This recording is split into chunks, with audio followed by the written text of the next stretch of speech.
What's going on, everybody? How are we doing tonight? Doing good, man. Doing good. Gotta Good. say, Sorry. it The is intro was 4 seconds too short for Brick. No, I mean, I was know- rocking out. I don't know if you could see in the background. I was like, yeah, I did see that for when you were in frame still. for when I was in frame, and I was like, oh, I want to grab toys.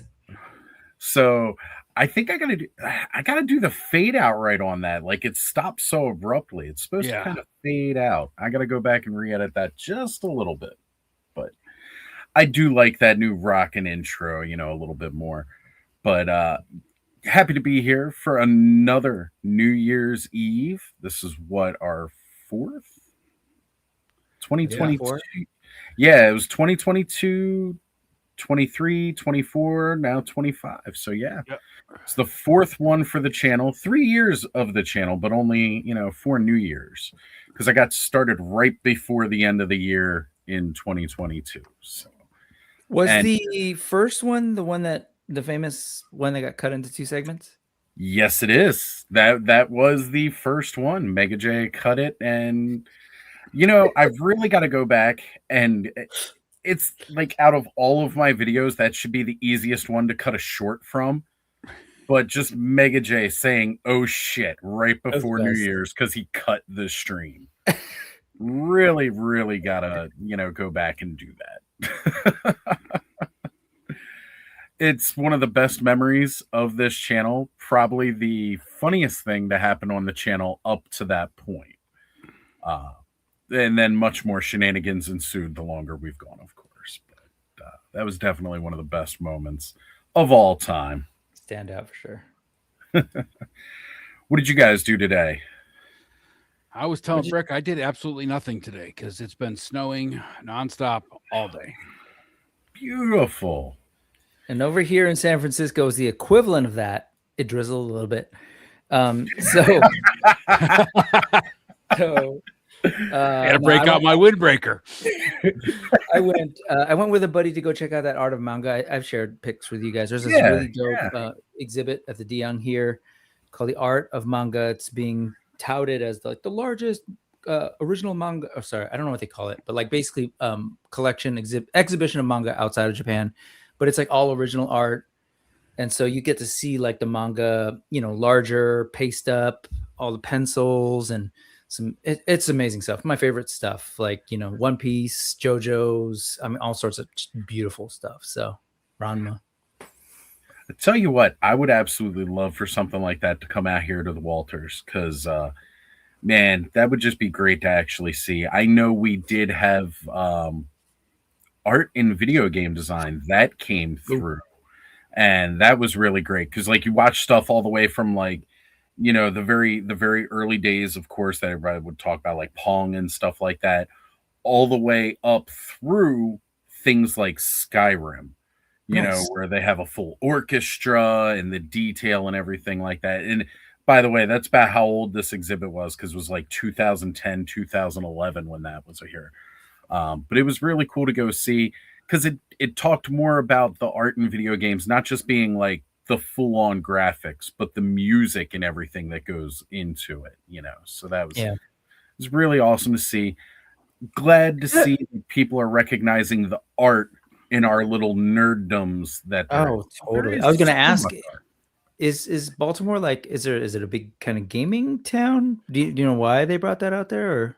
So I do know that like Baltimore's not known for games. Mhm. We were going to have a really, really big, we were going to have a bigger video game presence than we do. Couple years back, there was this video game that was getting made. Oh, and I can't think of the name of it now. Basically, a studio was getting made here in Baltimore. One of the ex-Orioles was starting it, but he was pulling in writers and artists like R.A. Salvatore and stuff like this to help design with the game and everything like that. And they put out one game. It was Kingdoms something or other. Maybe been like Kingdoms of Amalur. I don't know. It was supposed to be a really big RPG franchise, fantasy. I was all about it, like really into it. And unfortunately, it didn't go over as good as he thought. It went well. It was really, really good. The problem is he basically got a loan from the state of Rhode Island, and there were terms to paying back that loan, Okay. and he did not meet those terms. So the whole company went ass up. Oof. So that's specifically here from Baltimore. They were going to be up in Hunt Valley, which is where I used to work for PayPal and everything. But in Maryland, Bethesda Softworks, because that is here in Maryland. Yeah. Bethesda, those guys, you may know a couple games. Of course. Elder Scrolls, Yeah. Fallout now. Yeah. They're located here locally. Well, of They're course. There you main go. studio in Rockville. And man, nothing is cooler than freaking seeing walk into a lobby and they have this ginormous fucking dragon above you, suspended, and it's a full statue that they got suspended from their ceiling. They had to get the whole ceiling reinforced to carry the weight up. But, it's funny you said Bethesda, and I was like, "You fucking moron!" Of course, but yeah. So I mean, that's they're kind of a big deal. Yeah.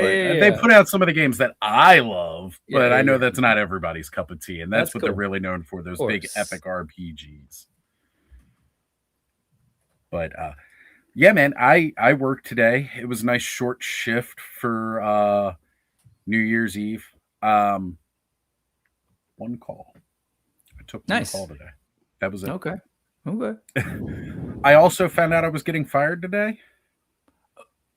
For real? No, that didn't happen. There was an error in HR, and we take surveys once a year asking about our experience and how things are working for the hospital that we work for. And so one of those emails went out, and I was like, well, there ain't nothing else going on. I clearly have time. Let me just go ahead and take the survey real quick. And I opened it up. And like the first thing the very first question was, what is your reason for leaving XX hospital? And I was like, leaving? Wait, what's going on here? So I immediately looked to see if my supervisor was on. My first supervisor, Josh, he was not up, but then my other supervisor was, and I messaged her. I said, is there something that I should know about? Because I just got this exit survey. And she was like, oh my God, no, what? And she was very confused. She goes, would you mind forwarding it to me? And I was like, yeah, absolutely. And I forwarded it to her. And then a few minutes later, we have a Teams chat for everything. Because since we all work remotely, that's how we can communicate with one another. Yeah. Through the Teams chat. And I went to check there. And apparently everybody got the same email. So everybody's getting an exit interview. Yeah, everybody's getting exit interviews. But I was very, very happy to see that it wasn't just me and that I wasn't actually terminated. But whew, my heart was racing for a minute there. I was like, what's your reason for leaving? I didn't know I was. Yeah. Question number one. Great. When I'm expecting, like, how was my experience? Well, it was going pretty good up until I got this fucking email. Like, I know parts of my job are really annoying and drain my social battery like crazy, but still, it, pays the bills, and I still got some money to buy toys when I'm done. So, it's great. Yeah, great way to start the new year, though, right? Yeah. All right, folks. We also had Alan on with us, but he is experiencing some difficulties, some issues where he's at. Hopefully, he will be joining us back again before the new year hits. But let's get into it and start saying hey to everybody in the chat. We've got Eldor all the way from Eternia saying Happy New Year's countdown and good evening there, Oz and company, my good sirs. Good to see you, Eldor. Thank you for being here. I believe he is already in the new year. Paul Morales is joining us saying hello, everybody. Honor you. I was just talking about you, buddy. Again, he had sent me a message earlier today saying, man, watching your guys' lives really helped save me. He had a problem with a neck peg for one of his figures, and he had to heat it up a little bit, and he knew about heating up your figures from watching all of us. So, honor you. Glad we could help, man. There's an education format here. there is an education format. We've got Ray Black in the house. What's going on, Ray? Good to see you. We got William Houston here with us saying good riddance to the year of the tariffs. Hopefully they will be long gone. Bud, what's going on, brother? Just finished Stranger Things. Zip it. I haven't watched it yet. But no camera. Well, hello, I'm bud. not. No camera Hello, because he Bud. got high. 4 hours from now, no. we will have camera, and Bud will be pleasantly high. Maybe. Probably. Whew. We got Freaks Figures in the house. He was hanging out on the Art by Ackerman channel earlier, doing the little mod squad paint studio going on. What's going on, Freak? Good to have you here. JMax77 saying, Happy New Year's, friends. Hope it's the best one ever for everyone. Fingers crossed, man. Fingers crossed. Going into it, my year's going to suck already, but we'll see how that goes. All right, we've got Rowdy Riley in the house saying she just finished Stranger Things as well. And there is tears and a sad face. You're giving away too much. No, stop it. Stop Riley, it. I'm about Aren't to all enter endings those. sad? They are. Just to know that it's over is kind of sad because I've Riley, absolutely... I'm going to be hitting up those DMs. I need to talk to you. Riley, also, if you want the link to join us tonight, absolutely. Just shoot me a message on IG. I'll send you the link. I know Corey from Make Shape Create, myself, we're planning on doing another Eternia Dreams run. That's going to be January 18th. Corey was saying we were looking at planning it for that date. So make sure you get back to me. Let me know if you can make the trip, and we'll have another good time. Let's see. Fat Red Foo saying Ed Brick. Straight up give you the brick wall. And Oz, what's going on, Fat Red Foo? Good to have you here. Scott Baker, long time no see, brother. Great to have you in the chat saying evening and Happy New Year's. Good to be back. Been a busy year. You're telling me, man. I haven't seen you around at all. As a matter of fact, last time I saw you was last year's Legion's Con. All right. War Chest full of toys jumping in, saying Happy New Year's. I know he already dipped out on the chat. We'll be back. Alan, you're back. Got the Alan cam back on. You're muted, but hope everything's okay, man. Yep, you're muted, Alan. Need one more minute? You muted yourself, buddy. You got to unmute. Maybe he wants 1 minute. Okay. Yeah, I'm fighting a plumbing problem over at the That's house. what we heard. Yeah. It's a holiday, so of course something happens. So naturally, I will remove myself and come back as soon as I am able because I do want to hang out with you guys. Happy New Year. We'll be here. I'm going to be taking off soon, Alan, but if I don't see you, Happy New Year. And if I come back after, I'll hope you're here. But you guys know we'll be here. I want to compare notes about two-headed ogres, man. Yeah, that's great. You know what? I really should have started with the blue one, but I didn't. Could have saved you a little time. Good luck. All right, see you guys. See you. See you, Alan. All right. SCS Dog saying aloha. Oh, what's going on, brother? Stanley's Toy Channel is here saying hello, everyone. We have the one, the only Allison Troy, Retro Toy Princess, saying greetings. Happy New Year, Allison. Hopefully you'll be able to jump on with us a little bit later. We miss you too much on this show. We have Jim Largo's Lair saying greetings. What's going on? Brian Endless Fables is with us saying hello, everyone. The Troy Dotson saying what's up, my dudes? Fucking asshole. That's perfect that it comes up like that. I love it. I didn't even intend for that when it gave me the shorthand for those. And then we have James Smudio. What is up? Saying Happy New Year. Good to have you all here joining us for New Year's Eve. I know a lot of people definitely like to hang out with the family. So I appreciate whenever you guys get to jump on and hang out with us here. You know, it's become a tradition now. Every year that we do this, the first year, we still had plenty of energy after New Year hit. So we kind of pushed it to Central. And then it's like, well, it's only a year until Mountain. So let's kick it to Mountain time.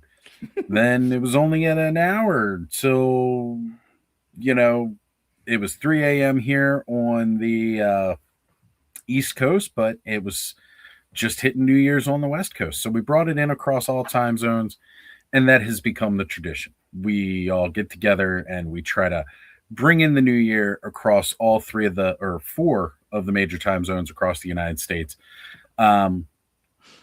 We'll be live by the time it is New Year's on Atlantic time, which should be happening in about 30 minutes.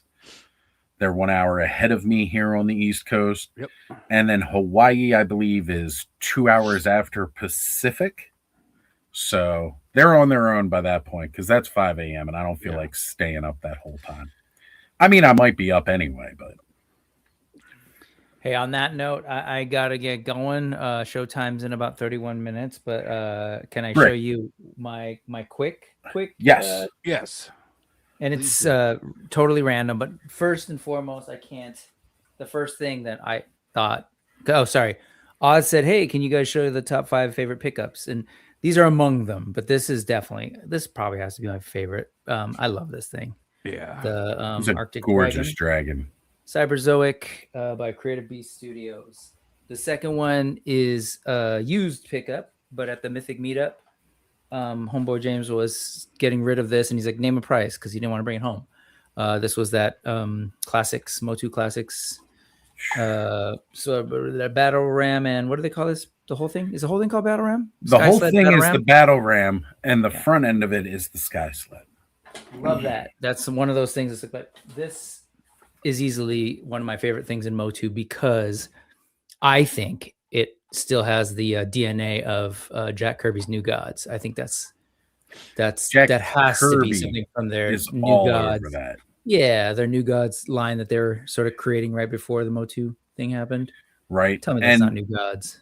All of it. Even the extended exhaust pipes, like coming out the side, those lines, like all of that is straight up New Gods, Fourth World motif.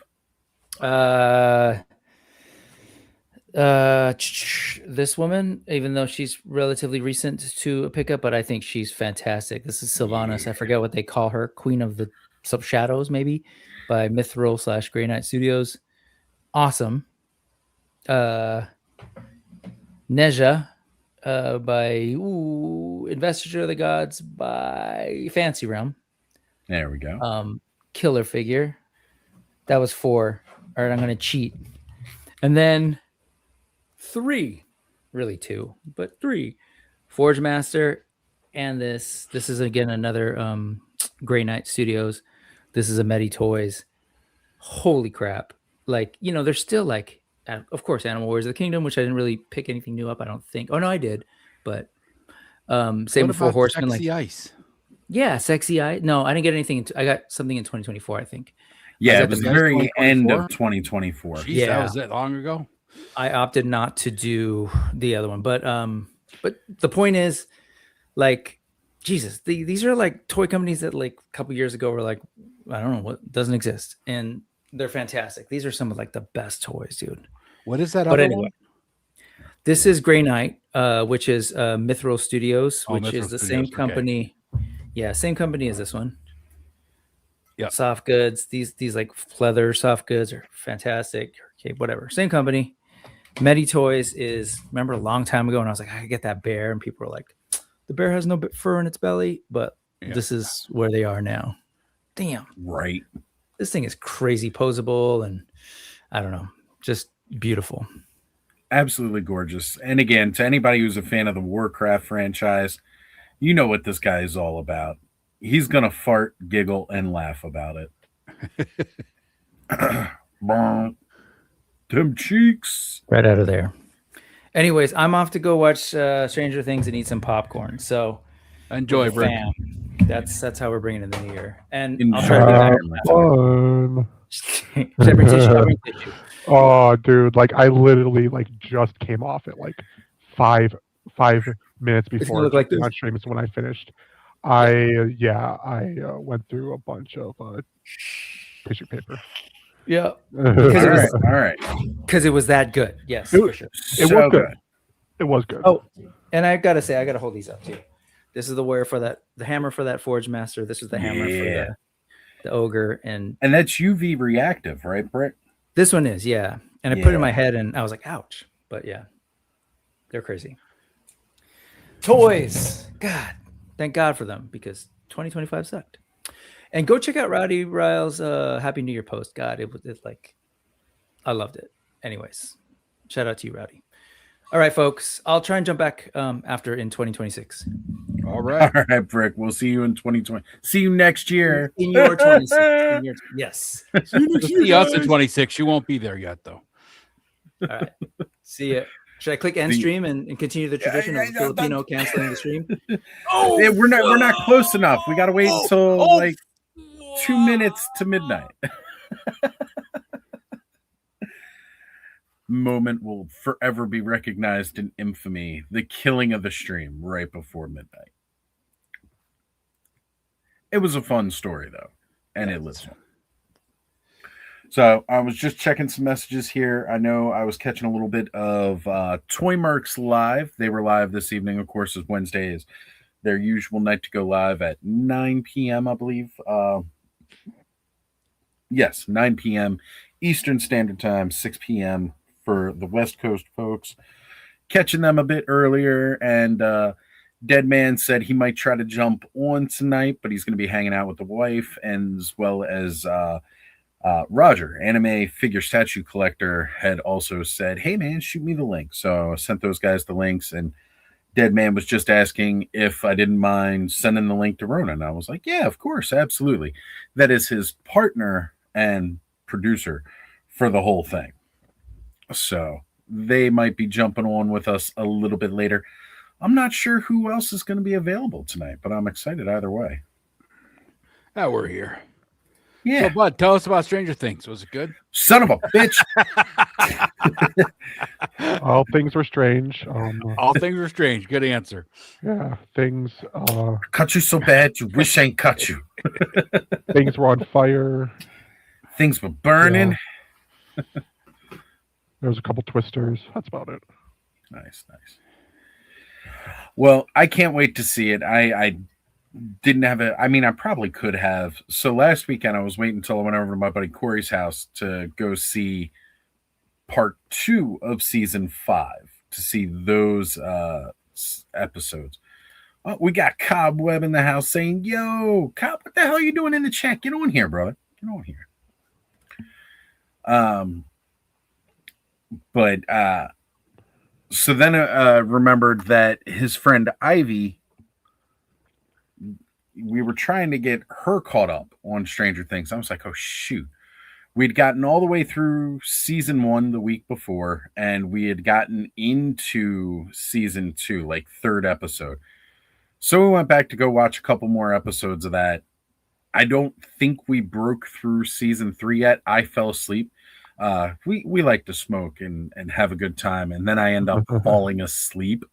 So all right. You just woke up. Well, hurry up. It's all good, man. We're gonna be here all night, so get on when you can, brother. But yeah, so then I was like, shoot. Now I gotta wait until we get through all the other seasons. Nah. I was by like Saturday night, I was jonesing too bad, and I was like, okay, I need to watch this. Yeah. Sadly, I have no one around here that really wants to watch the show. I've tried blackmailing my sister a few times. That didn't work. Even watched one of her shows. That didn't work. I think so people like, are resistant to the hype. Like they don't want to watch it just because everybody's so, oh, it's so good, it's so great. You know? Well, a lot of people have that thing where like there's the one episode in season 2 they think is kind of like, what's the point of this episode being in the story? And then season 3, I guess, for like the first half, is just kind of slower.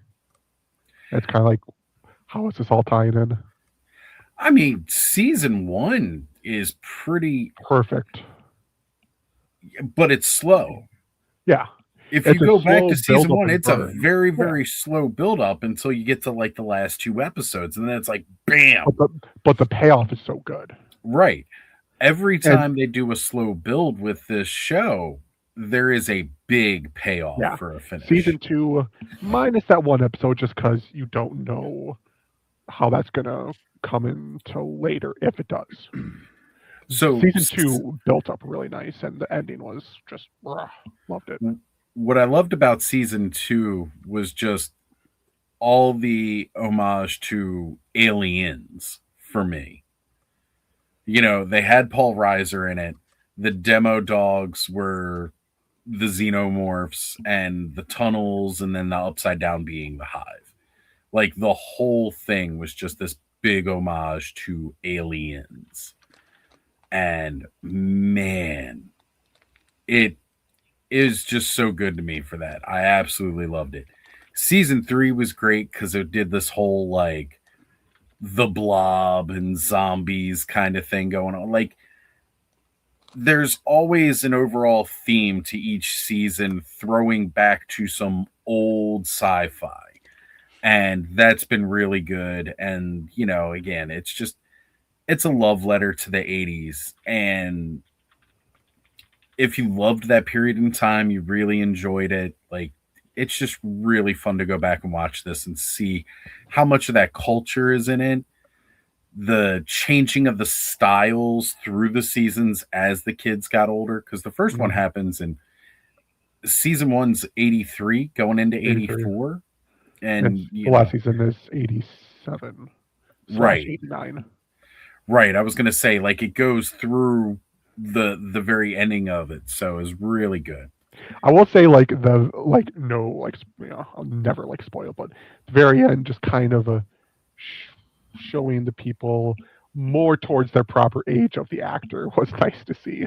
Don't have to keep thinking in my head like, okay, Steve is supposed to be 21, but he's 32. Well, you got to remember when the show started, they were all accurately aged. Yeah. Age to character. I mean, some of the older kids were actually still adults at that point, but yeah, you know, it's just one of those things where they're going to keep getting older, and you know, again, having that bit of a time jump was nice. So Riley says, watched all of season 1 tripping balls. I bet that was a fun experience. I mean, yeah. When I watched season 1, Connor had got sick, and I was off of work taking care of him with his mom, and we didn't want his sister getting sick, so she was at her dad's house, and we binged the whole thing one weekend. This was that first year that it came out. Really, really got hooked on it. Now, mind you, like, I scrolled past it on Netflix a million times.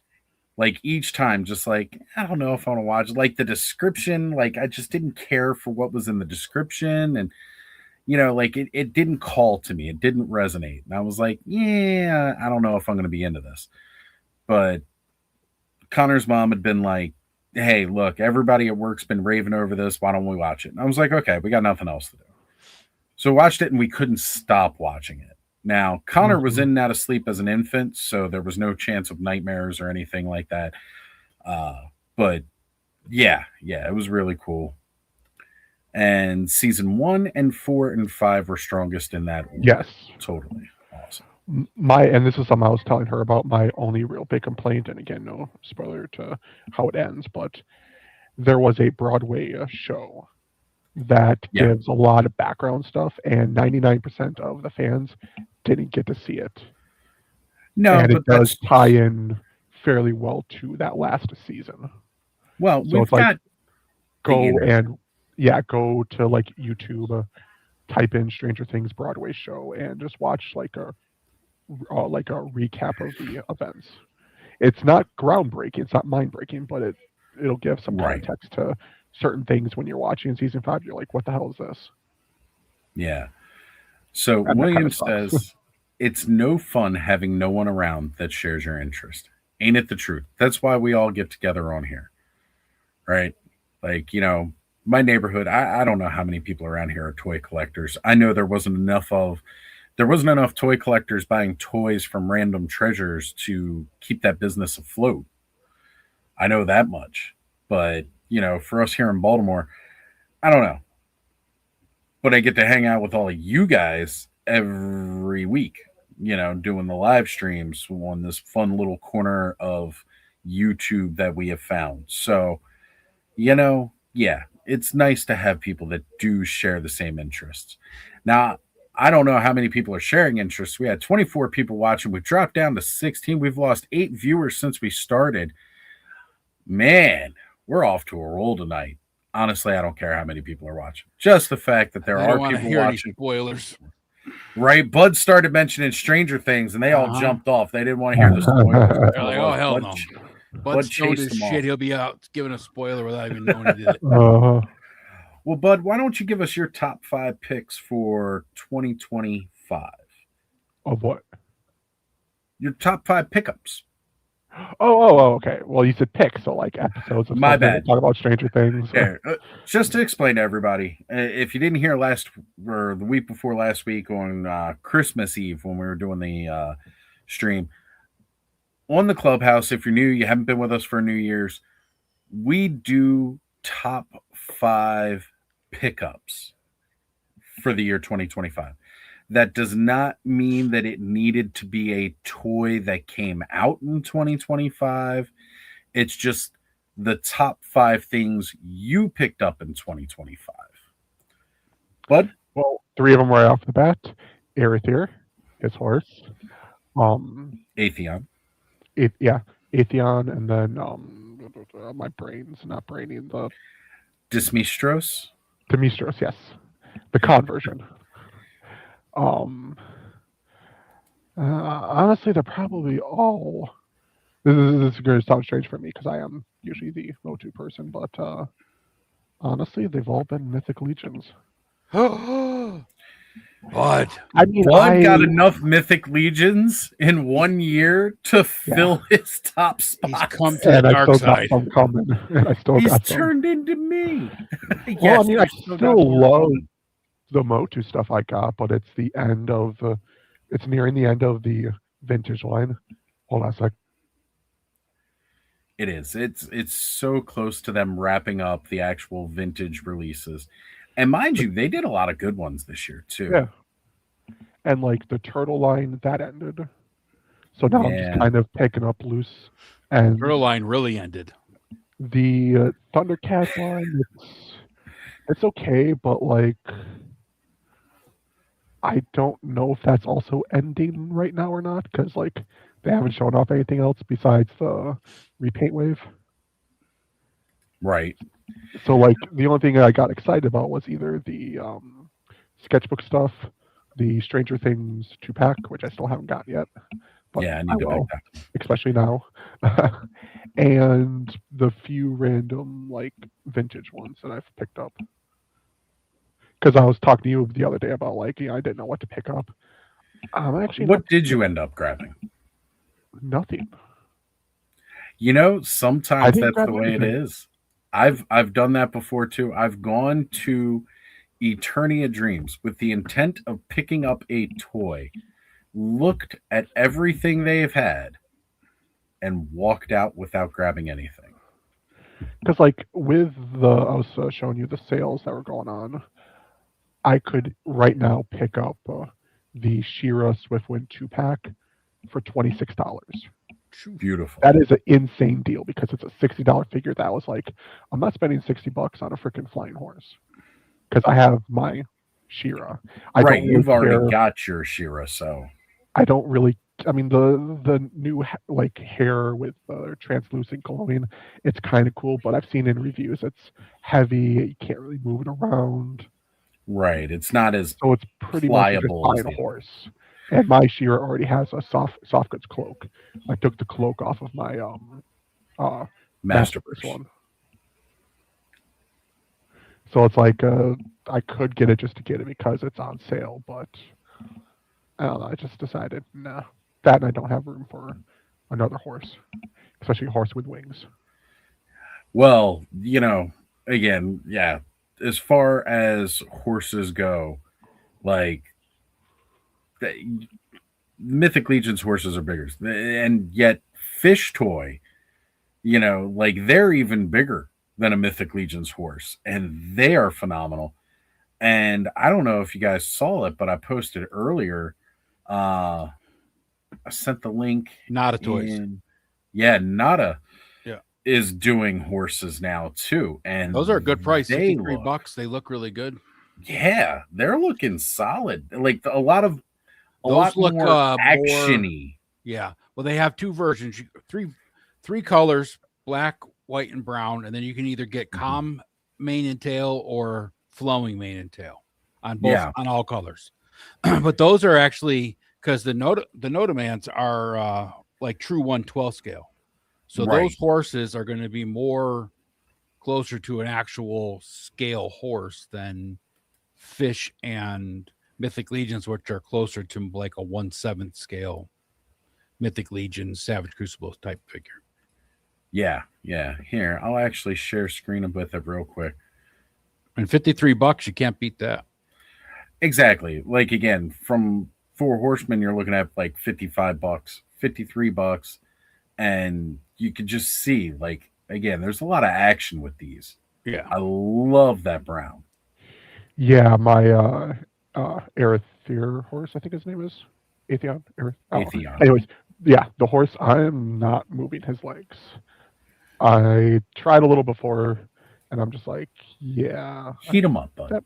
I am probably going to get the black one of these because I don't have a black horse, and I need I'd like a horse that's more 1/12 scale than I have two mythic horses, a fish horse, and I got another fish horse coming, but Oz will probably know why, but if I ever got like a horse like this, has to be a brown horse, white mane, white diamond on the head, and a little bit of white on the feet, and a white tail. Okay. Freaking Epona. Yep. Legend of Zelda.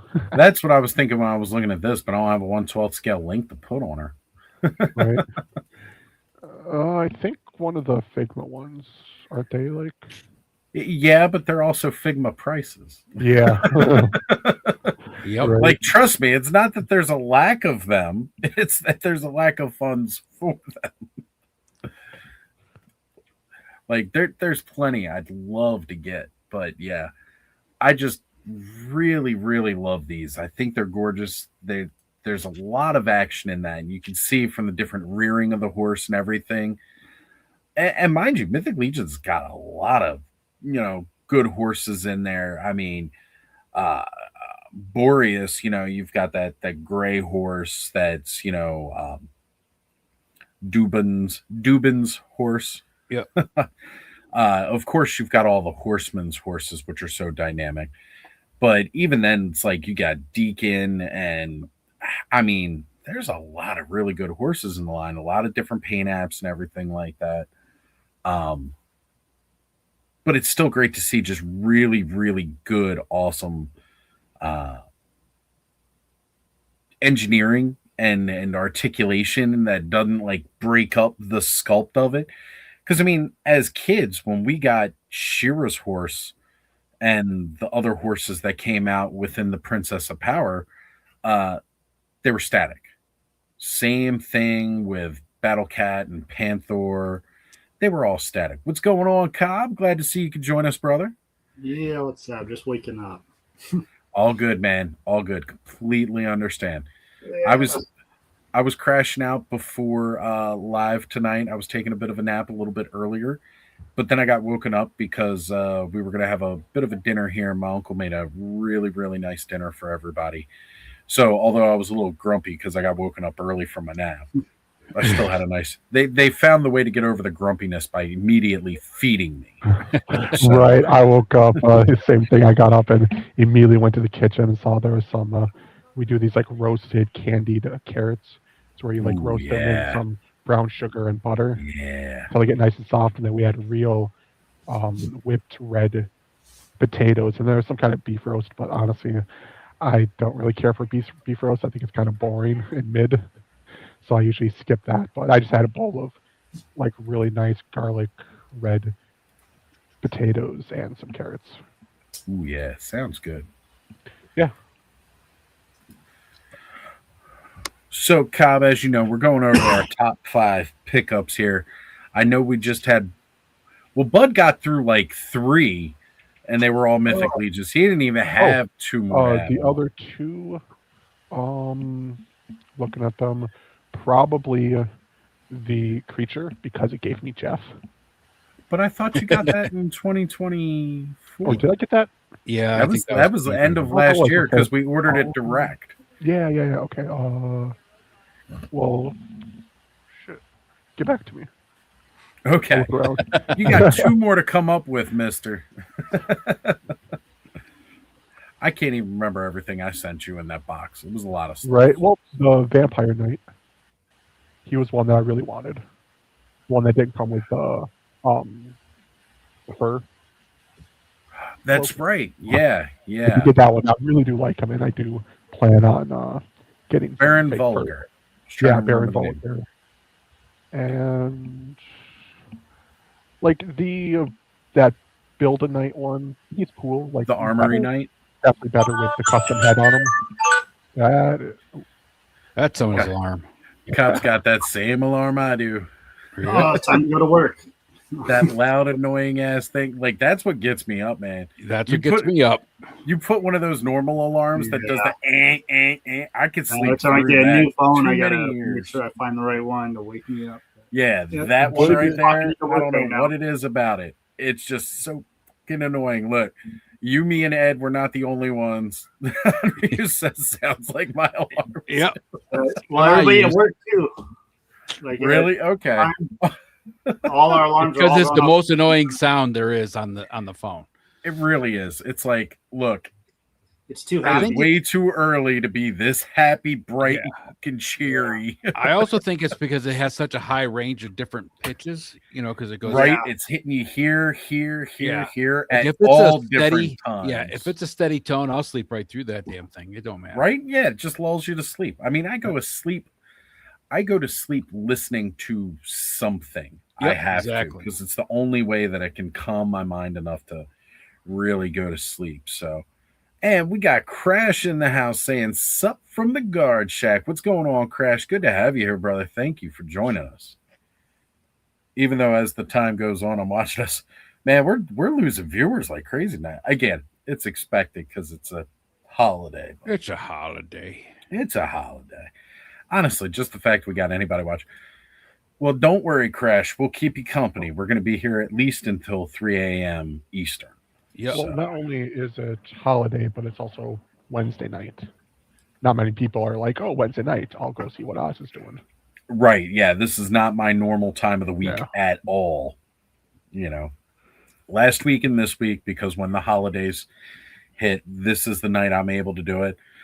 This weekend there will be a stream. Last weekend I wasn't sure how I was going to feel after Christmas, because Christmas was going to be a real busy day. Then I had to go to work the very next day after Christmas again, and that was right after a holiday. So it was pretty freaking busy the next day, and I just wasn't sure if I was going to be up for it, and I wasn't really feeling it Saturday. I just needed to chill and recharge the battery after all that. But this weekend we will be doing a live Saturday night. As a matter of fact, it'll be my birthday by the time we go off live this Saturday. Yeah. Yep. The 4th is Sunday. So it'll be my birthday stream, but we'll organize a multi-birthday stream. We'll try to see if Thanos will be available one Saturday this month, because his birthday's coming up. Ed's, yours is later this month. Yep. Kayla's birthday is mine this is actually 1 month from today, January 31st. Yep. We got Kayla's coming up too. Ziggy's is also this month, even though he never joins us live. Honestly, if it wasn't for him hauling my ass around, probably wouldn't even be doing the show. So you wouldn't have anything to talk about anyway. I mean, I would, just not nearly as much. Yeah. The show certainly would not be 6+ hours. All right, Cobb. top 5 pickups of I don't know. I 2025. was trying to look around because I'm like, I wasn't even prepared. While Cobb's thinking about it, I will give a couple honorable mentions There because you go. I have on Tuesday, Travis and I are doing our top 5 pickups, so I don't want to give mine away. But for honorable mentions, I will say that Operation Monster Force's Dr. Caligari. That was an awesome fig. He's the dude with the brain in the jar on his shoulders. And Savage Crucible Krieger was probably another top figure. And then Was that Krieger or Jaeger? Krieger. He's the human guy. Jaeger, I have coming. Jaeger's coming to me from Travis, but I haven't gotten him yet. And then probably my Fish Toys horse is probably my most favorite horse right now that I got. So those are 3 honorable mentions. And that's acceptable because, like you said, you got to hold something back for your own show. Yeah. Tuesday night. Tuesday night. Toy Elite Takeover on Tuesday night, 9 p.m. Well, Travis and I will be doing our top 5s with a couple honorable mentions. Guys, if you are not already subscribed to Toy Elite Takeover, that's what the channel is called now, right? Or is it still under Action Figs? I know that it's called Toy Elite Takeover. Probably still Action Figs. Yeah, the ad's still Action Figs. Right. But if you search Toy Elite Takeover, it comes up now. I'm pulling it up. We're dropping a link. Because more people need to be subscribed to the Toy Elite Takeover. Yeah, we're at 414. We're not too far away. Get you guys to that 500. Come on now. There we go. Let's get that link. Drop it in the chat. Yeah, I really haven't. I don't remember what all I got this year and what I got. That's the hard part is trying to think.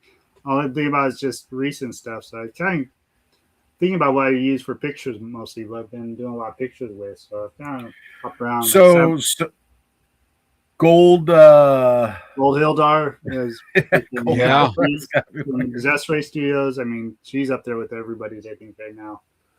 I think I'll do a Savage Crucible, the Ball and Chain Warrior. I really love that dude. Yeah, he's a good figure. I really loved my McFarlane Catwoman from Batman Returns. She just amazing looking. I've been loving doing pictures with her. Then I gotta do a Motu. I had to look right now. Good thing I have YouTube. Like, you see how long ago I did a video, and I can tell when something came out. That vintage collection Skeletor. I just love that Skeletor. He's perfect for me. And I swear I had a 5th one. Or maybe I didn't. I gotta think of whatever my favorite Mythic Legion I got this year. I'm not quite sure. That's a hard What's up, guys? Oz, everyone, buddy. Thank you guys for having me. Just saw you. Hello. You are welcome to be here, my brother. And no matter what Dead Man says, there is much love. Much love. Oh, yeah. He might be coming in a little later, he said. Yeah. I when I sent the link, I specifically sent it to you first. And then I sent it to him. All gravy. Even labeled it. I said first to you, and then I said second to him, just to let him know.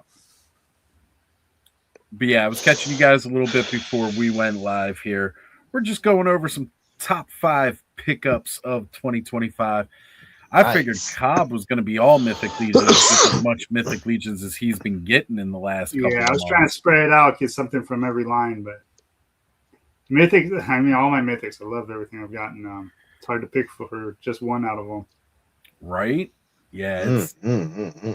What a custom I made from a figure I got this year count. Sure. Why not? Yeah. Then the gladiator figure that you gave me, Oz, that I turned into a creature knight. Awesome. Very nice. Oh, yeah.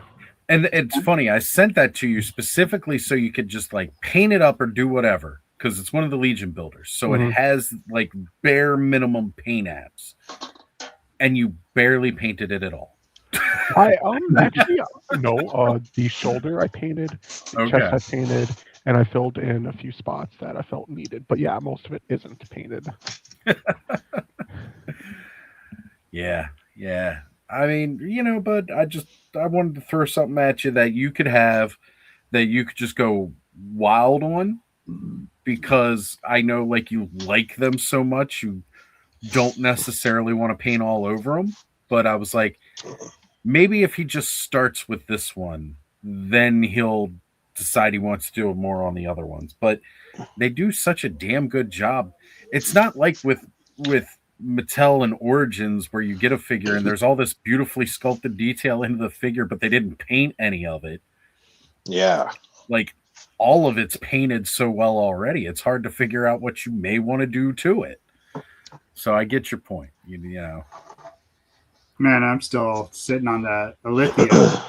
That could be one of my top ones. Getting the Alithia on her horse, and I haven't opened them at all yet. I'm like afraid to even open them. I'm like, Alithia is great, but make sure you warm up all of her parts, like especially like around the back adapter for the extra arms, the little arms and everything. That's why I'm like that and the horse, both of them. I'm like, man, I'm a little scared to open any of them. Is that your first horse? Is that your first horse from them? Okay. Yeah, I wasn't even really looking for the horse, but Joe talked me into. You kind of need it. Once you have one, like you understand. Oh, no, I get it already, but I'm like, just room wise, I'm like, I have too much shit for like big mounts on my castle. Well, I've got both of the horses from the Headless Horseman. Then I've got Phobos, whatever Alithia's horse is. Yeah. And then I've got Cannabis, and I've got the Centaur. Now, mind you, Cannabis is going to be broken down, or at least one of the Cannabises is going to be broken down, and I'm going to use one of my top 5 pickups this year, Terpiculi. Like, that figure is so freaking awesome. But I'm going to combine those and make that skeletal Centaur. Terpiculi is great. Belulith, she is another one of my pickups from this year because she is an awesome figure. She's really rad. And that Chimera pet she comes with, so freaking cool to play with. I love that freaking thing. I'll just give up 2. I'll sprinkle mine throughout the night. So there's 2 of them right there because I'm bringing up Terpiculi and of course Belulith because they are amazing. And mine are in no specific order because honestly they're all freaking badass. What about you, Roger? What are your top 5 pickups this year? Okay, so my top 5 pickups consist of older figures, I guess, because I didn't have them until now. It's the whole idea. It's top 5 pickups in 2025. It doesn't matter what year the figure came out. It could have been a grail you've been chasing since 1989. All right. Okay. Well, this is in no particular order either. So here's the Samurai Predator. Dude, your last Fred Ends Day? Oh my God. Oh yeah, dude. It's the paint job on this, the detail on this. It's so good. So fucking awesome. And he doesn't come with much, just another head sculpt and 2 other hands and a couple of combi sticks. Yeah, but it's still a badass Predator. But still, it's a really good Predator. This is the unmasked one. I love it. I love that tiger striping. Oh yeah, the tiger stripe, and then this is the masked one. Where's that? I actually, right now on Target, I'm looking at the masked version of that. Yeah. Yeah, there it is. Oh, yeah. That one. Oni style freaking Oni style, yeah, dude. Ooh. Very sick. No, I don't. So there's one. Here's another one. Fucking Leatherhead. Oh, yeah, he's right. IDW Dude. Leatherhead. He's a beast too. He is fucking massive, dude. He's fucking Chunky heavy. boy. Oh yeah, dude. I want to take more pictures of him down by the water. He's Oh a man, fucking yeah. his head sculpt. Yeah, dude. Look at that fucking eye patch. Yeah, he is rad. The scales right here and everything. This is dope.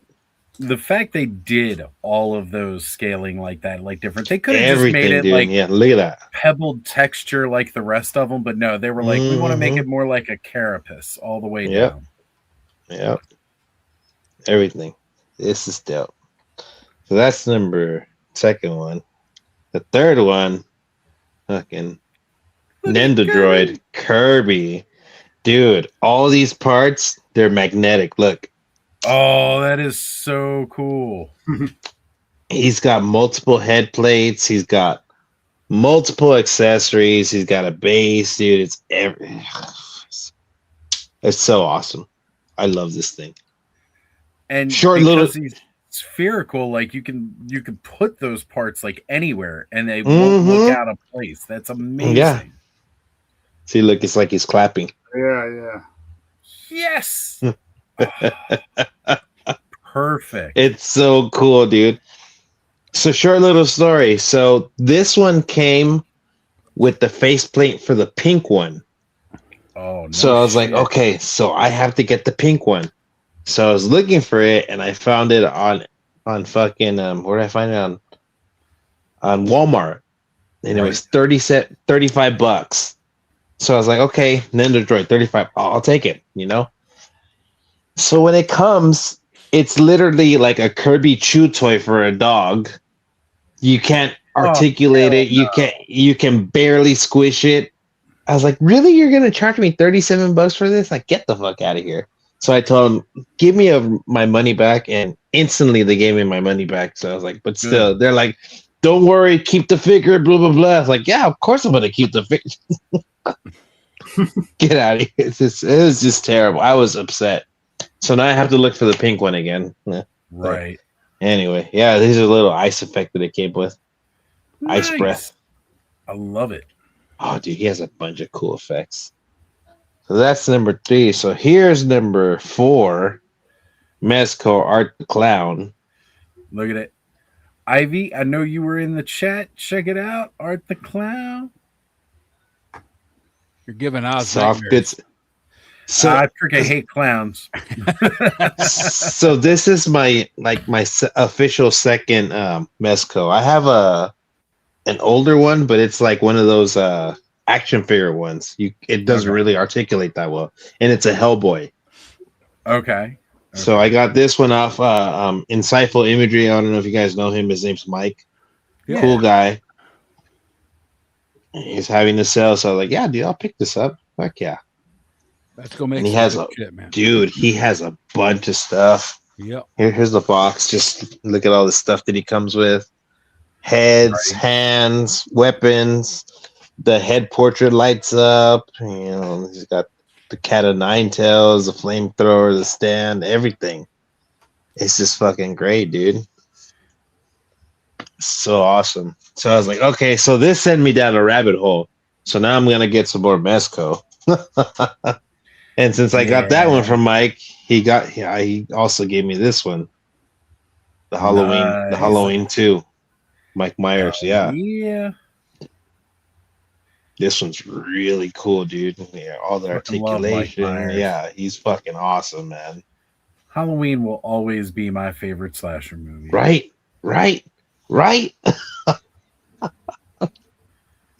So those were my top 5. Those are fucking awesome. Nice. Very nice. And no matter how much like we have our top 5 of this year, like we'll still get blown out of the water next year. Like something's gonna come out that's gonna like just be like, oh, where was this? Where was this hiding? This is amazing. Because that's just the nature of toys, right? Like everything could be great and something amazing will still come out.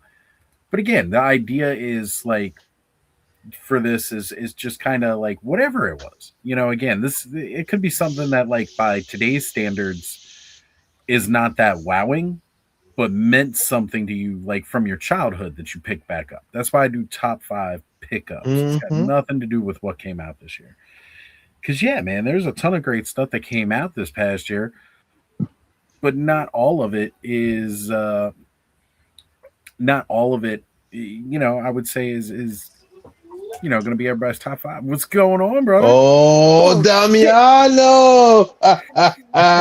Wait, man, this is I never The knew I Mo was gonna Turtle get back to that. Collector. And Oh, we got Kenny jumping on. fucking Kenny, what's up, And dude? he's back Is in the that- is- freshy fresh. Look is that look Kenny at that, Kenny? looking all good. Yeah, Is that looking all Kenny Kenzo, dapper. Kenny? That's Yeah, it's right. Kenzo Kenny. God damn, Kenny, you looking good, man. What's happening to you, huh? You looking good. What's happening to you? I've always looked good, man. It's just clothes. It's just- I'm gonna give you this for 2026. Woo! How's Hell the yeah. 2026 Damien? in Japan, guys. 2026. Any Already? plans God. for you guys for 2026? Yeah. I'm More actually gonna toys, start more taking figures. Pictures. I'm actually going to start taking pictures next year. I was just showing it off. Got my new camera. Hell I'm gonna yeah. Figure out how to use it and actually take some decent photos. Like I said, my cell phone's got a great camera on it, but when I try to take pictures outside with it, it just washes them out. Like, so like there's no point in that. And I don't have like a studio set up to take indoor pictures where I can control the lighting and everything like that. So I needed something that I could adjust so I can still actually show up and look good. So I needed something where I can adjust settings and all like that a lot better. All right. So we had a couple of drops here in the chat real quick. I'm going to run through it. Crash says his number one pickup this year was his Jesse Ventura prototype pre-production items. All right. Damn. That's what's up. And he says sometime in 2026, Crash's toy box is coming. Better hurry up, son. Yeah, brother. There you go. Ooh, there we go. My number one pickup. Nice. So That is I still have to go, guys, because Japan is like Thanksgiving here for New Year. We stay with the family. We go to family's houses. We go this and this, So I just Yeah, came no out worries, to Damiano. say Happy New Year to you guys. I'm really happy I saw Kenzo. I haven't spoken to Kenzo for a long time. It's been a while. Well, thank you for jumping on the Clubhouse, my man. We'll have you come back in Yeah. on another time. All right, Yeah, man. Damiano. I'm very sorry about this, but I just want to say Happy New Year to you It's guys. all Love you good. guys. Take care. Stay safe. Keep collecting. Johnny. Yeah. Johnny. Happy New Year. Look at the balloons. Because he got the iPhone. Well, you're on the what? The iPad or iMac? I don't know. He's got an Apple product. MacBook? Something like The that. MacBook. There you go. The eye something. Yeah. Something Apple. Some bullshit. Some bullshit. Oh, look at this. Whoa, hang on a sec here. Whoa. That's going to be one thing I do new for 2026 is I'm going to come up with my own theme for this. But Because the until then. All right, now I got to jump over to YouTube here and see who all just became a member. All right, and thank you very much, Allison. I do appreciate it. All right, TJC is now an Oz for the Clubhouse crew. We got Payne's Toy Samples was gifted a membership. The Collector YT, I guess that means YouTube. Now, I don't know if that's somebody we're used to seeing in the chat or whatever weirdness that YouTube is doing now where it's a different name, but they are now a member for 1 month. We've got Dave Orkin. He has also been gifted a membership. And Boba Fett 4475. Boba Fett is now a channel member. Hell yeah. Ooh. Hey, and I Nice. just have one thing to say. That's our Alan. Oh, That is our Alan. Hello. Hi, everybody. Welcome back, brother. I hope you got the plumbing under control, my friend. I have a man coming here who will get the plumbing under control. That's what's up. It is beyond my expertise. Therefore, Hey, I man. called someone. Well, that is the way to do it. Epic description. Henri says it should be a sound clip from The Wizard of Oz. I might look into that, but I got to be careful because I don't want to get any YouTube strikes for Copyrights. Yeah. So I have to see what it is and how quick of a clip it would be. All right. So Plastic Skulls jumped into the chat saying, "What's up, guys? What's going on, brother?" And we got Mudhorn Station Mana Mana. What is up? Thank you all for being here. Also, again, Ivy, that is my buddy Corey's roommate, jumping in. Thank you for joining us. She is all hyped to meet you, Alan. So Well, next time you're out this way, you got to let me know when it's going to be. Absolutely. More than happy to. More than happy to. I've been doing Halloween stuff all day. Beautiful. God, I love that. Man, just feels good to even say it. Guys, I'm gonna hop. I'm jumping to go mobile here, but Alan, go over your top 5 pickups of 2025. Oh, see, now I saw other people doing that, and I would like I to wish see. I had thought about it. Let's see. Let me. I have to look real quick. Top 25 Beastman. I'll tell you what. I know what 2 of them are. One of them is definitely the 200X Beastman. Like that's a really nice figure. I don't like his crossed eyes, but I fixed that already. And It's a signature of Mattel. yeah. Yeah. Well, and I think in the cartoon he was a little bit that way. They made him real dumb in 200X. Yet So- he was still smarter than Whiplash and Clawful. Yes. Yeah, which is low bars, man. Low bars.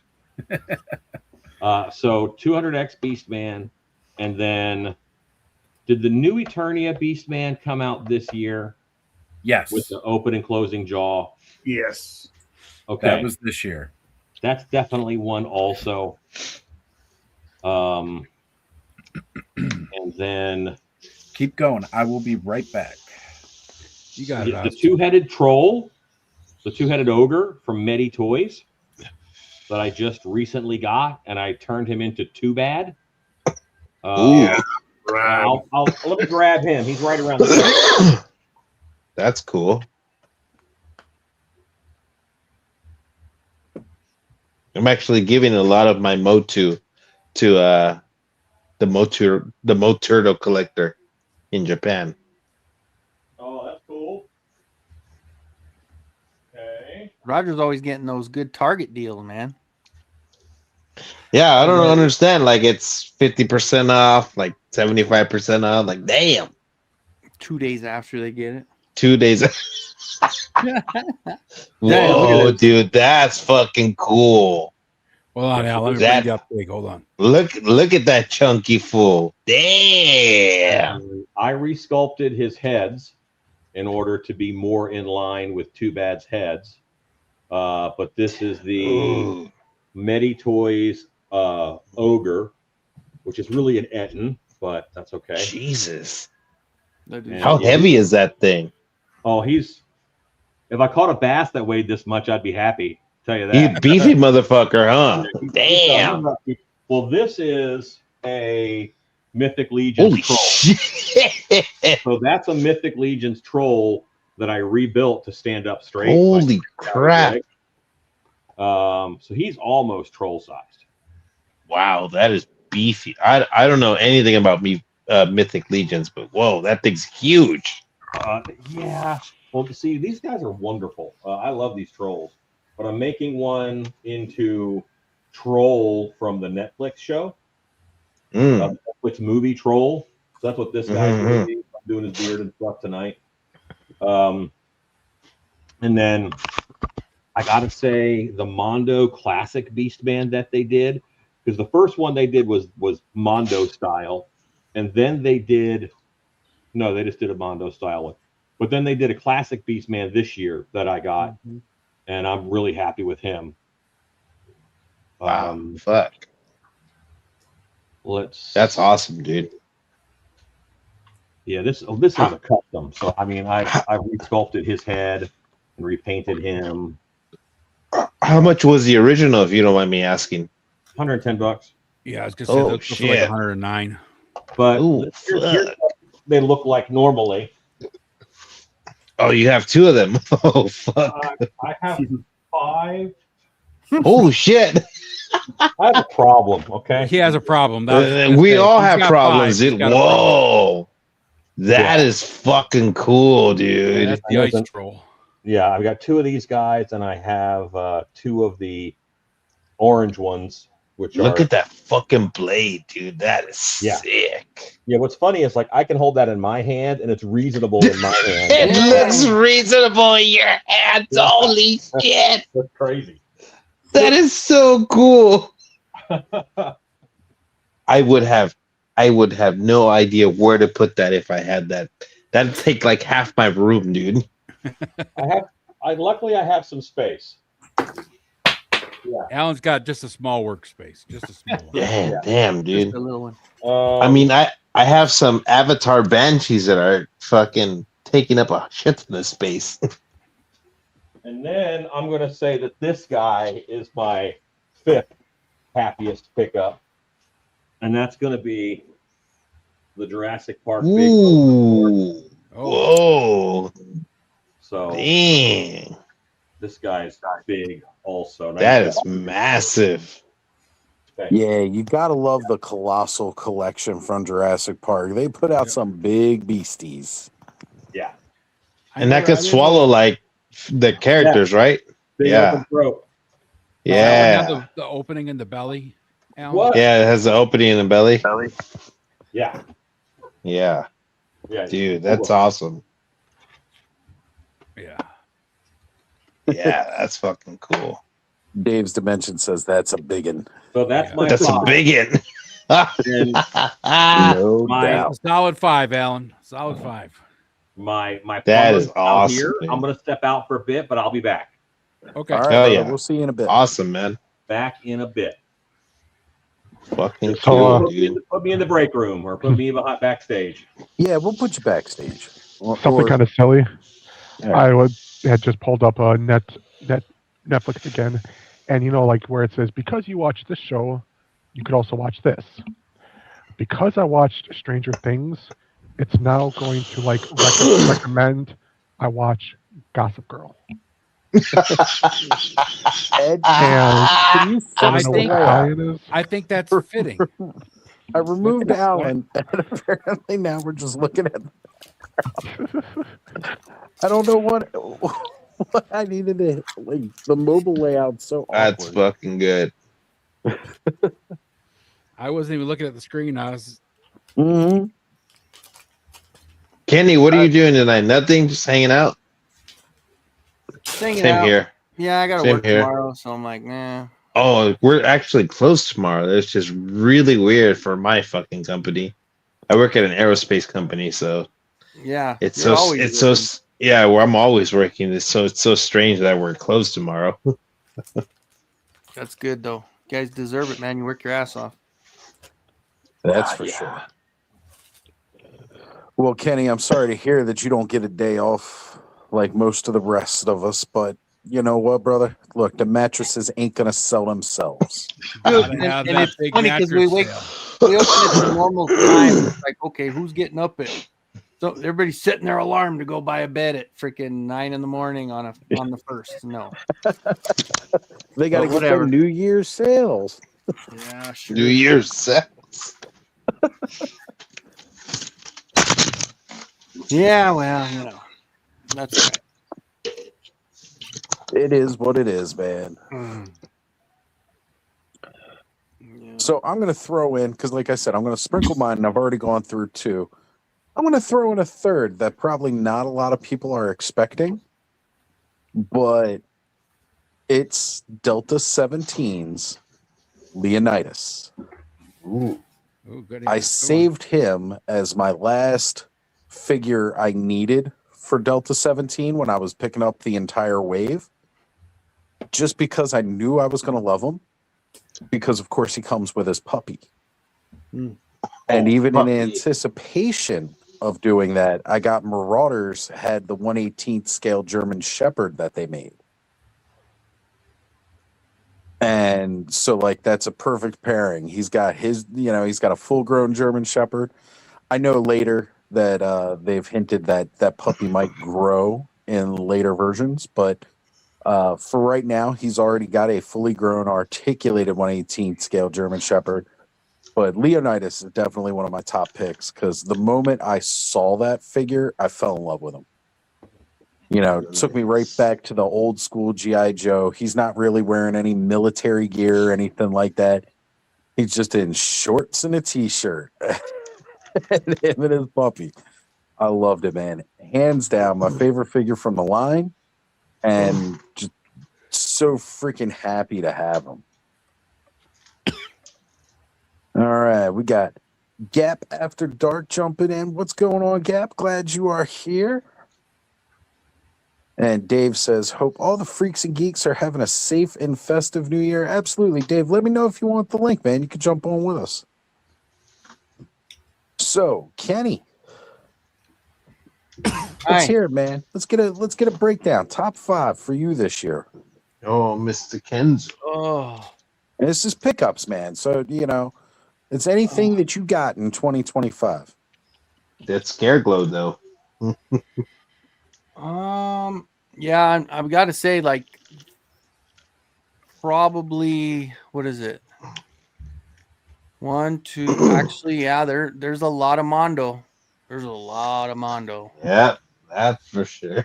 I mean, we look at Faker, we look at Evelyn, the Green Goddess. Oh man, yeah. Both of those figures are gorgeous. Did I get that monster scare glow this year? Or was it last year? Yeah, no, it was this year. So, yeah, and then of course with Masterverse, I think Ninjor's got to be in there. I think Anti-Eternia He-Man's probably in there. I don't really have like 5. Dude, I found Anti-Eternia and He-Man 4 times, and all the times he had paint defects on his hair. Oh, there was no. giant streaks of white because his hair is red. Mm-hmm. So you can see giant streaks of white on both sides. On all the figures that I found 4 of them.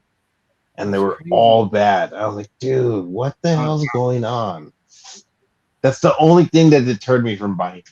Yeah, it's a great one, man. And I mean, even Mantenna, like that Mantenna is I'd have sick. to put, dude, I got him too. Masterverse and Mondo. That's like top 10 all the way around. It's half Masterverse, half Mondo. It's really. Didn't you get Cat Slayer this year? I think that was last year. I think, yeah. Was that last year? Yeah, I think so.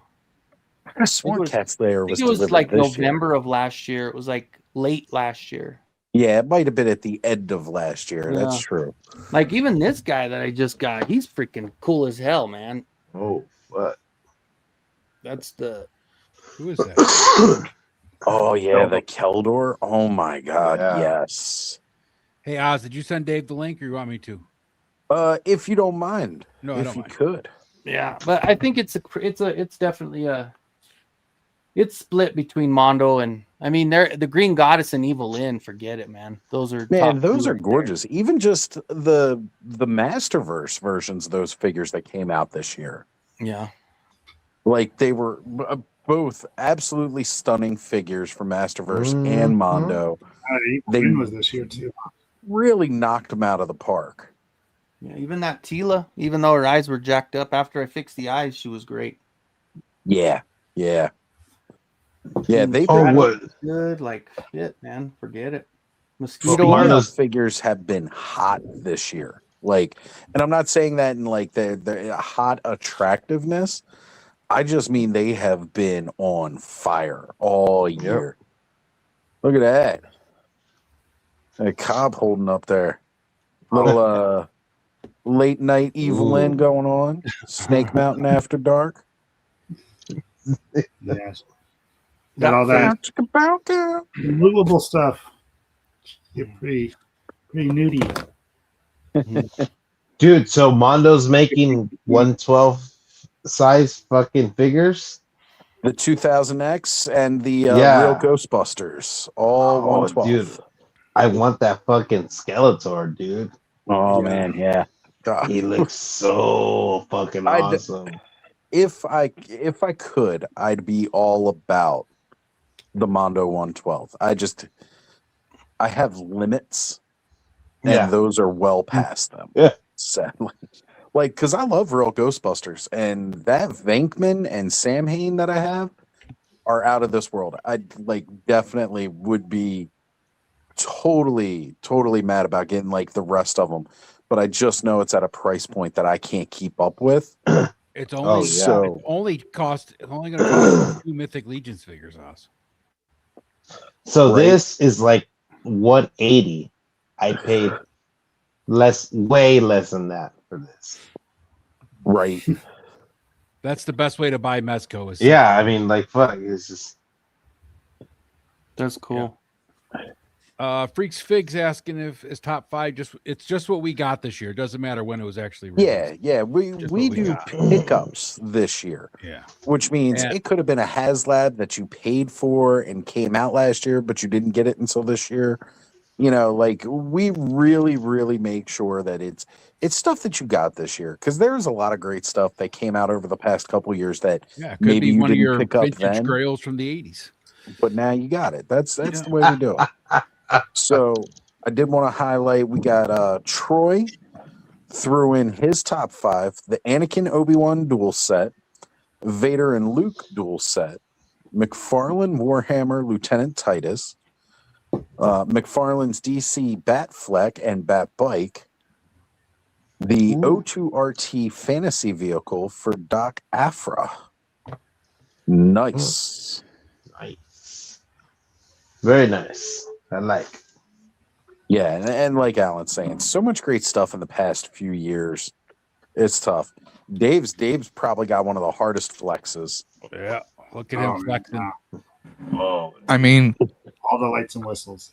I have Mondo Egon in the Ecto one right now. Mm-hmm.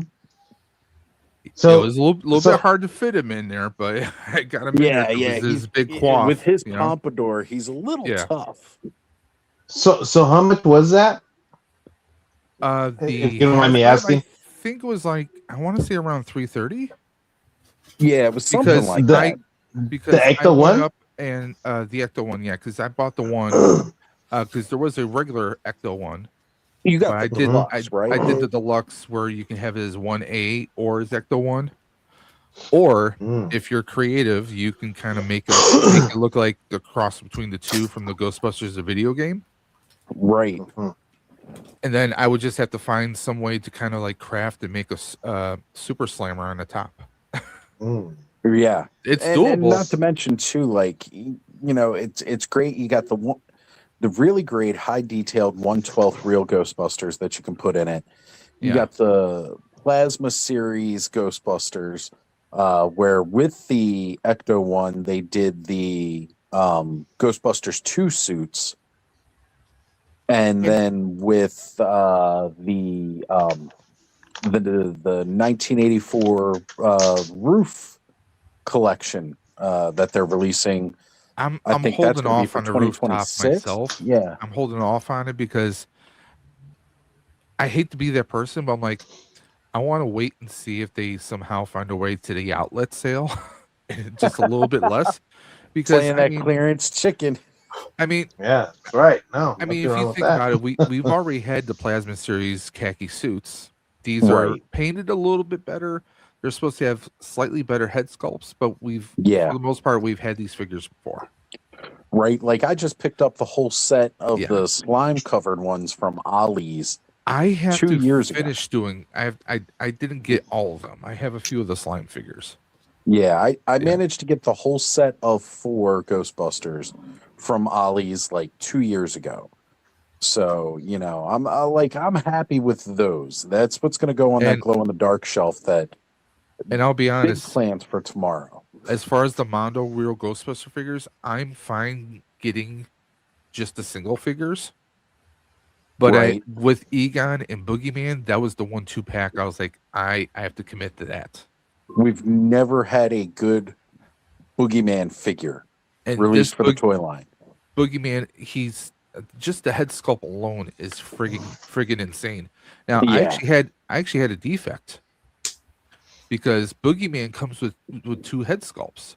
Yeah, one of them was actually missing the neck part.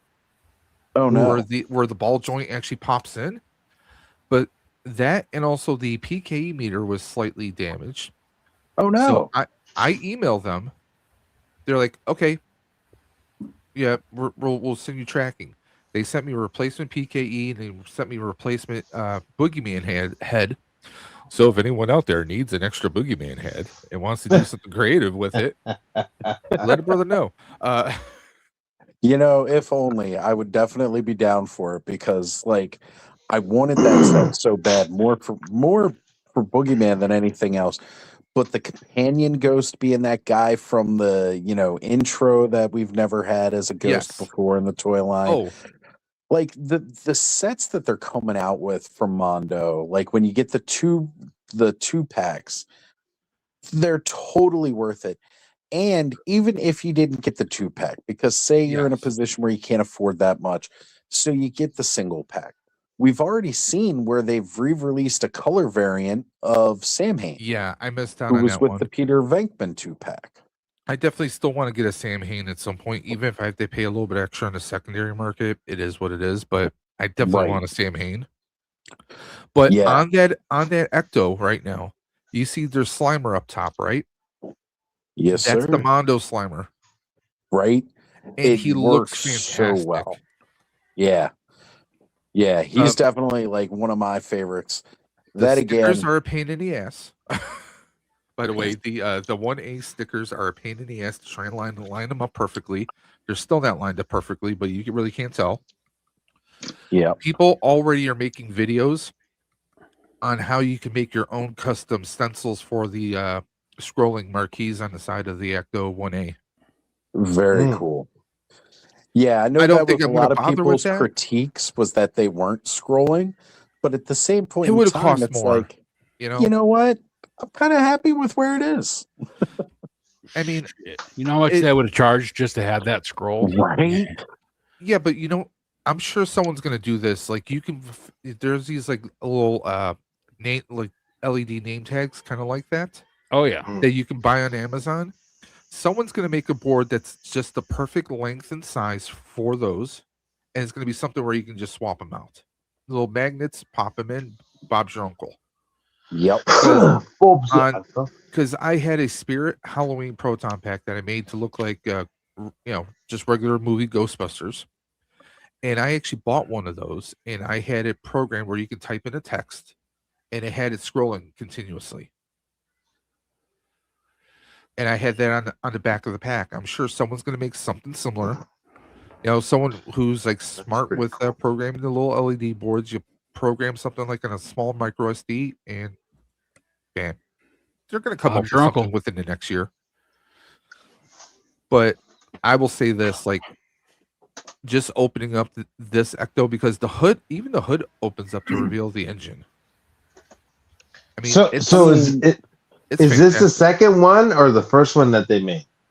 This is the first one. They haven't made another one yet. But this is the only one that they've made. They just set it up so that you could do both versions. You can do either or. Yeah. And so you said you paid $300 something for it, right? I want to say around. I think. Let me actually pull it up. I'll give you the exact number. It might have been close to $4. The only reason I'm asking because I found it at a garage sale and the guy was asking $600 for it. That's about right. I was like, holy shit!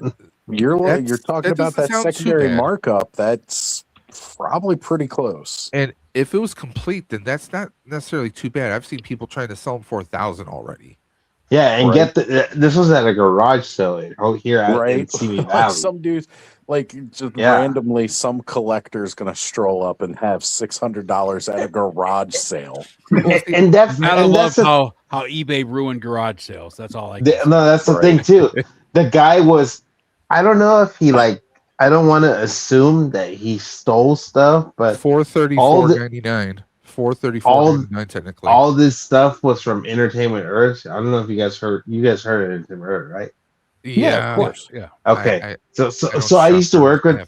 I used to work for them briefly for like a couple of months. Yeah. and they gave certain stuff to employees and stuff. So this guy had a bunch of stuff that was for employees only, and he would have boxes full of it. And the funny thing, I told him, like, where'd you get this stuff? He's like, oh, I just. He would be all shifty. He's like, I bought it at a lot at a fucking, fucking an auction. I was like, yeah, sure you did, dude. And like, I know where so you got I would, this, bro. so I would ask him. So for instance, he had a Super 7 Andre the Giant. So I asked him, how much is this? Oh, hang on. He grabbed his phone, took a picture of it, and then he's like, oh, well, eBay's asking like $70. So give me $50. And I was like, no, you know what? No, I'm good. I'm all right.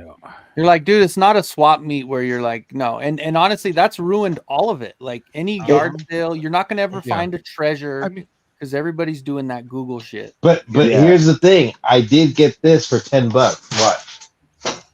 You know where you still find stuff like that?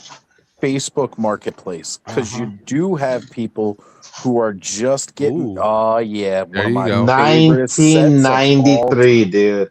Nice. Old How much school. you pay for it? $10. Look at this. Okay, I was gonna say like that. I paid around 15 for that guy a couple years back. And this is the original one. It says right here. I wanted the mini comic. It says right here. Offer expires 1/31/96. Yep. I was still in high school. Jesus. Yep. And here's another one that I got for $10. And the guy got mad because he's like, so you sold that for $50, right? He's like, no, I gave it to him for $10. That thing's going for like $60 online, man. That's then sell it online, asshole. As soon as I heard that, I was like, oh, run to my cart. Yeah. I mean, Freak Space says I was born that year. Oh, that just means Dave's like, but you and I aren't the youngest. This is from. I was out of high school for 5 years when that happened. That means Ed's older than like I don't know. Lava. This is from 2003. 2003. This is the one he was like, oh, that is going for like $50. I was like, really, yeah? So why'd you sell it to me for $10?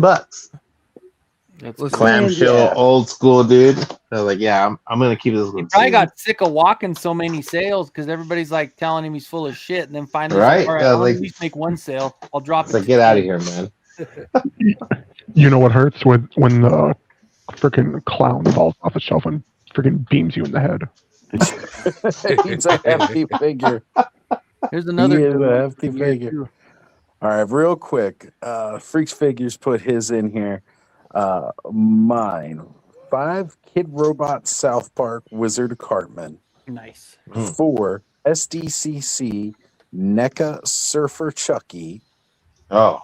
Number 3 was ATL 25. Friggin' amazing figure.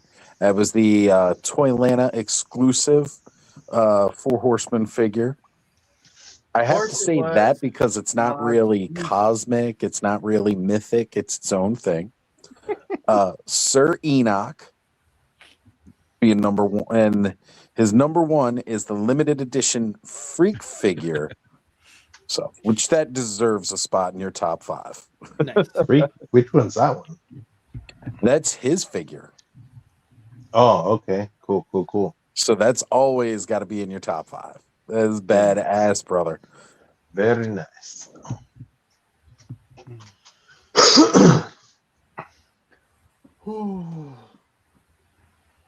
Oh man. Oh, I finished that head that we were talking about last week or week before? Yeah, it was last week. Ooh. Oh yeah, that looks great. That's fucking cool. So sick. Yeah, And it you came got out that all right, huh?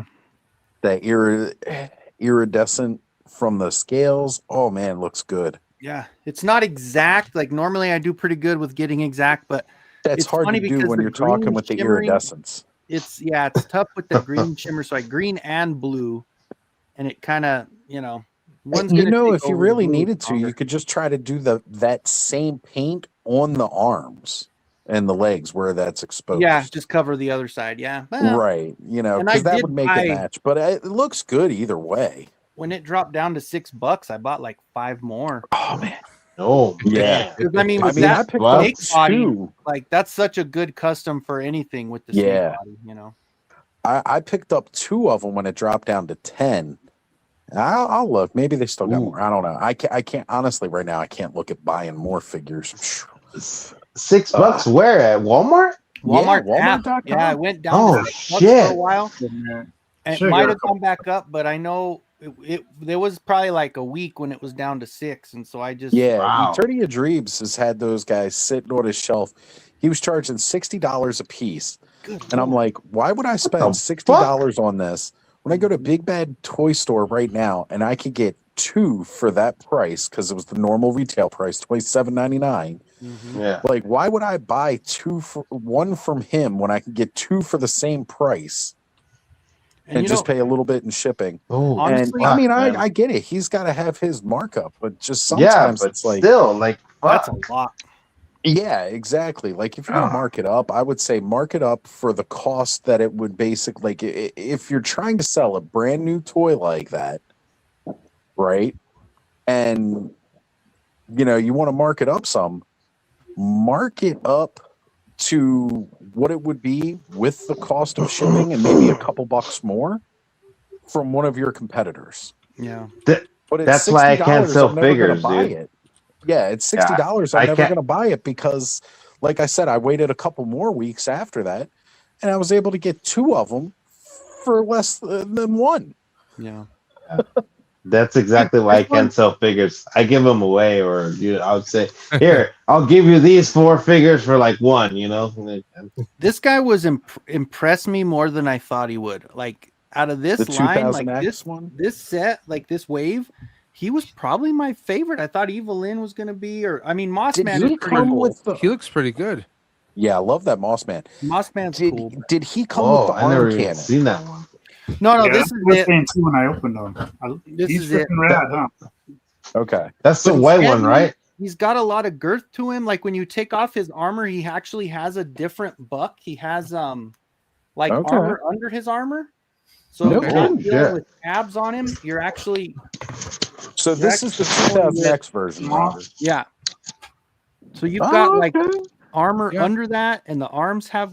So this is all new tooling, of course, because this is all different. It's And it's it's like his good version of looking. chainmail underneath the regular armor. I It's a dig good that. Oh. That's a great setup, looking dude. sculpt, I think.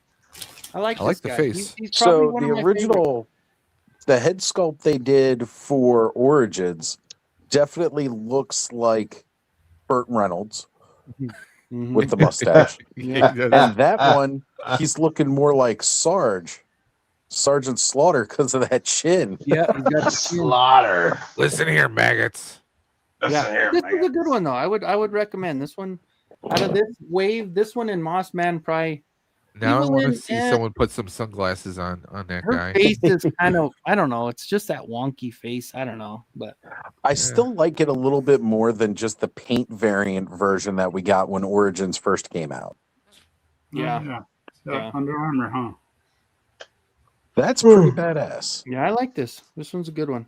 You got It's heavier than all the other ones too. Like, I do think Evelyn should be a little more paler though for the figure. If they're making it the cartoon collection of the show. I hate you. Her I'm skin was looking very- at Man at Arms right now in Big Bad Toy Store. I hate you, Oz. Yeah. Twins are Don't going be- after the Sparrows. This is what we do. I will We're say here for you, Dave. the next So- wave coming out for 2000X, that whole wave is very tempting with Yeah. the Zodak and A lot of people don't like Skeletor. the Serpent Man at Arms. Skeletor. that came out with the Serpent Wave. Could somebody in Big and Cobb, please? Oh, yep. Kinzo, you got extra to spar at all? Oh, yeah. Yeah. There you go. Short hair Lynn. Wow. Just got to And then get grab a the short hair, little white Exacto, hair scrape version. that little black off under her eyes. That'll be good. Yeah. That's the only thing I know. That works well. I dig it. So just paint it white. But the one thing that I absolutely love about that Serpent Man at Arms is that it did come with the little arm cannon to go over his, hand. I did convert mine into the 2000X version. Like I painted it all blue and stuff. Yeah, I That's freaking on my main love Man at Arms I use. Absolutely love that. Just that piece. It also comes with the armor from the Lords of Power 5-pack where he's got the fur. Yeah. And I mean, it's all silver, but it's still there. I mean, I've got the actual Lords of Power 5-pack, which I love, but hell yeah, no mustache. That's a good one, man. Yeah. Pretty freaking rad too. Walmart just canceled both of mine this morning. Really? Oh, that's what somebody in my comments just said too. Yep. I got this one from Mattel, and then I got an email saying your Man at Arms will be here, arrive tomorrow, and I canceled it. And I was like, shit. Maybe so Cobb canceled his, and then Walmart said, okay, we're canceling everybody's. Yeah. Way to go, Cobb. You ruined it. Yeah. I know. Walmart cancel con brought to you by Cobb. And I was like, fuck. Cobb's already ruined 2026. You hear that? Great. All right, guys. I'm out of here. We'll see you later. I'm going to go cry in the corner.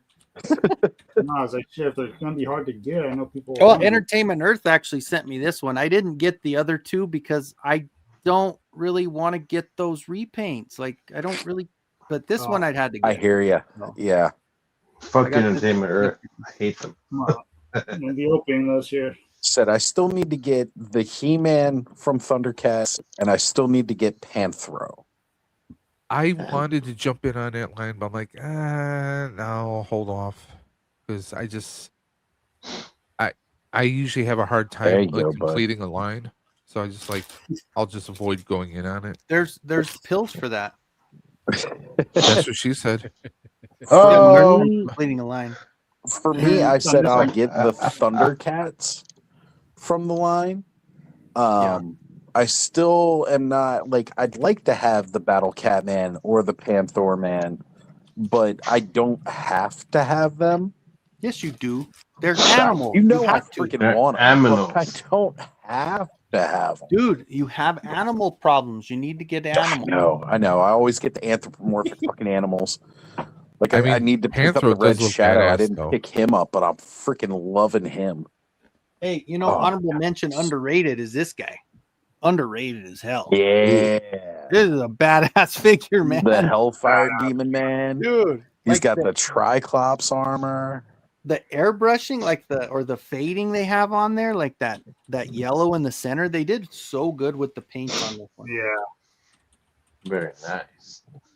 All right, guys. Well, I'm gonna get out of here because I'm dying. Don't die! Don't die! I don't want to fall asleep. We got 4 minutes to midnight, Oz. Yes, sir. I have been paying Roger attention, been known, which means the fireworks are going to go Roger ballistic passed out here. that one time. Yeah. All right, guys. Well, happy early New Year. I'll catch you guys later. Happy New Year, dude. Happy New Year, man. Be safe. Happy New Year, brother. Catch you Take later. care, Roger. Thanks for jumping on with us, brother. Bud's got 2 windows? I mean, it's certain he got 2 because the one was the external cam to show off his gun. His wiener? But I mean,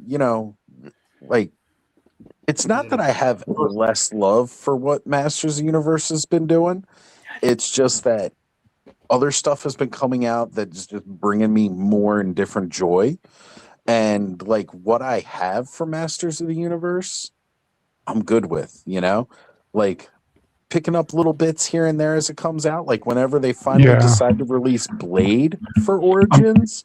Oh, yeah. Oh, man. Because I missed out on the freaking Masterverse one, which that one, yeah. Not getting that and the Beastman ruined me wanting to get any more Masterverse because I am that team. That's what was spoiling the fun for me for collecting them was the difficulty in getting them. That's me tipping a bunch of stuff over. Now, mind you, things have gotten a lot easier, and I think that's because a lot of the hype has died down. So, with the hype having died down, it's made it a lot easier to get stuff from Mattel Creations. I missed out on Geldor. I heard he finally sold out, but he wasn't one that I was like, oh, I absolutely have to have this guy. Same. I still wouldn't mind getting one, but again, it's just like, do I spend this money on this and get more Origins, or do I spend it on this and get, like I said, Mythic Legions has really been, really owning me for the last year for the most part. Action Joe Figs saying Happy New Year. Yes, sir. 2 minutes to go. I guess that means somebody's got to end the stream. Somebody. In true fashion. Oh, 1 minute to go. We're down to the last minute here, guys. It's about to be 2026 on the East Coast. Dude, somebody in my chat, Kenzo, said this Ted Danson He-Man. I cannot see it. Dude, I said he was the 2000X one. Yeah. James Vanderbeek. Yeah, James Vanderbeek. Somebody was complaining on somebody's post, like, he should have came with the axe and shield. He should have came with the axe and shield. And it's like, no, guys, it's the cartoon collection. Mm-hmm. It's based off of how he was in the cartoon, not how the original toy for that line was released. So he's not going to come with the axe and the shield.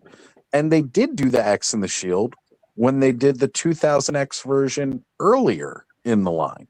So if you really, really want the axe and shield, go pick up that version of the figure. Yeah, we never. Yeah, but we want the bigger axe and we want the bigger shield. Happy New Year, guys!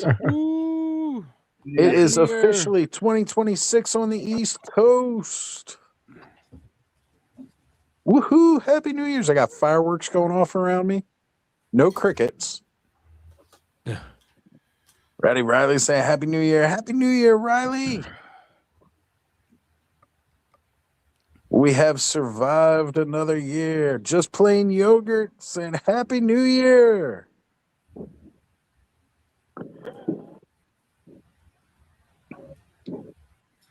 I got to tell you guys, I really, really do like doing these streams for New Year.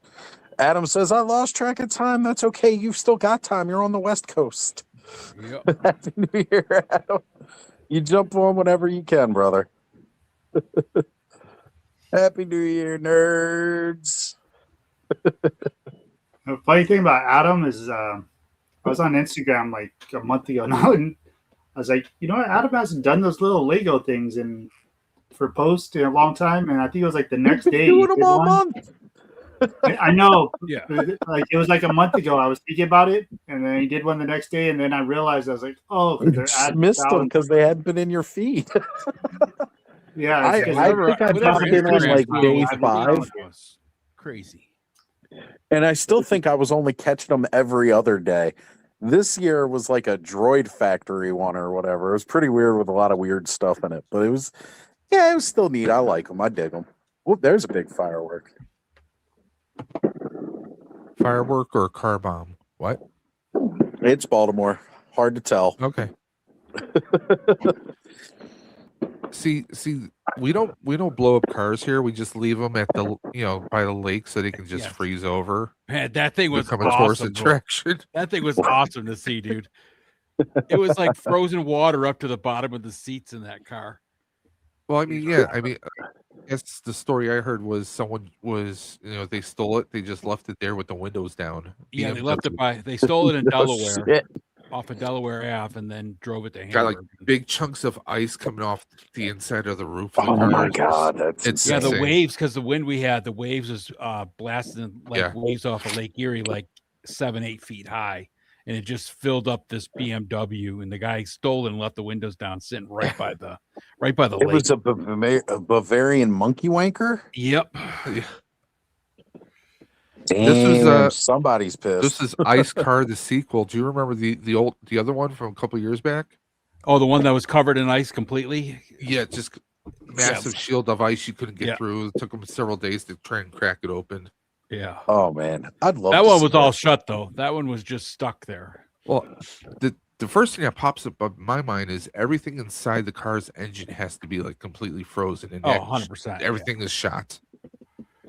Well, oil doesn't quite freeze like that, but that doesn't mean, you figure water's still probably because the water will seep in anywhere it can, and then the if water's it going to be in the freezes, gas, it's going to water's going to be in the expand. antifreeze, water's going to be in the oil. Yeah. What? I mean, it's just And all that's the going to hoses expand once that freezes rubber over. pieces on the inside. Yeah. All right, so Kenzo is flexing with his Masterverse drag store, which Actually, is had somebody said that they argued that with the me saying classics. he's not as good as the Origins. I say, dude, come on. I'm sorry. As soon as I saw the classics, I was like, "Oh damn!" I wish Masterverse rather. New Etheria. I wish the freaking Origins one, the backpack came off and it came like a crossbow. That's cool. Well, this is cool because you put it on his back and that's his little thrusting. And he's got thrusters and jets. The fact that his hands turn into wheels. Does he got little Like holes mine in is. the pipes? Take those attachments from the no. No. The wheel hand reminds me of the monkeys from the Wiz. I know that's Action Joe Fig says, "Don't own any Masters and really don't know anything about them." Well, sit down and let me tell you a little something. back in 19. Actually, if you want to watch a really good history of Masters of the Universe that's semi-educational, go check out our boy Toy Connections channel. He and I have had a long-standing partnership on doing each year. We've actually only got 2 more years left, 86 and 87. Well, I don't think he released 85 yet. What's that? Yeah, I think tomorrow maybe. Or the next day. Yeah, tomorrow. I think it's tomorrow. No, tomorrow it won't be tomorrow because we won't get anything tomorrow. So it'll have to be the weekend because New Year's we're not gonna. Monday or Tuesday. I can't remember. So I'm still doing work on my Origins drag store, but I of course had to give him his coffee creamer shoulders, but I made them kind of like tighter, like kind of looking. Right. And then I painted it up. There was some like a molding here on the crotch that looked kind of like the leg, and so I was like, okay, cool. I kind of want to add a visor to him, and I'm thinking adding like a racing stripe down his arm. That would be cool. Yeah. Very cool. Other than that, though, like I really wish the hands from the new Masterverse one would fit. I would love to have those. He probably would fit in well with that Transformers Motu line that they're doing. Yeah, Yeah, some opportunities there. If they weren't like $35, $40 figures a piece, sure. Yeah. Well, we got Terrence's next toy saying Happy New Year. Happy New Year to you, Terrence. I actually just got the Christmas card from Terrence and Gina. Is really, really awesome. Totally get it, Action Joe Figs. Definitely, man. It's not everybody's cup of tea, but there's definitely a little love here for the Masters of the Universe. We love all toys, no matter what they are, because honestly, there's so many good toys out right now, from all over. They're friggin' nuts. And it's okay to be both. I got a couple Joe racks over there and some Joe racks over there. Yeah, Thundercats over there. Open up. I still gonna open up. I got the fireman and police. Action Joe is mostly 1/6 scale GI Joe though. Yeah, he's doing the tall boys. Original GI Joe, Mondo, Adventure Team, Mondo. It's Mondo. not that Mondo expensive. size. Yeah. Hot Toys. Oh man, I can't wait! Can't wait for that Big Bad Workshop getting the new Omega team. Yeah, Agents of Omega. Agents of Omega. Man, that got me excited just seeing that little bit. And, again, it's not like it's a posable snake or anything like that. It's all pre-coil, but they've got it so like you can stick your figure in the coil, and it's going to be a fun prop. The size of that snake, though, it'd be really tough to make that and make it affordable. Right. Especially like if it had some kind of articulation or bendability to it. Right. Yeah. I mean, you could do it with a wire, but that's just going to break through eventually. It'll break over time. Yep. It's only going to take so much flex back and forth over time. All right, so because I said I wasn't getting anything, then I was like, okay, I might as well just take one last peek. So I have 2 cards here. One is the Stranger Things 2-pack with $10 off, which makes it like affordable. Awesome. But Mattel Creations, I did take off She-Ra and Swiftwind, but this is very tempting. Stingor, Hurricane Hordak, Voltac, and a second Real Blast that I want to turn into. Do it. Do it. Hey, what's the? We got Mega J here saying Happy New Year, boys. Happy New Year's, Mega J. I still have yet to open up Real Blast. Yeah, the Real Blast I did, which where'd he go? It's right here. I was even considering giving it away as a prize next year for the Roswell stream that I usually do. Because I wanted to make prizes. I wanted to make a Brave Star custom because Kenzo has a printed off hat in my little pile of goodies.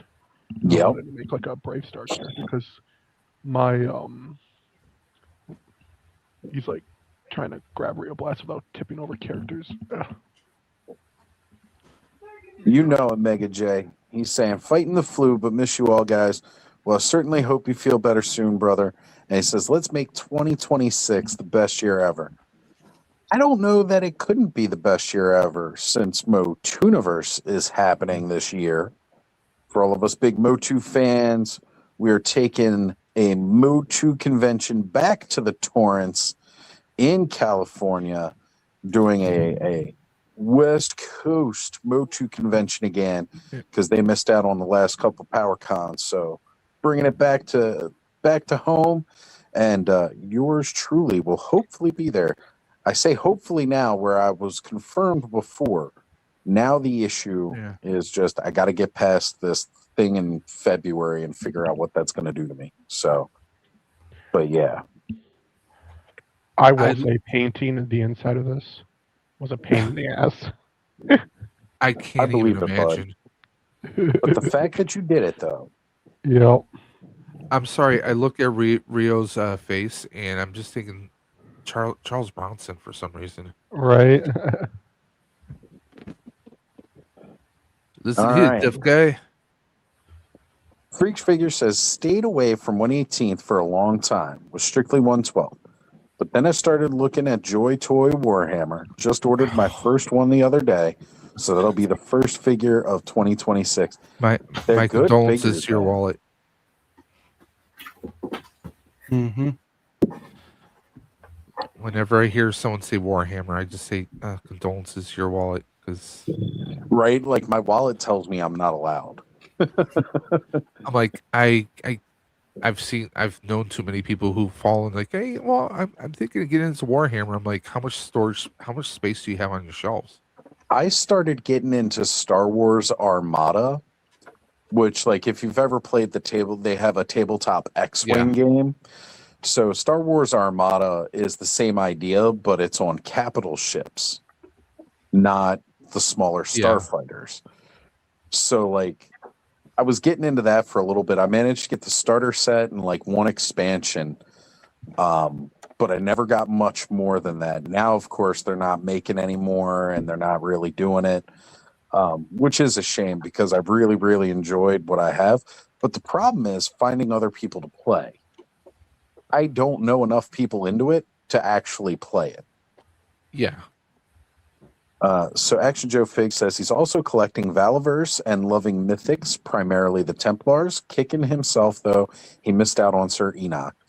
Me too. I missed out on Sir Enoch myself because I was like, okay, I didn't get him in the pre-order, but that's okay. I live right by Eternity of Dreams. He'll pick him up, and he'll have the wave in stock in store. And then I kept showing up at his store in Westminster. He didn't have it.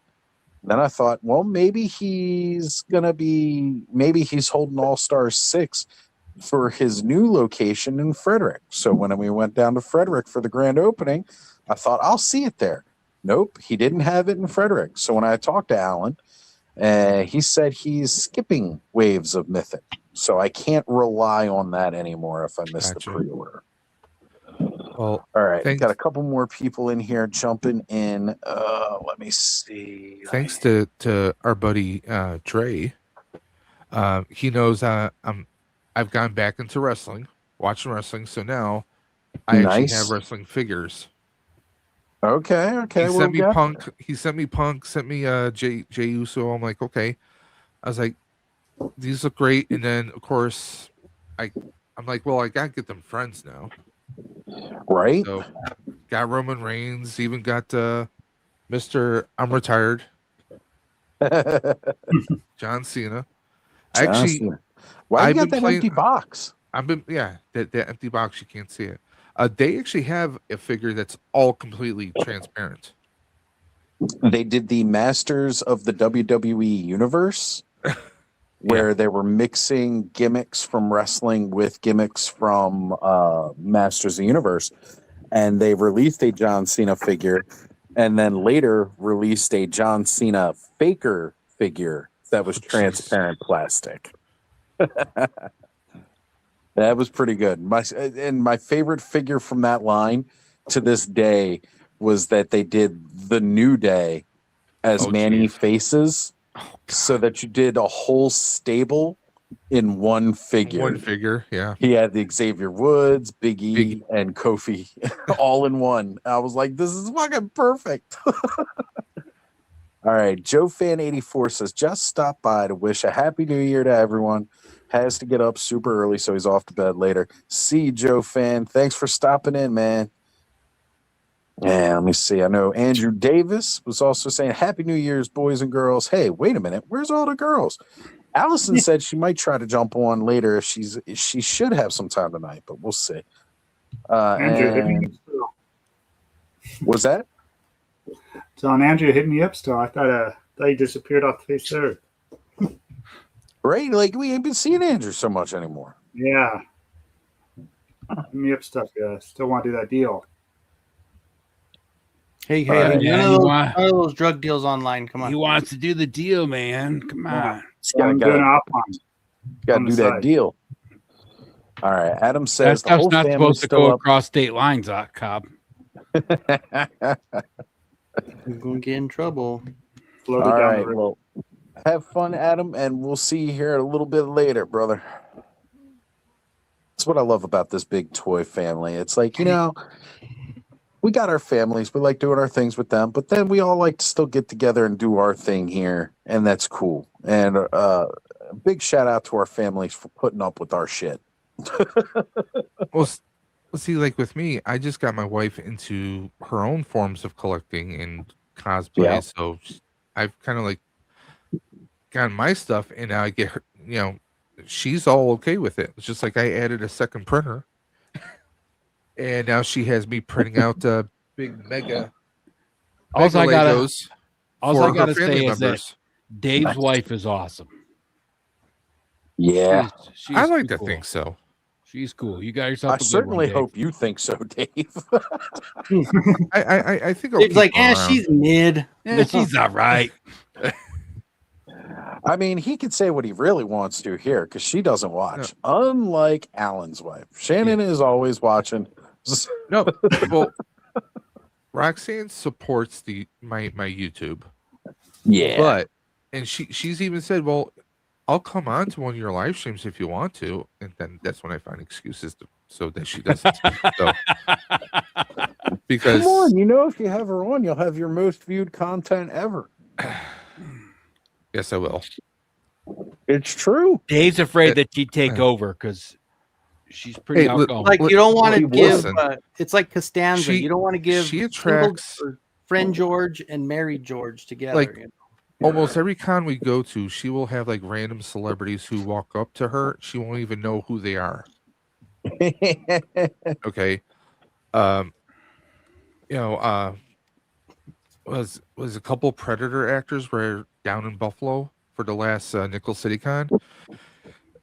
And the one she's talking to one guy, was that Richard Chavez, who played Poncho in Predator? Yeah. She didn't even know who he was, and he tells her who he is, and she's like, "Oh, my husband's into those movies. He probably would be more familiar."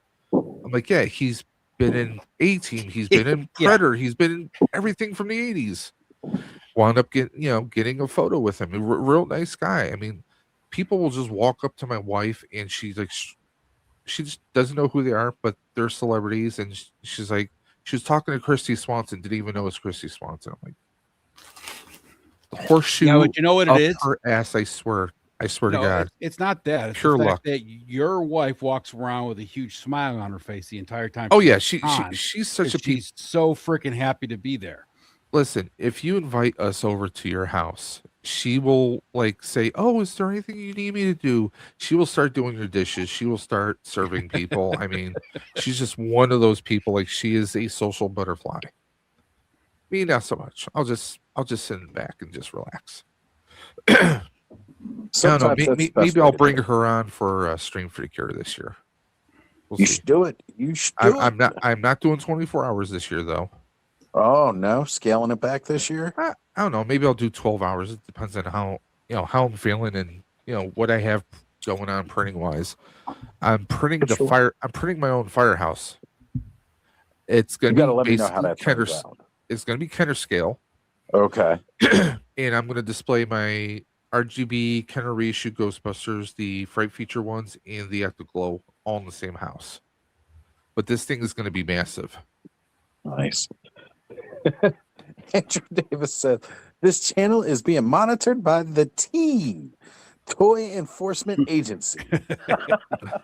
Watching out for those shady deals. Cobb, you're in trouble. And Frankie Rivera jumped in with "Happy New Year, everyone! Happy New Year, Frankie!" Oh man, phone's blowing up with all the New Year's messages and everything like that.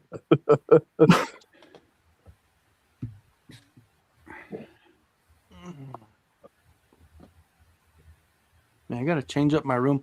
So I'm going to get rid of all my Turtles of Grayskull, put them in a different area so I can set up because my Masterverse is overflowing everything. Right. That in the new 2000X cartoon collection, I don't have a spot for it. So Turtles got the short straw, so they're out. Right. Yeah, stuff now too. I've been decluttering again, and big plan for what I want to do tomorrow since I have a day off. No plans to go anywhere to do anything. I want to spend the day focused in my room. I want to get Castle Grayskull set up and have toys set up on it. I want to get Snake Mountain set up again with toys set up on it. My only problem is now that they've actually got shit going on the inside of Snake Mountain, not just the outside, it's like, damn, how do I really want to present Snake Mountain? Do I want to have it open with the front facing or open with the inside facing? Like, it's a tough call now. All right, Cobb, Kenzo, and Bud, you guys all heard what he said. So if you see Oz on Instagram tomorrow at like 11 a.m., 1 in the afternoon or whatever, scream at him. He's getting in line back behind to that work, purple boy. guy. We're fighting. That's right. Right. Next on. Motu Pritz has 2 Snake Mountains. That's all I got. I mean, that solves the problem right there. Yeah, it does. Hey, look, to be honest, if I could and if I could get a productive Susan and the Super 7 Snake Mountain, all of my problems. Ooh, Super 7 Snake. Yeah, with origin scale figures throughout it. A productive Susan? Mm-hmm. That was Yeah. the opposite of the lazy Susan. Well, like a Does it, lazy like, spin Susan faster? spins, okay? So it's not like she's that lazy. She's spinning around. It's She a actually productive serves a purpose, Susan. so it makes her lazy, not lazy by default. Right. She is a productive Susan. I don't like calling Susan lazy because she's doing all the work. I'm Right. being the lazy one.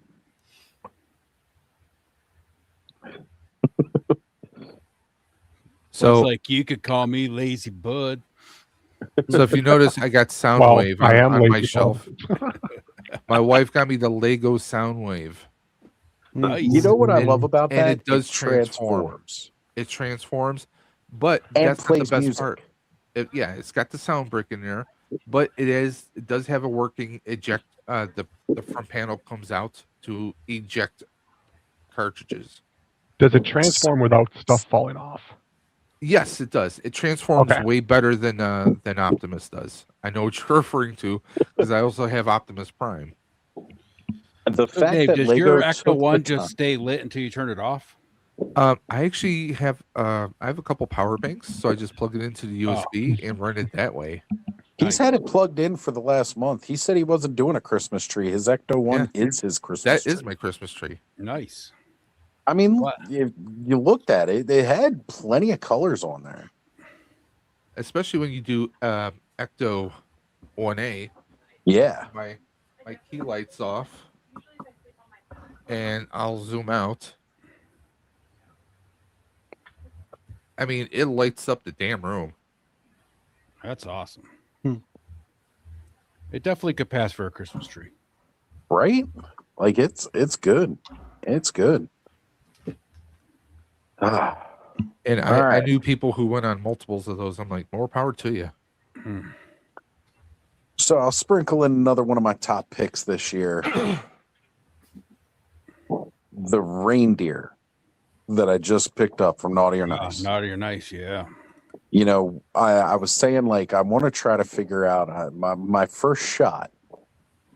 Once I figure out how to get the camera with good settings, basically, I'm just going to look up at a couple of YouTube videos from photographers, like what settings they use for outside. You heading out, Kenzo? Oh, no. Ronnie Trickshot. I see why you was doing a piece. Ronnie Trickshot in the house says, welcome to 2026, you bozos. Only 14 hours late. For those who don't know, Ronnie's in Australia. He's been in 2026 for a while. I should have borrowed your reindeer so I could use it for my night before Christmas thing I did. Yeah, man. You know, I want to have the pictures of the reindeer. And I was sitting there thinking, like, just like a wilderness shot, right? Like, you know, since we all know about the critters, I was going to have a pack of wolves hunting the reindeer. You know, have my timbers out there with it. So we'll see how that goes. See how I can pose it and see how good it looks. All right. Freak says, little one just woke up, going to hop off, tend to him, then get some sleep. Happy New Year, Freak. Happy New Year, Thank you Freaks. for being with us. And here's to an amazing 2026. You got to jump on with us some Saturday night when you can. Yeah.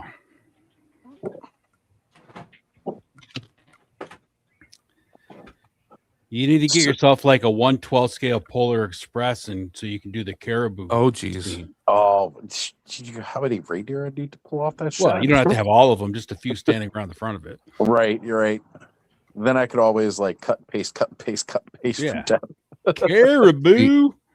I can't mention what you just mentioned because my wife will wake up spontaneously. That's like her favorite Christmas movie is, you know, Polar what? Express. Oh, yes. E-E? I even joked about like, hey, what if I get a, you know what, train set for the tree? Of course, our cats would have a field day with that. So They had a really nice one that I'm sure they still make it, but I bought it last year. It was like when it first came out, it was like $180. They had it for $99 last year. yeah, I've seen some of like Sam's Club will Yep. carry them around the holidays. Yep.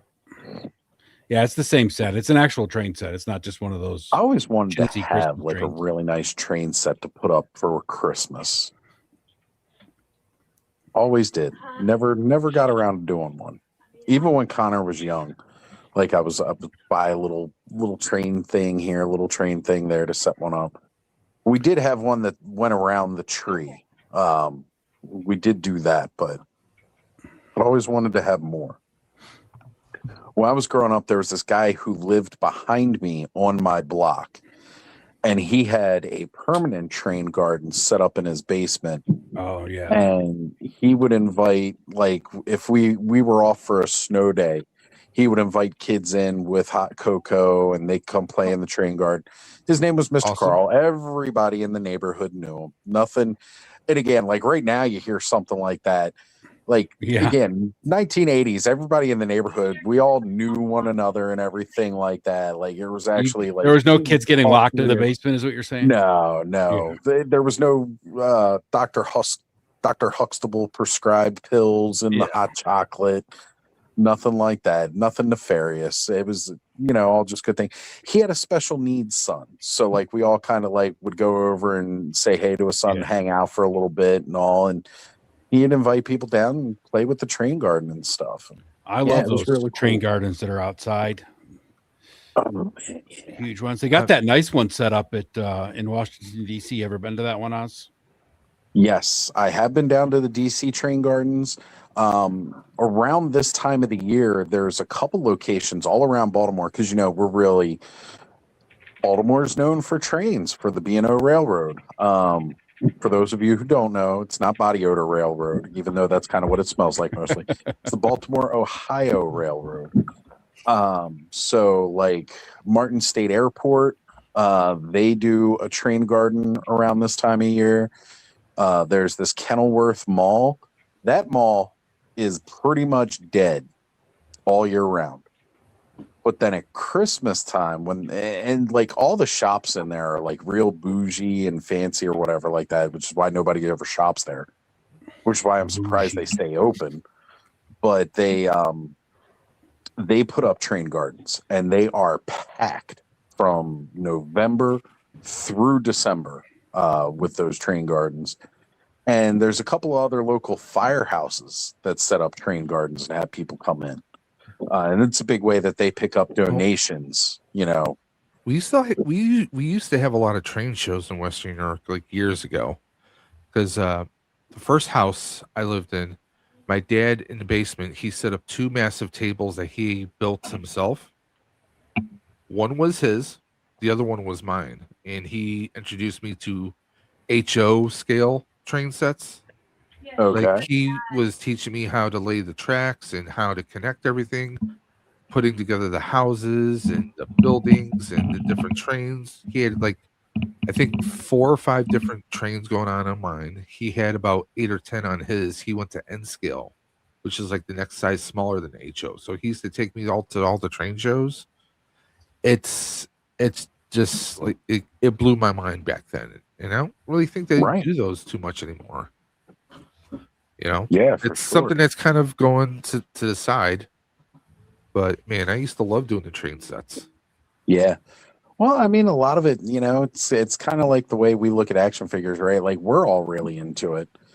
A generation before us, like we like dios and everything for our toys. Well, that was kind of like the dios back then, model building and then like doing train sets and stuff. And that's kind of, it's not as big as it was. And one day action figures, I mean, already they're not as big as they used to be, so like for us, because it's all relevant in what we like in our hobby, it's huge to us. So, we like to think that it's much larger than it is, especially with how we can all connect through doing stuff like, again, live streams and connecting on Instagram and social media. But really, like, these worlds are so small comparatively. But you know what? It's great that we've all been able to find one another and be able to enjoy that, which is a great segue into, not only did I want to talk about our top pickups of 2025, top moments of 2025.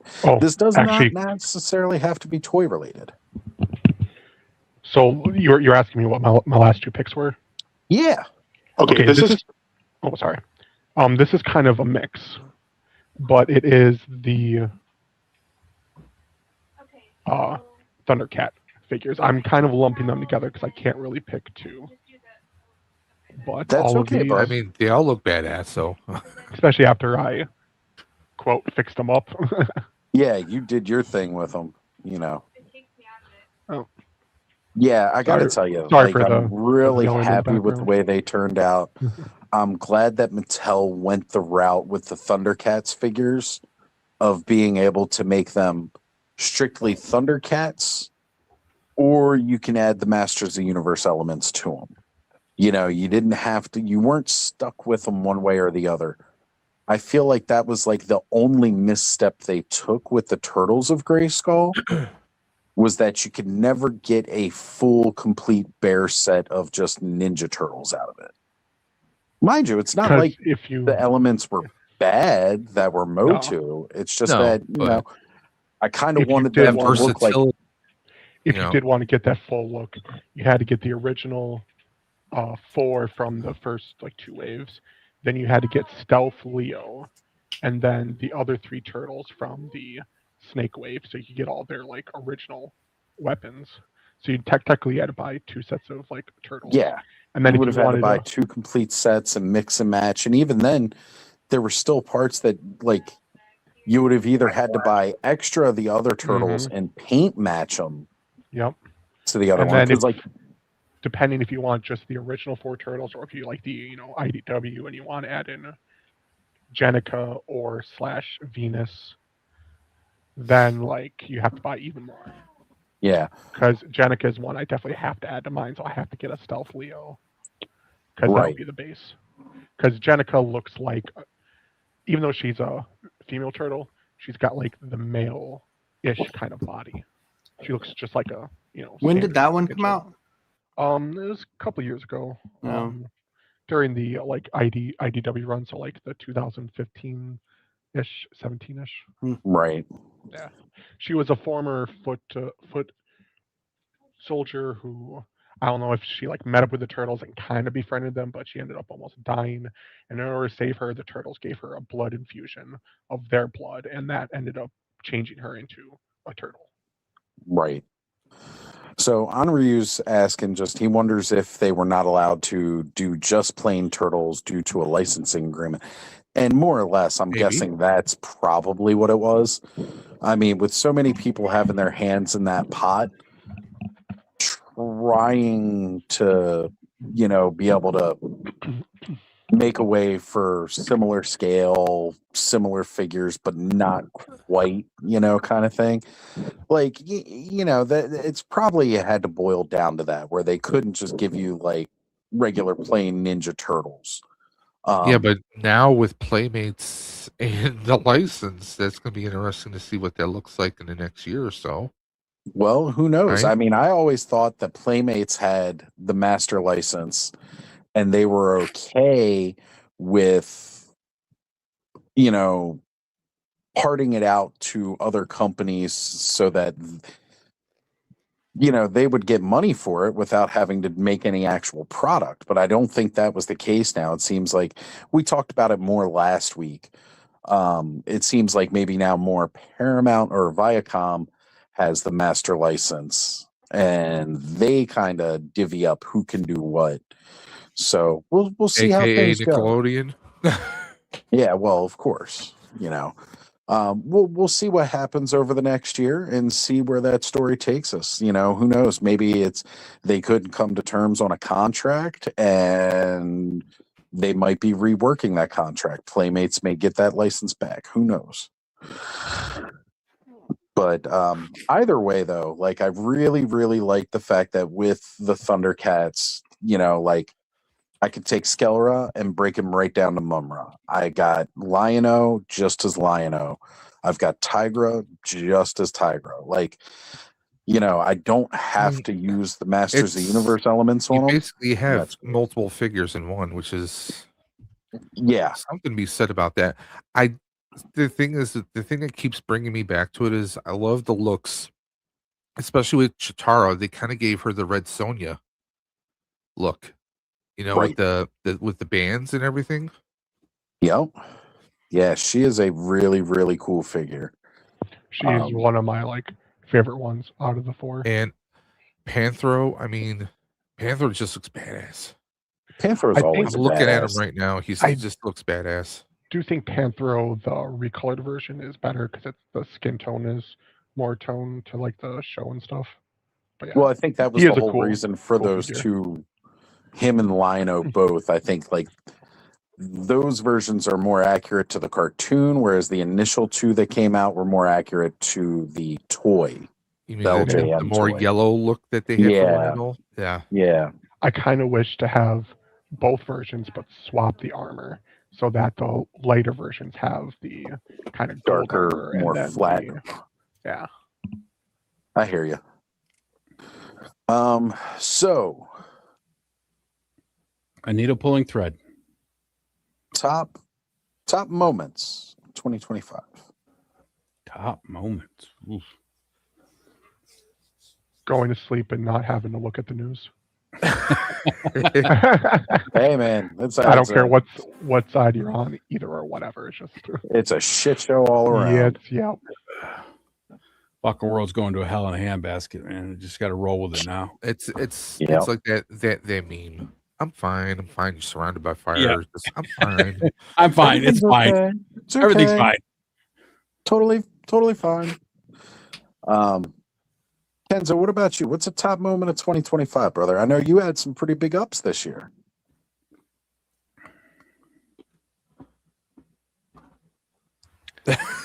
Doesn't have to be toy related, buddy. You started working again.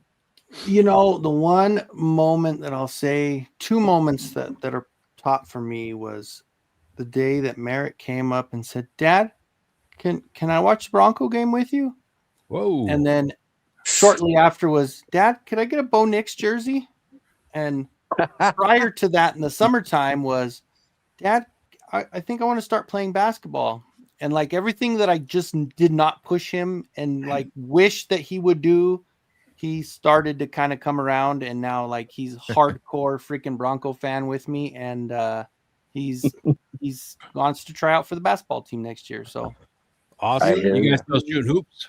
Awesome. So yeah, it's gonna be great. Yeah, I put a basketball hoop outside the house when he was like a year old because I was like, he's gonna play ball. Regulation heights, or well, I think he's a little too tall for that one now. Oh no! I put a Okay, regular. so full. I put it in the cement. Yeah, it's a regular basketball hoop. So. Nice. Yeah, I He put it just in. transitioned this summer from the little tykes to that, though. Oh yeah, no. Shit, dude, he's. Hey, probably look, man, I'll still jam on some little tykes basketball. It's the only way you get me to dunk. Kenzo just dunks on his kid left and right. His kid's bigger than he is almost. I'm telling you, he just pushed me over now. Shit. Let's say when Connor was over on Christmas Day, he's up to just past my chin now. And I'm like, man, you're only 10. Why are you this tall? And then I remember, oh yeah, he's got my genes in him. He's gonna shoot up. He's gonna grow to be about 5'11" to 6 foot by the time he's 16, and he's gonna just stop there. He's gonna plateau, because that's what happened to me. Hit 6 foot by 16, and then I shrank down about 1.5 inches. I actually used to be 6 or like close to 6 foot, and I've shrunk. Yeah. Well, like they tried telling me I was like 5'8", and I'm like, okay, that's impossible. But I'm like 5'10". The knees and compacting of the spine. Yep. So yeah, I've had a lot gain of 100 really pounds, good. drop 100 pounds, gain almost 100 back. Yeah, exactly. You wrecks your spine. So and now I'm back on trying to lose it. Yeah. I've had a lot of big moments this year, a lot of really big, awesome moments. But much like what Kenny was saying, one of the best proud dad moments that happened for me this year. Connor playing football. Now, he has been resistant to every sport. He always says, I don't want to do it. And then his mom signs him up for it, and he has fun and he enjoys it. But it's always that initial resistance. Like, he wants to play video games. He wants to play Fortnite. He didn't want to go play any sports. So with football, she goes, I'm thinking about signing him up for football. Do you think I should sign him up? And I said, yes, sign him up. Because football has always been my favorite sport, football and hockey. So it's like, all right, sign him up for football. I will break the news to him. You don't have to be the bad guy on this one. I'll tell him Dad said to do it. So I talked to him, told him, hey, look, your mother's signing you up for football. And he started to get the groan. And I was like, because I said that I want you to try out football. If you don't like it, you don't have to do it again. But I at least want you to try it. So he was like, all right, I'll do it. He signed up for football. He loved it so much, he immediately signed up for another league that was like a month and a half after the first one ended. Hell yeah. So, and he's ready to go again next year. But being able to sit out there and watch him play football, oh man, that right there, one of the top moments of my life. Not just Proud 2025, definitely. We got Abby in the house saying, "Happy New Year, fellas." What's going on, Abby? Happy New Year to you, brother. Thank you for joining us tonight. I just saw this post. You want to know the real reason John Cena tapped out and like left? Because he's about to achieve his final form and become Ernest. Yes. I saw that earlier Ernest too. T. Worrell. I've been seeing it left. He and looks right. like a jacked up Ernest. No. And honestly, Oh, if they ever did people have done AI videos of him as Ernest. That'd be great. Well, And I gotta say, he's a funny guy. Yeah, he really yeah. is. Oh yeah. And I John mean, look at Cena is not Peacemaker. somebody heard that he I was would acting, say I was like, is like a top tier actor. He has made that full switch to take a more serious role in acting, but he's never going to be that top tier guy. No. There But has he been a role he's done that I've excels. hated. Like, even if the film was bad, his role in the film was like fun. Exactly. He has been really good and really funny in everything that he's done. Yeah, that movie he did with was it Idris Elba? That Yes, I was just thinking about that on Amazon. Yeah, the I loved president it. and the UK. Yeah, That he was was a great yeah, movie. Prime Minister. Oh my president. God, it was great. Sir Idris, he just got knighted. Oh, did he get knighted? I didn't know that. Yeah, like the other day. I'm Awesome. like, wow. That's fantastic. So now we must call him Sir Man-at-Arms. Yes, Sir only Man fair. at Arms. Sounds like a good name for a Which, Mythic by the Legions way, character, Sir Idris.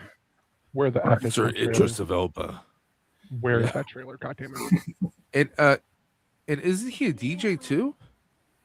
I don't know if he still He just does, ev- but he did do DJ for a does while. He used to. all different he does everything, man. Yeah. And he Yep. can be pretty funny himself. Oh God, yeah. He's funniest when he's just the straight man, because he is so fucking serious. Oh, you ever see him on the Hot Ones? Yeah. Oh yeah. Oh, he was losing it. There was also a really fun one. It had John Cena and Idris Elba. There's a channel called Jolly, or they also do Korean Englishmen. Cuisine. It's this these two British guys. One's half Korean, and they basically go around introducing people to like Korean food. Yeah, how to speak Korean. I and all saw that one. Really, really great channel. But they had this interview where they sat down with like both of them, and it was just really fun. Nice. Definitely like worth a watch. And they actually had one recently that had Jack Black because he was going around for his new Anaconda film, which I did watch, and it was fun. I want to see that. That looks Did fun. they have a lot of nods to the original? I heard someone had told me there was some Easter eggs from the original movie in this one. Yeah. I mean, yeah. Well, they're supposed to, obviously because the remaking premise it. is that they're going to remake. It's a movie about them first Anaconda movie. remaking the film. Yeah. Yeah. The whole premise of this is that they're remaking the first Anaconda movie. And I mean, And Paul also Rudd. there's some cameos. I was cheering. I was just like, That's what I'm "Fuck referring to. yeah." I've heard some certain people appearing in this, Mhm. but I'm not going to spoil anything because I haven't seen it. And that's why I just want to know: are those true? So you've confirmed it now. So thanks. That's hilarious. So Jay Astro jumping in saying, "Happy New Year, all! Happy New Year, Jay Astro." All right. So another top moment for me this year. And I was kind of hoping maybe Curtis would have been here, being part of the Bayathier 24-hour telethon. You know, like the Clubhouse Purple Gang was the pre-show, but the final 24-hour countdown started on Clubhouse. So for us to take that first pitch into that 24 hours and start carrying it through that late night portion was really, really something. And then to be a part of the final stream of that 24-hour countdown when the absolute madness ensued, I don't think I've ever seen anything or will ever see anything like that final stream on YouTube again. And for anybody who's wondering what I am talking about, you could check it out over on Trevor's channel, Legion's Lair. Or wait, not Legion's Lair. Sorry, 1-6 Shooter. It was Legion's Lounge. But you can also check it out on Shooting the Shelf channel. Just Shelve It. They did a simulcast stream for the last stretch. And I've never seen anything like that before. We started off with Curtis just mentioning, hey, why don't we all throw money together and give away a dragon? So we all started talking about it, figuring out how to do it. And then people started pouring in donations. They started pouring in super chats. I've never seen anything like this. Some people were pouring in $100. Some people were pouring in $5. Didn't matter. But Jeremy caught wind of it, jumped on, and said from the studio that they were going to go ahead and just put an all-in package. We ended up having enough money to do 4 dragons altogether. 1 from the studio, 3 from all the super chats and combined money we built up. And mind you, none of this was ever part of the intent. This was just on a whim. It was 2 all-ins, and then one of the all-ins got added a Dio piece from Carver Customs, as well as Well from Drunk Gizmo Customs, and that, like, just seeing all that happen, and I felt real bad because, like, I was going around and telling everybody, jumping into different group chats, we're giving away a dragon, and then we ended up giving away 4 dragons, and like so many people were jumping in from other live streams and everything. Brick was midstream and jumped in. So he wanted a chance to win. He was peeing? Oh. Midstream, man. Midstream. Wait, midstream or midstream? Midstream. Don't cross the stream. Midstream. What? I actually just saw this. Speaking of midstream, I just saw this post about asserting male dominance, and it's this dude trying to pee in a urinal from like 5 feet away, and like everyone else around him is like, "Whoa, what the fuck?" Yeah. I'm pretty sure I shared that too. I'm kind of on a real spamming. Hey, trust me, at a Bills game, it's all big troughs. I wonder if they're going to have those at the new stadium. I'm going to get back. I'm going to check my IG, and I'm going to have 40 reels from Bud. Yeah, this is no joke. My cousin got to go into the new stadium to see a sneak peek of it. Oh yeah, yeah. Before or after that little fire they had? It was just recently. So, by the way, do you know what it was? It was exhaust fans. Oh, defective exhaust fans that just wasn't anything major. It was just one faulty, defective exhaust fan, and of course, it's blowing. It's going to blow smoke everywhere, and that's what it was. Yeah, I don't understand what the purpose of them. I mean, I get the fact that the stadium's old, but I mean, they built the stadium smaller and like right across the street. So, yeah, I mean, so they threw a lot of technology into it too. Well, yeah, for sure. That's what I'm saying. I mean, the stadium is old, so I mean, they needed a new one, but they could have retrofitted some stuff, Yeah, they could have just. Our original stadium was one of the hybrids. Baseball and football. Okay. And it was Memorial Stadium. And even with that stadium, when we were getting the Ravens, for us to get a new football team, we had to have a new stadium. So we had to build at the time what was known as PSI Net. Now it's the M&T Bank Stadium. We had to get that one built. Meanwhile, we still had Memorial Stadium. But what I think was the worst part was, and mind you, our baseball team didn't even play there anymore. They were playing at Camden Yards. Camden Yards have been around for several years by that time. But then they ended up tearing down Memorial Stadium, which kind of defeats the purpose of the name. You don't tear down a memorial. Yeah. They'll probably flatten that stadium and sell all the pieces off that they get, so they can, for people that want to own a piece of the stadium, and then turn it into a parking lot and charge $40 to park. Oh yeah, they did. They definitely did, because I know a lot of people who bought the bricks and stuff from there that were all signed. There's a lot of people that want to buy the seats out of the. Yeah, I have a piece of our turf stadium for before they replaced the turf way back when Kelly was still playing. I know one of the guys who had season tickets bought his seats. I think that's what they're kind of doing, is they're giving those people a chance. What's up, Ken? Ken's Happy here. New Year. Hi, Ken. All right, guys, we're gonna get off. Just shut it all down. Yep. Goodbye. Shut down the stream. 6 minutes before Central Time. I'll do that. At least I'll say Happy New Year in the Central Time Zone. Like in the Central Time. Oh shit!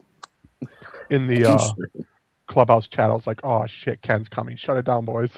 How can you tell? Because I bumped the StreamYard link. Yeah. There you go. Yeah, I always search for it, then bump it just for my own sake. It helps. It helps because we get, at this point, so much. With the amount of stuff I've spammed, you're gonna have to scroll up for about 10 minutes to get to the original link. Yeah. So, sorry about that. I only react to about one out of every 6 of your reels. It's when I'm sitting there and there's no one interrupting me, and I can get. Say what? At least you do to one of them. Unlike Brick. Yeah, that's right, Brick. I'm calling you out. Ooh. Well, I've got to Ken, I've got to find time when I can listen, because you'll send them to me, and I got to find that time when I can sit and go through all of them and actually watch and listen to them. That's the problem I have. I usually see them at 9 o'clock in the morning when I'm on break at work. It's I don't have enough time to go through all these right now. I gotta wait. I'm afraid to listen to them at work. That's my problem. I never know. I can't listen to them because I can't take a chance of something going through and me getting a call. Because the way the calls drop in, I get a beep and then that person's on the phone. So there isn't enough time for me to hit pause to pause it, shut it off before. So if they're in the middle of saying some fucked up shit, yeah, I get that. You must have the wrong number. I'm sorry. Then they call back and it's the same guy who picks up. This time it's the right number. Yeah. See, and that's the thing. It's great. I work at home, so I can play around with my phone if there's down. Like today, I was basically sitting on my phone all day today because we weren't getting calls in, which was a nice change of pace. It really freaking was. Then we'll be off tomorrow. So then Friday we'll be back to work, and then we'll be busy as fuck. And it is just crazy. Duchess of Darkness jumping in saying, "Happy New Year's, boys and everyone." Happy New Year's, Duchess. Thank you for making it. Caught the video earlier. Awesome. Duchess is always pumping out the horror content on her channel, Duchess of Darkness. Make sure you go and hit the subscribe. I love Halloween all year round, not just during Halloween season. So Duchess, make sure to give me all that spooky content so that I can get those creepy, chilly vibes all year. All right. Absolutely. Ken, are you on for a little bit, or are you going to be jumping off again? I'll do what you said. I'll stay on till Central Time because we have both sides of the family in town. My sister's side leaves tomorrow, but my in-law side are the ones staying at our house right now. So they're just upstairs. They're just upstairs at the moment. So I've got a rare moment where I'm downstairs on my own. I was telling Ed this on the phone earlier when I was talking about how the holidays can be a bit stressful. He's like, "Oh, you got both sides of family in town." I'm like, "Yeah, I do." I'm sure it's stressed through the roof. So while we got you for 3 minutes, top 5 pickups 2025, go. Okay, so it's revealed here that even though he's a patron, Oz does not watch my channel because I told you those top 5 pickups like 10 days ago. That's Okay. fine. I Top know. 5 pickups. I'm joking. Clubhouse, I told everybody. I'm joking. Number 5 was the Action Force Sea Lion that I picked up at Joe Fest. Number 4 was the Robotech / Genesis Climber Mospita Cyclone Ride Armor. Number 3 was the Diaclone Powered Convoy. Check out my history of that. Number 2 was the Diaclone Blue Streak. And number 1 was the Robo Skull. That was complete. So Hell yeah. yeah, I did a top 10 list about 10 days ago, 10, 12 days ago and stuff. So I'm just joking, Oz. I know we talked about that list. I told everybody, just have your top 5 ready to go. And then everybody forgot right before the show started. But it is what it is. It's okay. Yeah. I'll be up to it's get tough. off. Yeah. It's tough to compile a list of just top 5. So. Yeah. I realized that my toy hunt was pretty wild this year. So sometime next year, I'm going to. I've already prepped a supercut of like 2.5 hours worth of toy hunting. Then I'm just going to air as like one long extended video, on the channel where everyone can see my key pickups for the year. And I put my top 10 as the last video in that supercut, so people can kind of follow the journey. I know by then it'll be a past year, but it's also a good time to look back. Right. Yes. So, yeah. So again, while I have you here, because I was going to wait to bring up, because we're also doing some top moments of 2025. I was waiting till you were here. Joe Fest this year is one of my big highlights. Getting to finally meet you in person and hang out and spend some real face-to-face time together. Ed, getting to hang out with you again, brother. Oh yeah. Like, man. It's so freaking good to just hang out with you guys and just be able to chill and meet everybody. Like those memories are going to be with me for the rest of my life, more so than just the toys. I know. That was my favorite weekend of the year. I know some people, they get multiple of those. They get Joe Fast and Legions Con. Like, you got to go one day to Legions Con. That was nice. I certainly did. Right. When Power Con is back and Motuniverse gets started, people are going to have even more memories. I know some of you are going to go to ZoloCon here in a couple months. Yeah. Fingers crossed. I'll be able to get to as many cons as I can this upcoming year. We got to see how that's going to play out right now. Everything. Anyway, Happy New Year on Central Time, I guess. All right. Happy New Year Central Time. Yeah. Happy New All right. Year. I'm going to duck out. Thanks for having me for a little bit. We'll see if I can duck back in later. But hopefully Happy you New can, Year, brother. All right. Have a good one. Later, Happy Kenny. New Year. Happy New Year, man. Bye. Happy New Year. Bye. And we have Nolan in the house making us Toy Tube official finally. Saying Happy New Year. Oh, Happy New Year, Nolan. Ray was in here earlier already making us partially Toy Tube official, but now that the dynamic duo is both here, if Ray's still watching. It makes me realize I'm going to have like 1 million messages when I get back to my desk and I can actually pull up IG. I probably had 4 requests from people to jump in. I can't check IG on my phone and still be part of StreamYard because of how it has to come up in the browser. So I can't duck out and look without leaving StreamYard. It's too bad they don't just make an app that you can use, because even with on my Android phone, I could have Prime Video playing on my phone, put it off to the side, it's still playing while I'm checking Facebook and doing other stuff. Come on, you have college students and high schoolers in their spare time making these weird, funky game apps. StreamYard, you can't just put some money. I mean, you're cranking up the prices of everything on StreamYard. Why not make a little basic app that people can just use? It'd be a little bit simpler. So my first notification from StreamYard when I logged in today to schedule the stream was talking about all the new features they added for 2025. I didn't even bother to read it because, to be honest, I'm sure most people aren't. The best thing they did was add that intro play and outro play at start stream and end stream. This is the most useful feature they've added. they've made the mobile app so fucking like the mobile website that, you know, again goes through the browser so convoluted that I can barely control the stream from my phone, which kudos to all of you guys, Ed, Cobb, Kenny. Ken was just here. All of you guys have control of the stream, which really helps out when I come outside for, you know, smoke breaks and stuff. Like I can see one comment, almost two comments from the mobile. But like trying to embiggen people and everything like that, like I can barely see shit. I can't do anything. It's horrible. Yet I used to be able to do it just fine. So kudos to you, StreamYard. Also, apparently it's going to be the parent company for whatever reason. Now it's all going to be under the parent company's name. So whoever bought up StreamYard last year, I don't even know if it's still going to be called StreamYard past tonight. No, it's not. It's going to be called whatever that parent company's name was. Yeah, That's something Bending with Spoons. Yeah, Bending Spoons. Yeah, that Googled one. it. Yeah, so that's what it's going to be called now, not StreamYard. Whatever. So I mean, you know, go eat a bag of dicks. What that's my brother's nickname, in fact, actually. Eat a bag of dicks.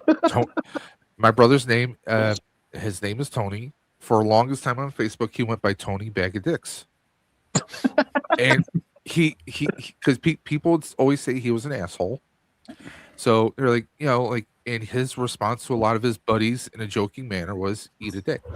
So he found out that there's a company where you can buy like little bags of candy dicks, and he would leave them on his buddies' cars and front porches and stuff all the time just to kind of piss them off. So he actually had his Facebook name was Tony Bag O Dicks, and he got away with it for the longest time on Facebook. Down on that shit. Yeah. Used to be able to put whatever your name was up there. Now it's a big thing, especially if like you do a business Facebook. Yeah. Oh, who was the toy tuber guy who Justice Curry? Yeah. He had issues with that because that's not his name, but that's what he had his Facebook under.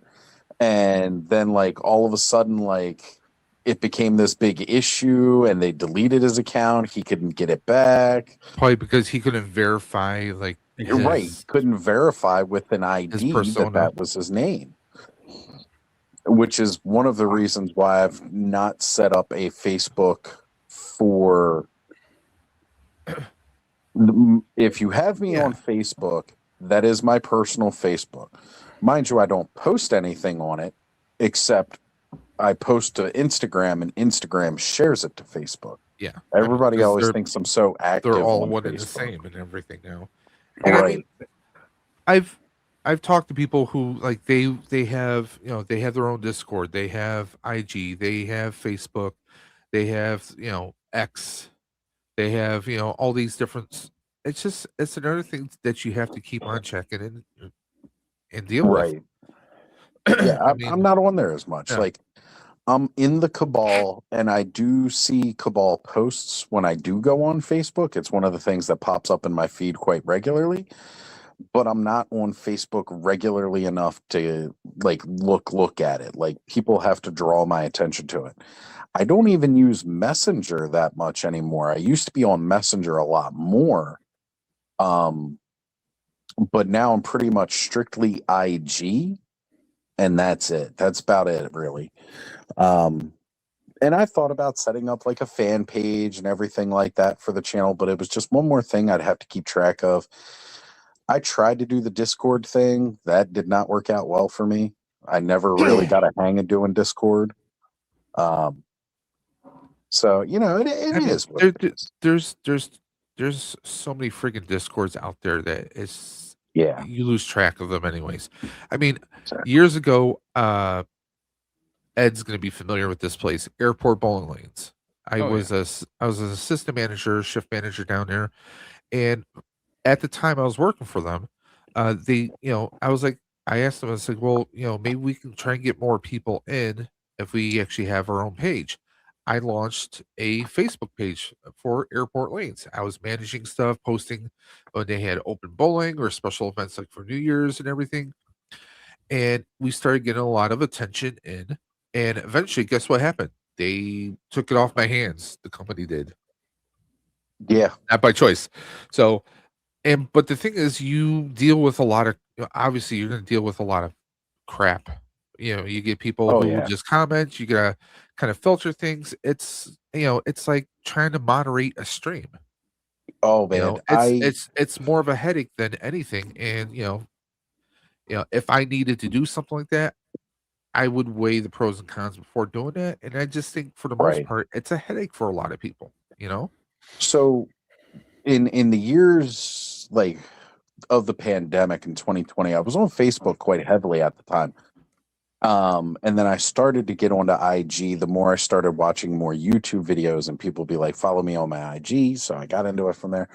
But I was running a Facebook group that was definitely more adult themed. Oh yeah. Yeah. No, it was to the point where it was one of those kinds of assholes after dark. Hello, ladies. Oh, it was one of those kinds of pages too. It was a naughty, flirty banter page. I started it with a couple of people who I'd been friends with who were in other banter groups, and then drama would ensue. So then we'd go leave and do another group, and then drama, and then we'd leave, and eventually just started our own group. And we went through a couple of iterations of it before we finally got it to like where it was really going kind of successful. It was a lot of fun, but like after doing it all for like over a year and a half, it was, it got to the point where I was just tired of it. But keeping up with that, and when you're doing that kind of a Facebook group, like, you gotta watch, because there's a lot of like creepy dudes, and there are rules set up where like you can't DM somebody without asking permission publicly first. And them being okay with it, because you got guys that girls that are trying to be flirty and fun, and then guys that are hitting on them and taking it to extreme or whatever like that. Let's just say I Googled a dick pic that was probably the most gross dick pic ever. Like, jokingly, I've referred to it as the turkey neck. And basically, when we'd get a report that some dude was in some girl's DMs and just like whopped out his Johnson and all like that, I'd immediately slide up into his DMs and send him a dick pic. And it was a real fucking ugly. Was it just one dick pic, or was it a bag of dick pics? It wasn't a bag of dick pics, although that probably would have been better if I could have just got their address and mailed them a bag of dicks. But no, because we had to protect the women that were just trying to have fun and be flirty and all like that. And, they just, some guys be way too male weird, hormones just never know when to Some people are just idiots. Yeah. Yeah.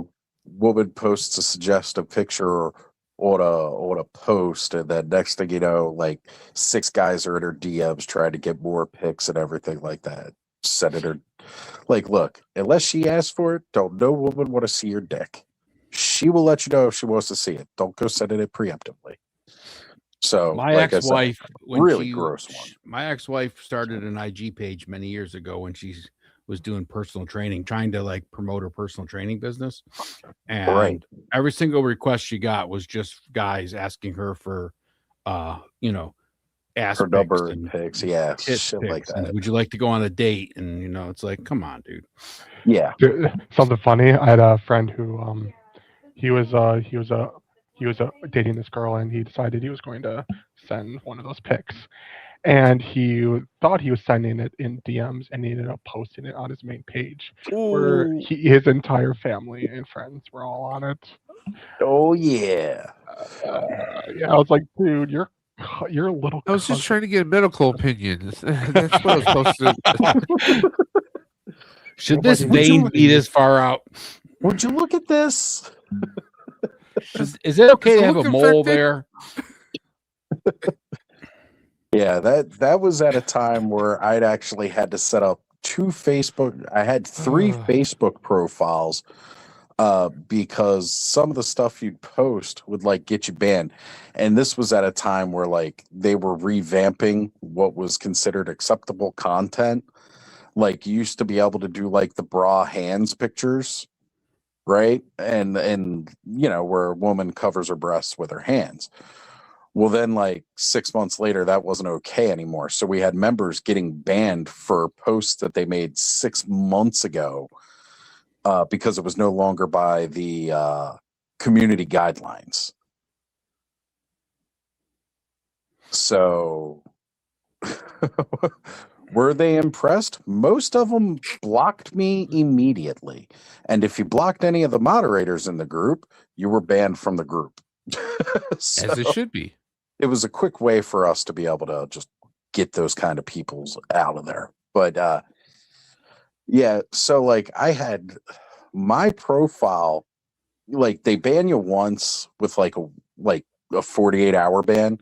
Then they'll ban you for 7 days if you get banned again within like 90 days. Then they'll ban you for 90 days. And after 90 days, they will delete your profile permanently.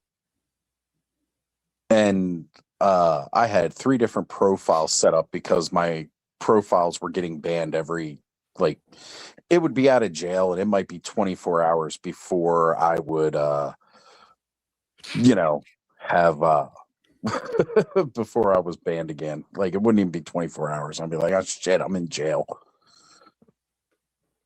It sounds like so. Then I'd have to switch to another profile. One of those profiles was Oz Dabur, Daburr, and it was a picture of a bear from Bear, Delaware. His occupation was a salmon slapper. I had all that set up. It took Facebook like about a year to figure out that wasn't a real person. I was like, come on, do I really need to verify who I am? You can't just tell that this is a joke account? Fuck off. I'm bringing it back to your Tony Bag of Dicks story. There you go. But yeah, I really just don't want to go through the headache of like running a whole group and all that kind of stuff. I don't know. I thought about it. I thought about doing like the Oz holes and the clubhouse crew members. It takes just like, one idiot to ruin it for everybody too. So right.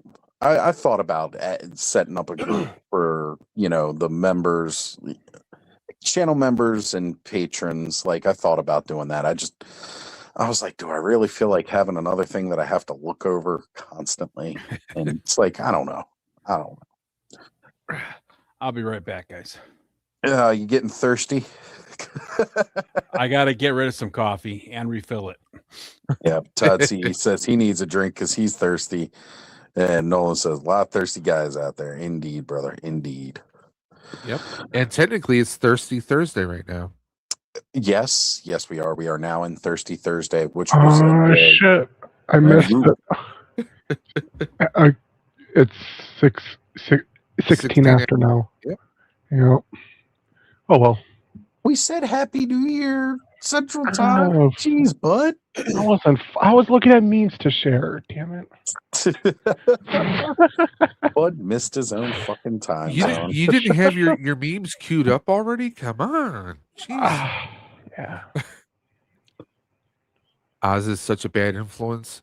I totally am. Totally. I have 5 of the Thundercat Mo 2 figures in my cart on Amazon, and I happen to have a bunch of money credit on Amazon because when they screw up orders, I will complain to them and they'll credit me half the time, even though because I live in an apartment complex. They take it to the wrong building. Eventually I do get my hands on it, but their picture shows a different building. I'm like, this is a different building. I did not receive my package. I get my credit. So Adam says Bud missed the new year. Now he has to remain in 2025 for another year. Fuck that. You have to relive 2025 now. I'm sorry, Bud. I'm sorry. Hey, maybe this will give you a chance to go ahead and back the bay.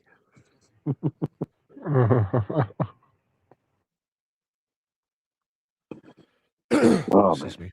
All music fans with us. What's going on, Jeff? Happy New Year, bro. Thank you for joining us. Yeah.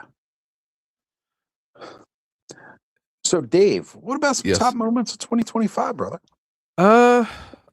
Stream for the Cure this past year was, I mean, that was fun. Over, it was like technically 25 hours and change. And having like, you know, you guys coming through and Mega J and just bringing a bunch of people who would not normally have eyes on it and just bring us over. I mean, it was, you know, that was just, it was one of the best years we've had. And it was great just having all the involvement, all the different people who came through. We had our coloring session with Allison, and you know, just it was just and the funny thing was I didn't really feel tired. Even after the stream finally ended, I was still awake for like another 2 or 3 hours. That adrenaline pumps through you. Yeah. Like even doing the Bayathier telethon by the end of that, yeah, it was 24 hours plus if you did the pre-show. So I mean, like, you know, being on that was like you'd figure by the end of it you're so tired, but no, by the end it's like you start to get tired before the end, but like when it's ramping down, there's always like that adrenaline boost. The same thing with the San Diego Comic-Con stream, like, you know, like I'm almost just ready to be done with it, and then it's like, you know, you start getting that good conversation again right before the end, kind of recapping everything you just did, you know, and you get that second win. So I'm glad to hear that went well. I know I touched base on a lot of different marathon streams this past year. I did, you know, the Ride for Roswell. I did the Give Kids the World with Stu. Which that'll be coming up again in March. I will finally be able to shave my head again in March. Oh my God, that's going to feel amazing. You can't wait. Oh my God, I cannot wait. I cannot wait.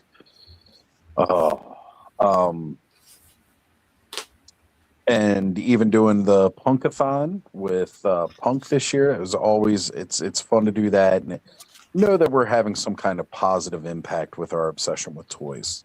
You know, that really goes to help out others, not just more of us. Like the Bayathier telethon, it was a fun 24-hour stream, but it wasn't like for any charity. The charity streams are really, really fun to do. And it's glad to see that, you know, again. I mean, like that's a good question, Oz. What are you going to put up for offer to raise money this year for Stu's stream? Not your hair. I don't even know. I don't honestly. Hopefully, he has just enough great bag of dick pics. Bag of dicks. I don't know, man. I really don't know what to put up for offer because even though I just said I would grow the hair out on my head, which has been annoying, Stu he put up last year that he was going to get a tattoo. And he posted the videos of those results. He did get a My Little Pony tattoo. I like Nolan's idea. Yeah, body wax. I got a story about body wax too. Actually, the winner gets to rip the wax off of him. Yeah, I can see Oz laying on the bench like Steve Carell and 40-year-old virgin. All right, I'm gonna have to go mobile, or I'm gonna have to go inside again. So I'll be jumping off here in a second. But before I do, let me tell that story. So several years back in my early 20s ish, I coming up on some hard times, needed some rent money. So I took the last $20 that I had and I did buy a thing of body wax and basically told people at $2 a strip, you could rip one of the wax strips off my body anywhere you wanted and, you know, see if I could take the pain. I got a pretty high pain threshold. Honestly, it didn't really hurt as much as I thought it would.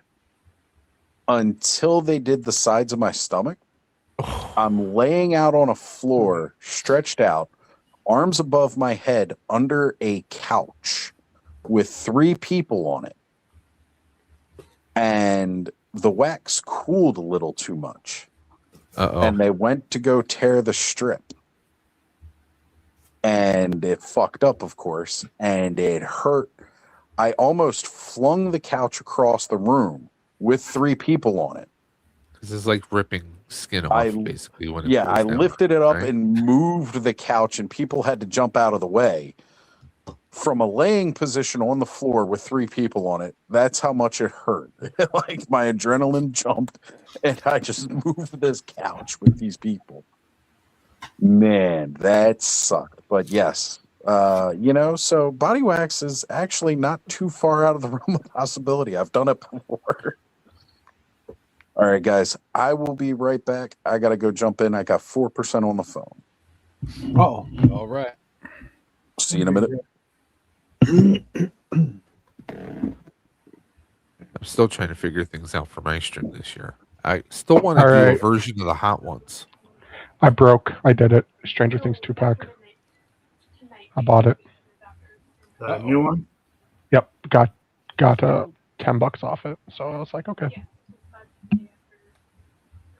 Because I'm going to take Hellfire Man and I'm going to turn him into a Hellfire Eddie custom.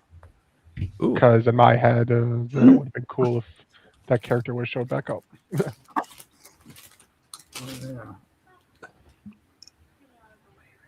Yeah, I watched Stranger Things earlier tonight. Yeah, it was good. I'll I give it admit, like a 4.8 out of 10. I talked with Dre, and both of us felt like it could have been a little bit more.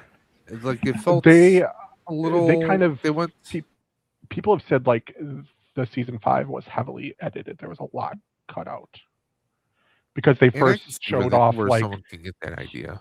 Here's where the like they were posting the original cut times of the show, and then like weeks later they're like, okay, here's the official cut times of each show, and it was a lot less, and you can tell by watching season 5 that there's some stuff missing. But overall, I still really, really liked it. I enjoyed it, but like some stuff was like, because I don't want to spoil it for anyone who hasn't seen it. It felt like, I'm trying to find the right word without kind of giving any hints or anything. I mean, it just felt like they kind of went for maybe the quote unquote positive ending. I will say they focus a little too entirely on a new character. Yeah. This character got more screen time than the original cast. And if you're wrapping up the show, you really want to wrap up all of those main character storylines. And there's one little scene towards the end that kind of made you think that there might be more to everything, but there wasn't. You know? Yeah. You probably know what I mean without spoiling it. But I mean, well, now I don't have to watch it. Thanks, guys. I mean, I'm just glad they didn't give us a Sopranos type ending. That's all I'm going to say. You know, Ed, I was Or gonna also watch Game the of show, Thrones. but I guess I won't. We don't have to now, Kenny. We know everything that happens. Fuck. God damn. I mean, when Batman showed Not to up, spoil it, but I'm just gonna spoil Right. it. Fuck you guys. When Batman fought Spider-Man, it was the coolest thing ever. The freaking Teenage Mutant Ninja Turtles showed up to the freaking Upside Down and start kicking ass. Which we all honestly, know that's bullshit. that 'cause would have been great. Ninja Turtles would get their asses handed. no, to it was the Motu Turtles. They showed up. Well, there was the Stranger Battle Things Armor. Turtles crossover figures, which sadly they only did 2 of them. They only did half the turtles and half of the kids. I mean, they did. It's kind of annoying. They crossed over. I mean, Transformers and Stranger Things crossed over. They had they came up with a figure that was like the pizza truck from the pizza van from like was it season 3 or something like that. Season 4, yeah, the guy, season what's his 4. name? The Yeah. guy with the long hair. What the fuck happened to him? I never watched this fucking episode. He I got have no another idea what- job, man. He just got back in his truck, got stoned, and wandered off, and no one ever heard from him again. Which someday will be my fate. I'm at 11:27. I'm gonna try to get back before the midnight over here in Mountain All right. Time. I gotta do a quick couple things here. Yes, So, sir. I will. Yeah. He's gonna watch Stranger Things real quick. Yeah, real Like Well, yeah. triple like time 10. speed. Just run through it real quick since I already know everything. You know. But I'll. Yeah. I'm gonna try to jump back on before midnight because yeah. He only has to watch the beginning now that you guys gave all the spoilers. Right. So I just need to know the characters and then I know the ending. So. I mean, when Spoilers. Adam Sandler showed up, Right. Oy vey. All right. I'll be back. Spoilers, stranger things happen. and then you're gonna get the prequel Strange Things, and then they're gonna revisit it, and then it's gonna be the Strangest Things. There you go. And so it's then- going to and be then like the there's that Fast one and the version. Furious, where it's faster and furiouser. And then there's Yeah. going to be that one version no one wants to watch, Stranger Danger Things. Right. I think that was Slow what and Oz was talking delirious? about Which- earlier. Also is pretty much season 5. Stranger Danger.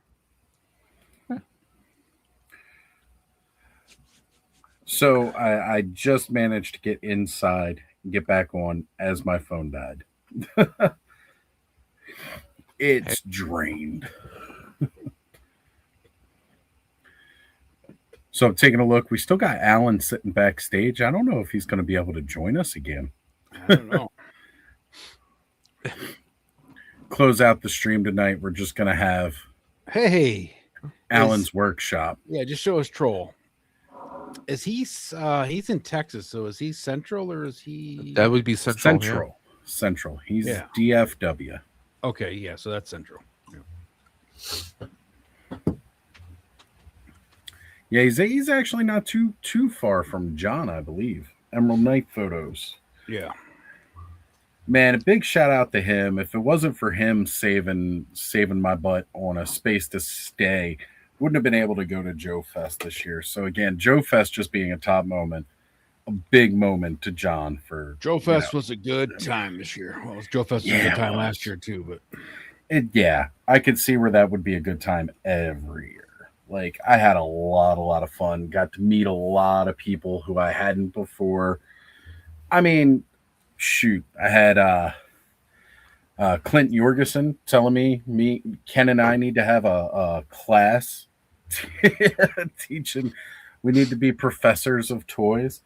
Like, look, I don't know that much. I just know my personal history. Like, What would it be called? A them. THD? Is that the toy history degree? THD? Right? Why not? Toy history. THD, it's a little close to THC. I'll go for it. I'll go for it. I like it. But yeah, that was just mind-blowing. A really, really fun experience. And again, I like people often ask, like, what was better, Joe Fest or Legion's Con? And it's really you can't quite compare them. The people element is very much similar, but the type of show that it is, it's a different thing. It's really a different thing. I recommend you get a chance to go to both yourself. Do so. I can do Legion's Con this year. I'm going to do it. I'm going to at least try to get an overnight anyway. Heck yeah. Yeah, let's do it, Ed. Well, my fingers are crossed I get to anything this year. Yeah. I was all locked in, and then it's like, oh no. No. Yep. Life does that to you. It does. Sometimes it just hands you a bag of dicks. Sometimes it just hands you a bag of dicks. Especially when they come from a guy named Tony. It's the worst. Yeah. That fucking Tony. Fucking Tony. Speaking of, where is that guy? He's probably working tonight, isn't he? Oh, yeah. He's probably on the bus. Yeah. He's got to be. It's a big night for shit like or that. else he's out picking up the ladies. One Frank, of the you two. talking to me? Yeah, you talking to me? He's doing a whoop whoop. The juggalo. Yeah. Yeah, guys, watch that guy Superhuman. Yeah, I remember first time I seen him was on the Tosh show. It's all for the juggalos and juggalettes. He still does stuff. Yeah, he's still. Man, I'm surprised he doesn't have a bigger hospital bill. Like half the ways I've seen him hit shit, So a lot of you guys know I used to do a bit of wrestling, and like some of these backyard wrestling federations, they take it just as seriously like as the pros, because some of them are set up in guys' backyards that are from pros, like with rings and everything. You go through bump training and everything else just to do a backyard show. It's not all light tubes and barbed wire and all that dumb shit, or trampoline fuck ups. Like, some people actually do it quite very seriously. And as a matter of fact, a lot of my buddies that I used to do this with have all gone on to indie circuits, and some of them are even in Ring of Honor and other places. So again, they take it very seriously. It's not just like, oh, a couple of guys sitting at a playground, which is where I started with a lot of my stuff. But you learn how to take a lot of falls. And as a matter of fact, in most martial arts, a lot of your preliminary stuff is learning how to fall, how to land, how to try to protect yourself.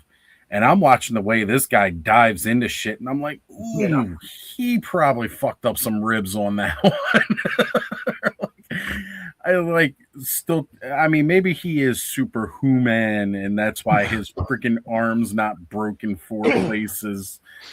But jeez, he's always doing it for the juggalos and the juggalettes. Whoop whoop.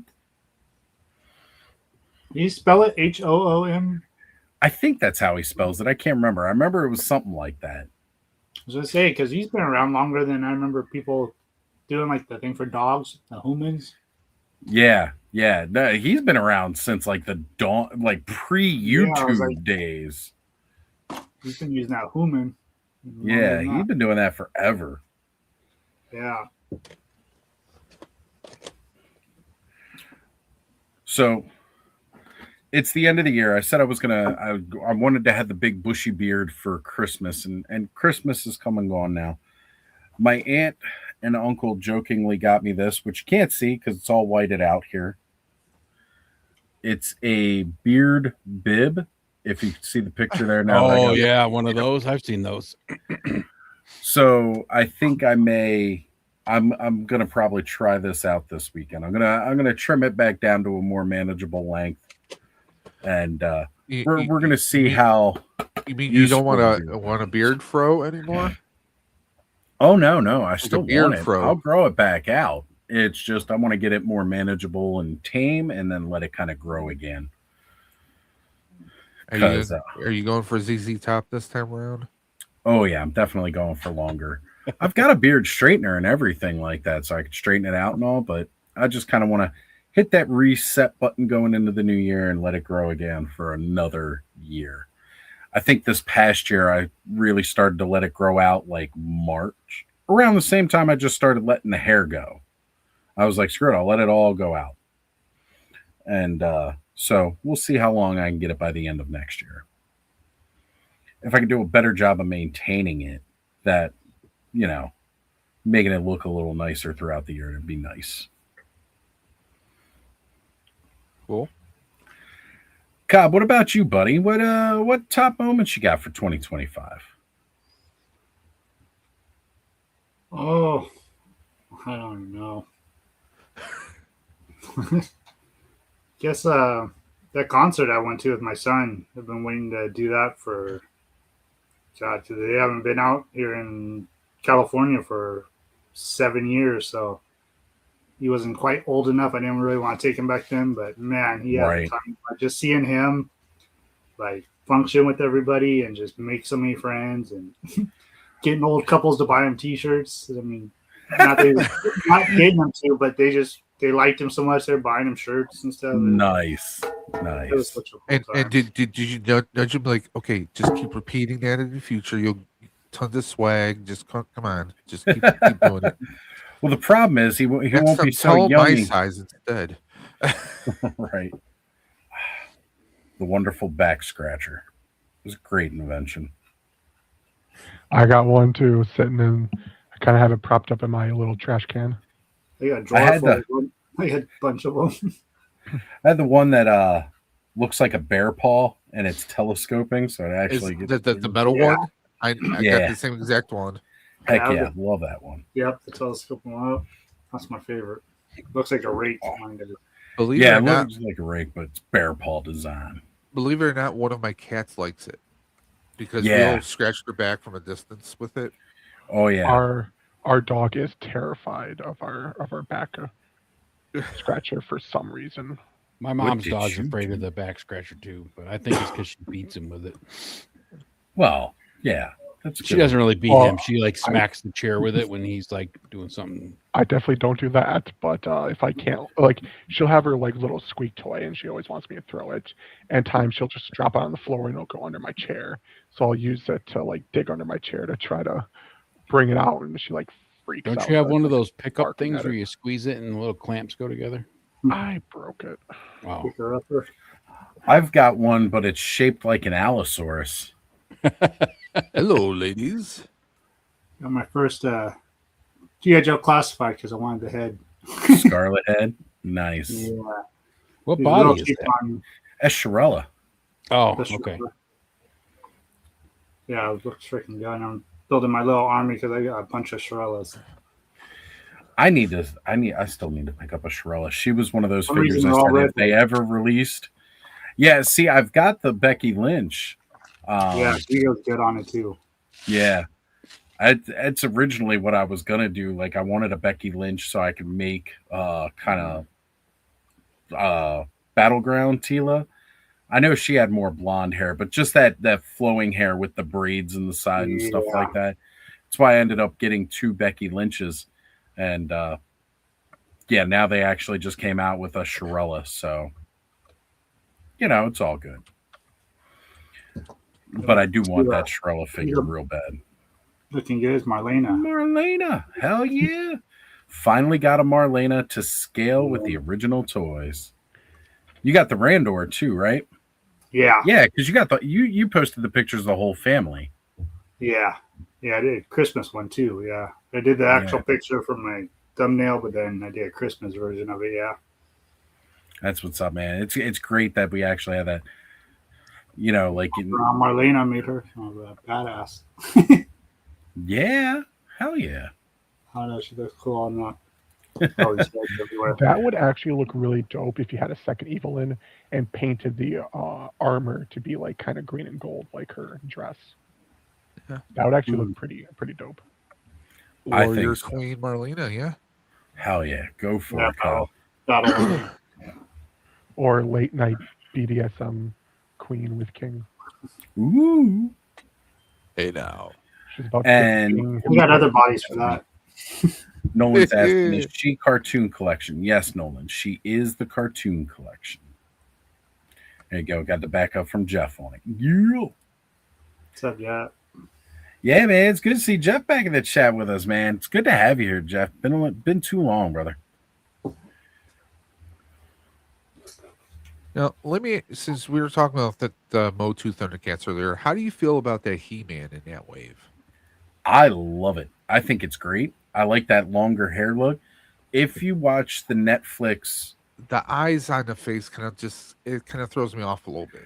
That's again, we've talked all night about the eyes on Mattel figures. For which They're one? always kind of for the with Thundercats. With any, at least they're not side-eyed McFarlane though.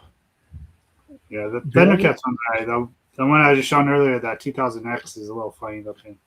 But the only He-Man heads that look really weird are when they paint the whites in the eyes. It does not look right. I was looking at that one earlier. Because I do have his head here, and I'm not like using it. It's going to be for fodder, but like the body and the rest of it, I used. He's going to put it in a pike and make it look all bloodied. I used it for my '87 movie figure. Because like now with all the like Thundercat figures, my He-Man is very short, so I needed to get one of the cartoon collection / taller ones. Right. So I will say I did not have as many random messages as I thought when I got back to my desk. But yes, I do have a billion reels from Bud. And you better watch every damn one of them. I will sometime tomorrow. Just as he's working the crazy hours at Target, nights and evenings, tired you out at times. Totally get it, brother. Retail during this time of year? Yeah. Uh-huh. It's enough to freaking drive you batty. So we got about 15 minutes left before we hit midnight. Kenny time. Yeah, Kenny said he was going to try to get back before that time. So, of course. Yeah. Well, if he's got America over, he's going to want to spend some time with him, bringing in the new year. Man, 2026 already. Like, it does not feel like. Does anybody still feel like the pandemic and lockdown was just last year? Yeah. Like, does anybody like as much as over the past couple of years? Like, we've been to conventions, physical with people and everything else. I mean, I still see people with masks. Still, yeah. Let's be fair. The past 6 years have kind of been a blur. They really, really have. So much so. And yeah, that's exactly how I feel. Like, it's just crazy. It feels like I just started doing the channel like last year. And mind you, it was like, it's been 3 years already. And it's like, holy crap. Right. I was looking back to when you and like Skelly did your first video. I'm like, that wasn't too long. It was like a year and a half ago. It's, well, yeah. 3 years ago now, man. Doesn't feel like we've all kind of known each other that long in like, various times. And yet at the same times, like, it almost feels like we've known each other forever, right? Yeah. Like, we got that kind of like, similar upbringing, similar time frames. It's the toys that help us feel that way, the memories with them.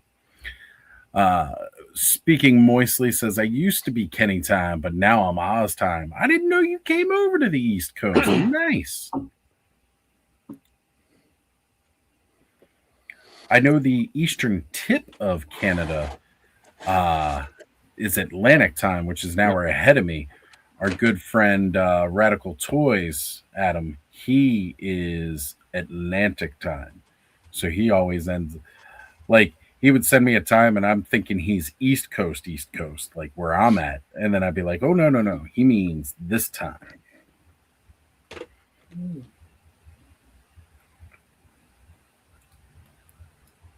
What are you studying, Dave? Ripping open a figure right now. Oh. Yeah, buddy. Which one are you getting now? Punk? Punk. CM Punk. Yeah. Yeah, it's too tall to be the other Punk. Even in action figure form. Yeah, he won 112. I sent him a reel. This guy, Grumpy.50 on IG says, life is short. Not as short as you, but still short. Enjoy it. Go outside. Do whatever short people do. I don't know. Fucking immediately sent it to Punk without thinking. Oh, that's awesome. And it says he's seen it 5 hours ago. He never responded or reacted to it. I normally don't send him short jokes because everybody else does. Like, I try to be different. Oh, he's going to be sending you a bag of dicks now. I guarantee 90% of stuff I send Punk is short stuff, but they are funny. It's not just to be mean.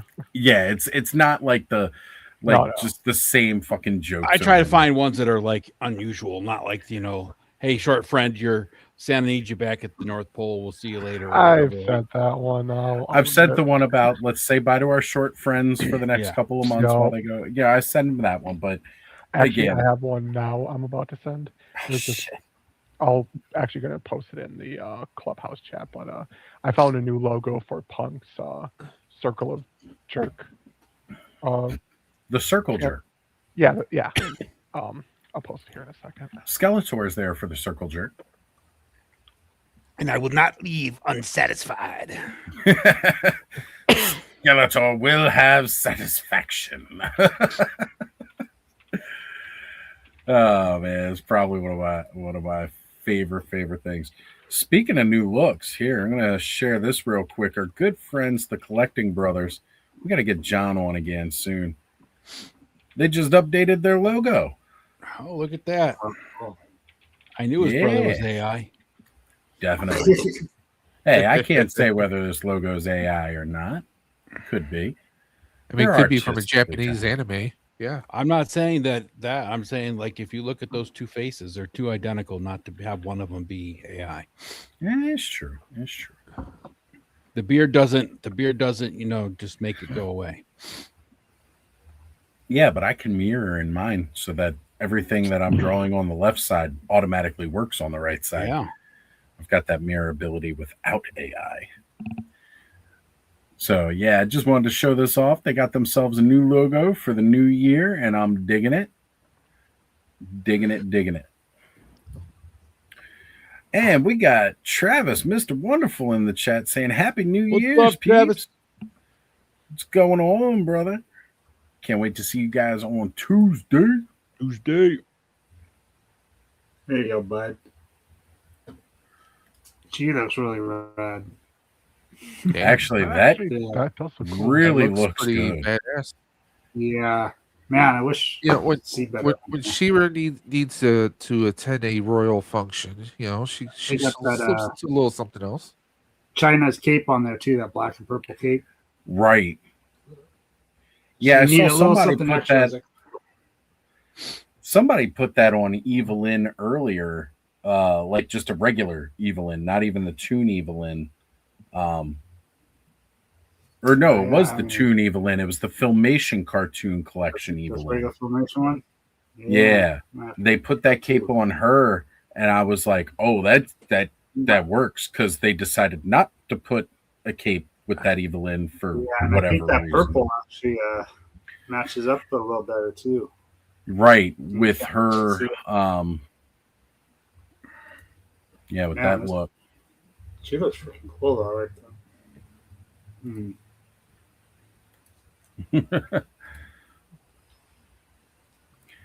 You know what's funny about that, bud? Somebody sent me that exact sweater earlier and said I'm getting you. Oh, yeah? I saw that and you were talking about the sweaters and I was like, oh, hell yeah. Did you see the one I posted in Clubhouse? I haven't gone through all the Clubhouse ones yet. It's at the bottom. Okay. I'm sharing this though so everybody can see. Okay.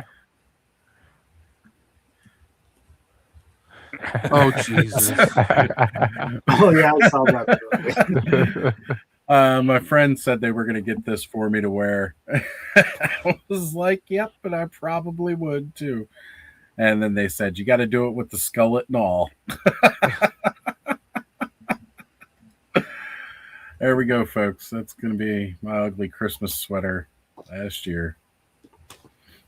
Oh, damn it, Bud! Bud sent me a dick pic. I had to. I send dick pics in the frenzied chat all the time. I was even sending them after Bobby was gone. Every time I'd be out toy hunting and I'd come across a Dick Tracy, I'd take a picture of it and say, "Here's a dick pic." So this was the unsolicited dick pic that Bud sent.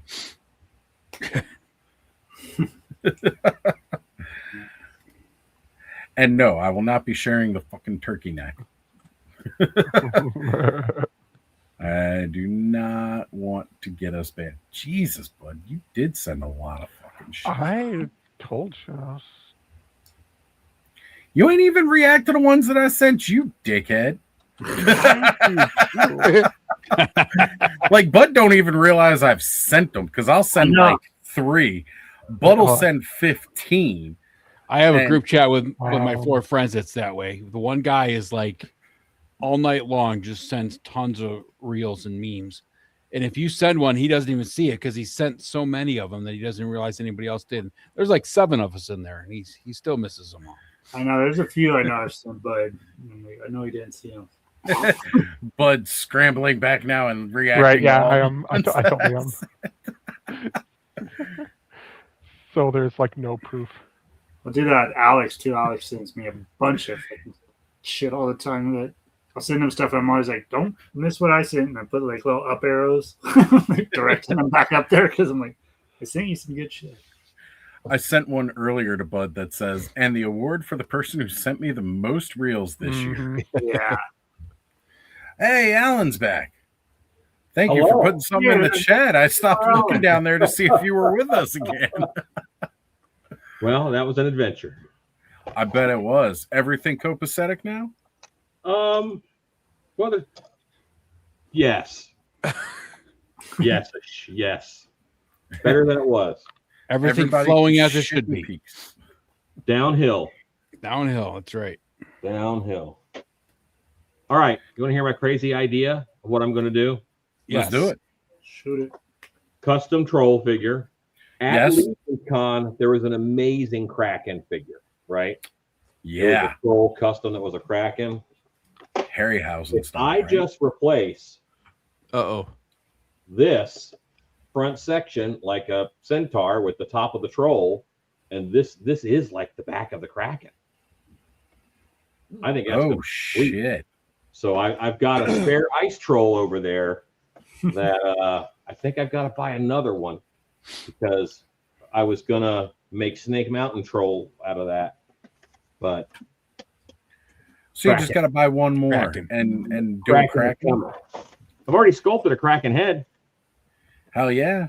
Full on Harryhausen. I love it. The 3D I mean, print. look, anytime you bring up Ray's work here, that Ray, it's going to get praised because that man's stop motion impacted so much of my younger life. Yeah. The Sinbad stop motion, Jason and the Argonauts, everything. Like, it's why I have such revere for Justin Rosh and all the work that he does. We got to get him on this show. I know he's done a couple of frenzies with us in the past. We got to get him on to hang out one night on a clubhouse night. See what he's doing on a Saturday. I don't know what he does. I don't know who he is. Justin Rosh is Stunt Puppet Pictures. Okay. And he does his own stop motion company now, that's but cool. he's done stop motion for years. You may have been familiar with Frankenweenie. Yeah. Okay. Yep, that was him. And if you've ever seen any of the Masters of the Universe stop motion, he's done all of that. Okay. That's what I didn't say. I'm sure Alan's seen those. Yeah. As a matter of fact, he ended up getting that because the first stop motions that he made for Origins was just his own thing. Like he wasn't contracted by them to do it. And it was him, like, his kids on the couch playing on the phone. And then like a box arrives and he opens it up and it's new Origins toys. So then it goes into the world of Eternia and He-Man and Skeletor battling it out. And then then it would jump back and it's, Justin playing with the toys on the coffee table and his kids kind of like looking up from the phone, like looking at it being like, what's he doing? And then, going back to the little game on the phone and then it would cut back to the action and what was going on. It is probably one of the best commercials I've seen for a toy in a while. And it was never like an actual commercial. It was just something Justin did. And Mattel loved it. Did the kid get off the phone at the end? Hell yeah. He-Man was about to get crushed by a boulder. And then all of a sudden, out of nowhere, Battle Cat dives in and just freaking saves the day. And that was the kid.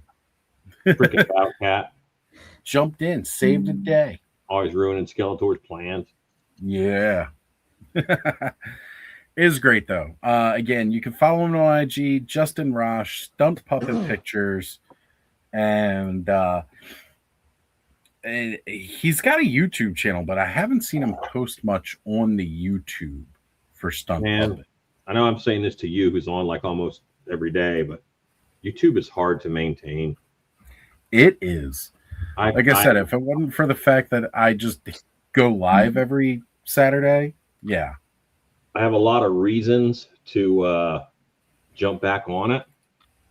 So there's I should look twice before I say this. There's a bunch of YouTubers who are mostly like medieval weaponry YouTubers. Like one is Instructor Bensei. There's a little English dude who does archery and pole dancing. Right.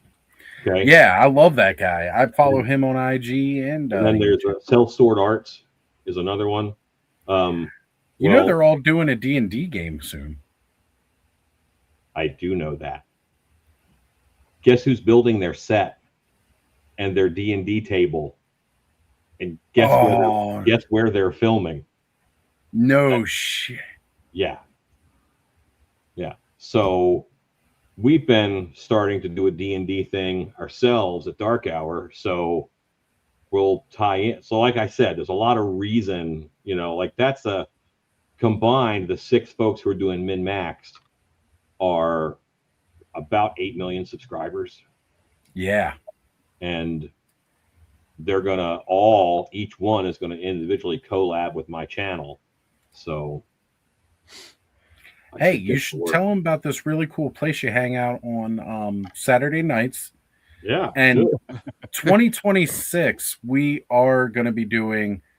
I'm going to get back to getting the D&D games set up, especially like I've been itching more and more for it. And once the campaign in February goes live for the Mythic Legions Dungeons and Dragons, you know I'm going to be on there. Yeah. So when I say that Justin spends most of his time on his IG, so this is Stunt Puppet Pictures. He has 375 subscribers, and his last video was posted 3 years ago. Mm-hmm. Dude, I feel his pain. You know, I've got how many subs does he have on that? 375. Yeah, he's got me beat. I got 170. And but you also have a very, very successful YouTube. Yeah, the 170,000 YouTube. But so yeah, here was his commercial for He-Man. You know, I think I've seen that. Yeah. I was gonna say, no, I'm sure you have. Mattel's posted it again. He's got so many different ones since this one too. Yeah, all of their stuff. Yeah, but that's pretty damn seamless right there. Oh, you should see. He has like behind the scenes, like him doing it. Oh my gosh, they put in so much work into that. That's his wife, Shell. She's the one that does all the the hardscape and dioramas and stuff. She's the one that built that. It glows on its own. That's cool. Look, here we go. Todd says I should guest star for their D&D game. I could be a red shirt. Oh, as it's 2:01, we are now in 2026 in Kenny time. Hooray! Happy New Year, Kenzo. Happy New Year. Happy New Year. Bam! There goes. Battle Cat saves the day. Yeah. About time, Battle Cat. What the heck? Slacker. Yeah. I think on the Battle Cat there too is like you cut the feet to make them articulate. Oh yeah. Right for the articulated paws. Yeah. When are they giving us that cartoon collection Battle Cat? God. You know, like I wouldn't want to buy another Battle Cat, but I would for that. Yeah, for the articulated paws, I'd be down. Granted, I have 1, 2, 3, 4, 6 Battle Cats because I have 2 that aren't painted. One's still in the box. I don't have a lot of Battle Cats. I have one, and that's Revelations Masterverse. Oh yeah, I got that one too. And I really love that one. Yeah, it's a good one, man. It's a great one. I got a couple of those. Because I got my normal Battle Cat, Anti-Eternia. I got my Duplicate. I got my He-Panther Cat. I was all set to turn one of those Battle Cats into a Griffin for Beastman. And then I just realized I could just buy the classic Griffin, which was pretty darn good.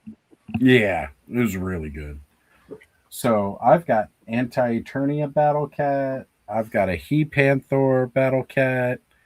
I've got Fuzzy Panther. I've got non-Fuzzy Panther. Oh, they are really good.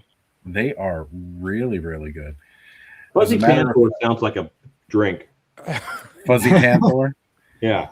I'd drink a Fuzzy Panther. It's kind of like a fuzzy navel, but with grape soda. You know, you're at a gala at the palace, you know. What are you gonna have? Fuzzy Panther. Give me a little Fuzzy Panther.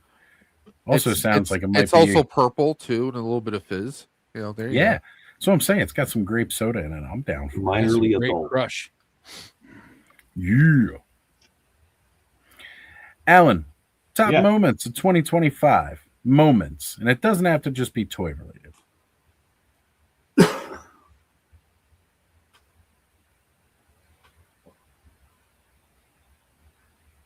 Man, I have one heck of a life. Yeah, you do. Happy New Year's, Allison. And it was hard for me because I have no life. It's hard for Alan because he does. I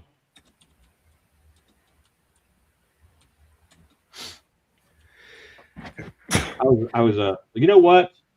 Getting my cryptid museum open. Getting the cryptid museum open is kind of a biggie because that is something that makes, you know, like, I'll tell you even the top moment from that. I ordered from, you know, certain places, copies of the Patterson Gimlin plaster Bigfoot casts. Oh, no shit. Yes. So I ordered copies of them. And at work, in my office, they came in, and I was a 8-year-old kid looking at a Bigfoot book at those plaster casts, but they were mine now, you know? And now I've got this nice display case full of actual replicas, like pulled from the original molds. Yeah. Museum replica. You know, it's like, you know, when you see those bones in the museum, they're not actually a lot of times the fossil that was dug up from the earth. Right. You know, they create a mold and then they cast. Mm-hmm. And then they assemble the casts as the skeletons that we see, while the fossils themselves are stored and preserved out of the view of the public. For anybody who doesn't know how museums work. Yeah. There are some that will have actual fossils out, but they'll be in like small little glass cases where you can't touch them. Yeah, typically something like that, or it might be like they've still got the stone around it. Yeah. You know, like that's typically when you see the actual fossil, because they can't just take a mold of the whole rock and fossil. But yeah. Being a big dino nerd since I was really young, like learned about all that. Yeah, stuff. man, you were popping off their names the other day, and I was very impressed. Yeah, at one time I wanted to be a paleontologist. Still thinking I probably should have went that route, but you know, life choices, they're not always the best. There was something else that I wanted to pop up, but now I can't think of it. So yeah, open up those casts, opening the cryptid museum. I'm very jealous, Alan. Very right? Like I'd love to have that Squatch memorabilia. Actual casts from that. Oh man. We're working right now on because we have a Bigfoot there, right? And it's great, but I'm working on a hugging Bigfoot so that you can actually hug Bigfoot in the gift shop. Have you hugged your Bigfoot today? Because you know, like I see Bigfoot up there, I just want to hug him. It's true. Always just want to give him a big. Well, as long as he doesn't smell like a real Bigfoot, you definitely want to hug him. But so the skunk ape from Florida and the Northfield pigman both have scent boxes where you can smell what they smell like. Oh, really? No kidding.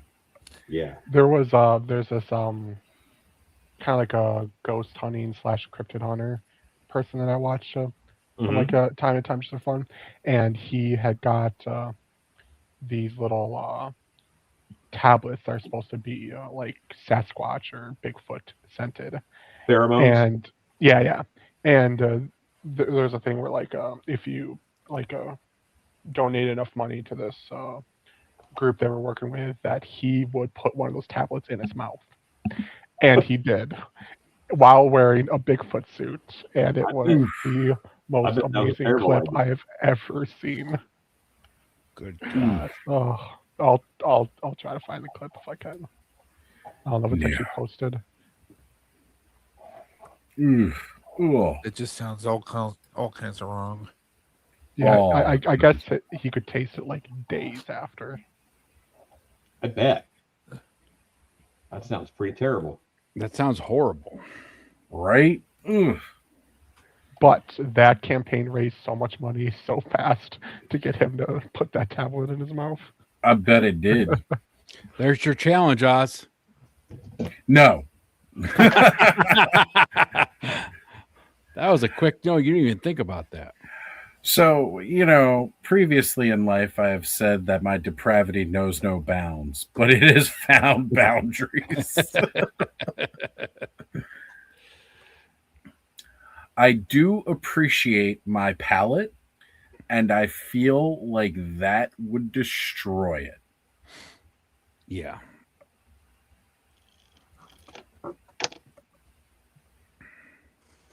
I mean, we've all put things in our mouths that we shouldn't, but that's definitely something you don't want to put in your mouth. Yeah, definitely something. I mean, especially a scent pack, considering that most of your taste buds is a lot of it comes from scent. Ugh. Yeah. That's why, you can taste smells. Yep. Yeah, it's a rough one. And there's the old trick where you put a bit of pear underneath someone's nose, but you feed them a little slice of apple, and they swear that they ate a pear. Yep. Right? Oh, yeah. Never heard of that one. Oh, yeah. Yeah. Give them a little pawpaw. Anybody doesn't know what a pawpaw is? Pawpaws are. I've never had an actual ripe pawpaw because when I had the chance to have them, they weren't quite ripe. They were like borderline, right? So the one I had was very bitter. It's really hard to get them ripe, and there's a reason you can't buy them in stores. Their shelf life is a week. Yep. You cannot preserve these things like that. They are in season for literally 1 week, 1 to 2 weeks in September. That's it. And they have one hell of a texture. It's very custardy, and it's kind of flavored a little like a banana. It is the only citrus plant that is native to North America. All the other citrus plants that we have here in North America now, none of those were native. They've all been imported. The pawpaw is the only native citrus fruit to North America. Hey, Oz. Yeah. Your nerd is showing. I know. And I flex it hard.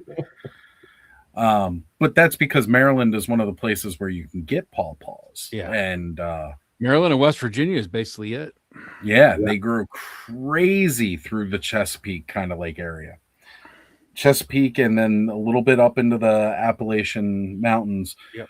But not a lot because they mostly like to stay by watery areas, which is one of the reasons why Maryland's so perfect in the Chesapeake Channel. So yeah, right down the road from me, I can go get a ton of pawpaws. But basically you have to get them, bring them home, harvest all the pulp from them. And again, when I say it's custardy, it's custardy. It's not like there's a lot of firm that you can bite through. No, it's like eating pudding. You just squish it into your mouth. Yeah. And they got a really, really huge seed. It's like this big in there. So you basically my dancing name in college. You basically scrape out all the pulp and everything that you can from the skin and from the rind, and then you freeze it. And that is basically the only way you get pawpaw, but it can't be a commercially successful fruit because of the fact that its shelf life is so short. And it dwindles very quickly. I mean, I get that Pol Pot. I mean, just pot.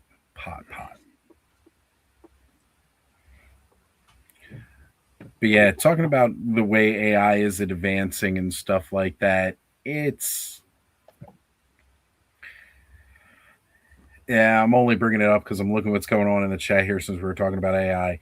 It's really a shame that like so many people now doing those little AI videos. Again, like it's a fun tool to play around with, but the problem is that people like Justin who built their whole life and career off of doing this fine art, suddenly you take it away from them. Like, everything that they've worked for. And that's, the downside to it. Everybody talks about how great it is. But again, you're literally ripping work from artists that have worked hard to do what they do. Sometimes. Yes. I think that what AI is doing also is it's adding art into places that would have been artless. And I've said similar-ish. Like, I do feel that maybe some people just don't have the tactile way to express their creativity where AI can be used as a tool to That's do why so. I say use it to inspire yourself or to show off what you're trying to do, but don't have it be the final product.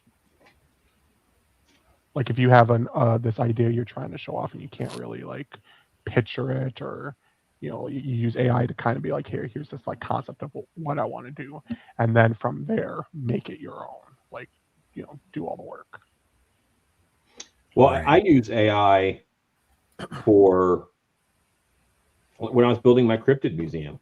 I put in all the prompts of what I wanted it to look like, and I got a layout and some images, and then I built what I wanted to build. But in order to get other people to have that same vision and be on board, that really helped.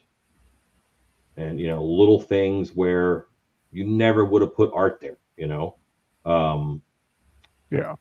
In Clubhouse chat today, we talk about Sparrow toys because someone misspelled Spiro. Well, because I have an account for OpenAI, I just put it in real quick, and in 30 seconds, I got a Sparrow Barbarian action figure. And I never would have paid an artist to do it. I would not have sat down for 30 minutes to draw it. Right. But if it made someone chuckle, okay. It definitely had me chuckling. Yeah, and AI has its place. It's just if you're gonna use it to like the I can't stand watching the videos that come out like where they're making their action figures move. It's like, come on, take 10 minutes and make a stop motion, because they look like garbage anyway. So but I mean, like I used it to make that record album cover the other day because I took that picture. My son was like, "Hey, that looks like a heavy metal band from the '80s album cover." So I just put the picture into AI and said, "Make this into an album cover." Yeah. Look at this crazy custom right here. What is this? This is a Cosmic Legions figure, and I love the use of the accessory sets. So he's using Ganesha's body on top of, he's managed to fit it inside the suit, what's her name suit from Ox Crew, and then slap these legs in. I mean, this is insane. Yeah, it's nutty. Look at all the arms too because of that. Like with that kind of pinkish belt buckle for a second, I thought it was like a Krang custom. Right. Well, that's a chest piece because this is the upper torso of one of the Ox Crew. Apparently, you can fit Ganesha's torso into it. And so these arms go into the back of Ganesha. Then he put a wing adapter into the back of the torso and then added the it looks like 2 sets of arms. It's got the shoulder and upper arm here from the gray, and then another shoulder, and upper arm from the gray down to the lower arm. And mind you, it's still got a regular arm in the arm socket, too. Sometimes you need like 60 arms. Yeah, I'm seeing what, that 8 arms total? 2, 3, 4, yeah. So 8 total. That's freaky. And, seeing the bear arm with this and then these legs, I have a feeling we're going to see some Gears of War customs coming up with some Ox Crew parts this year at Legion's Con. Nothing wrong with that. I'd love to see that. Gears of War is one of my favorite Xbox games. But this is wild, and I'm loving this hammer axe deal thing we got going on here. This is freaking phenomenal. I mean, this looks like some kind of freaky kind of like cyberpunk Borderlands kind of just insane mashup. So it's Mavericks Phantasmagora. Try saying it 10 times fast.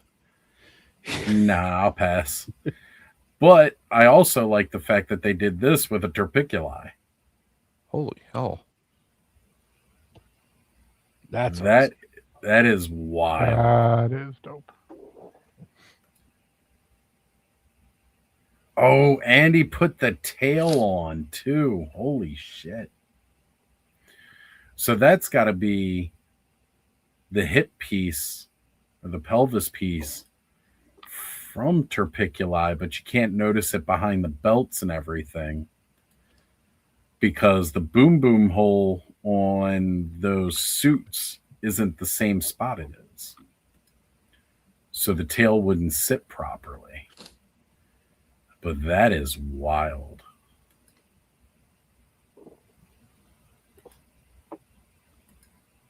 Man, that's cool. And here, just some more of using those arms and stuff like that he had originally made with before adding the upper body into the top of the freaking. This is wild, man. This is really wild.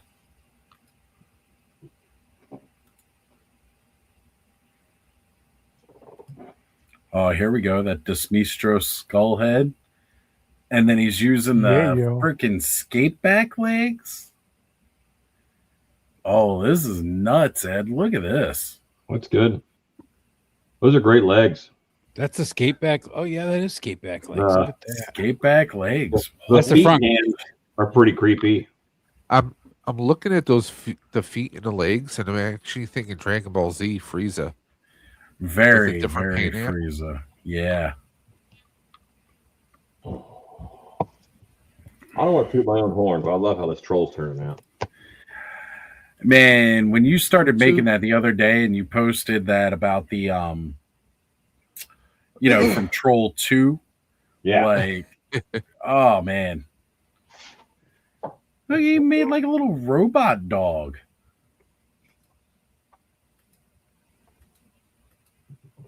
No, I want to see more of the dog. Yeah, go back to the first picture so we can see the dog. There it is. Well, I was hoping we'd get a better shot of just the dog. It's like it's half like oversized insect, half cyborg. It reminds me of that thing from that Val Kilmer movie where he went to Mars. Yeah. Yeah. How was that called? Red Planet. Red Planet. Yeah, that's right. Yeah. Here we go. This just looks good. Yeah. Oh hell. Very Predator-esque. Right? Yeah. I was almost thinking of and that's exactly what it is, because it's got the shoulder cannon. It's using the Thraxian Scout. Who is this, Oz? I can't see the name. This is all that same guy, Mavericks Phantasmagora on IG. Kind of reminds me of like if you took the aliens from Halo and mashed them with like the Kilrathi from the old Wing Commander video game series. Like if you just kind of mashed them all together. I love those arm blades though. Yeah. Yeah, these are really, really slick, and they definitely help give the Predator vibe.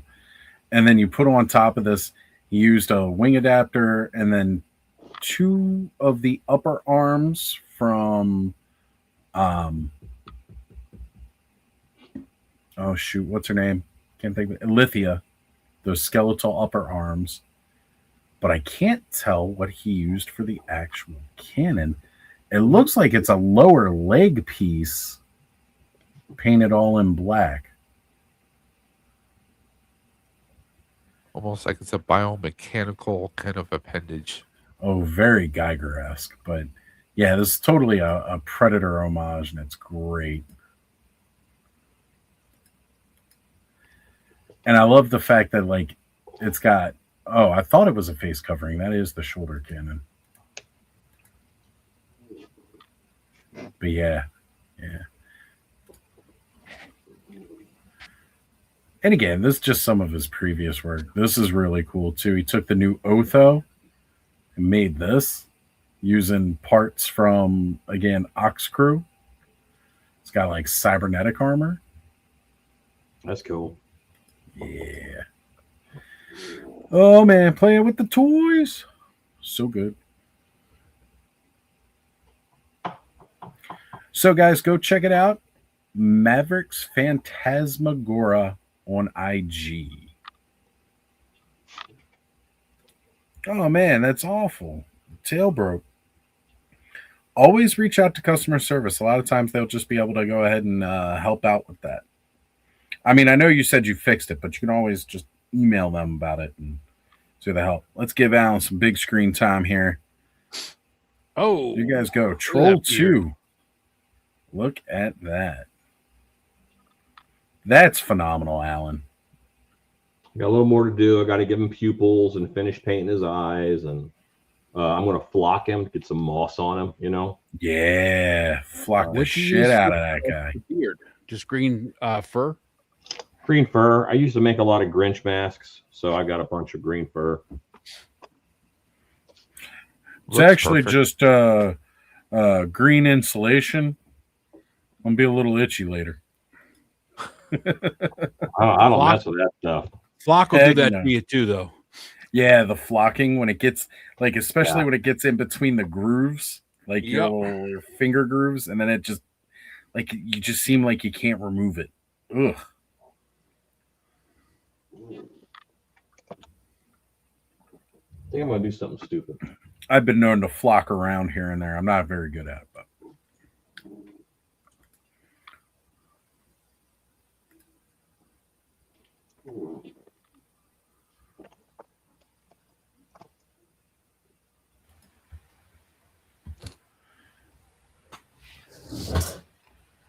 So, Ed, yeah, what about a top moment for you, buddy?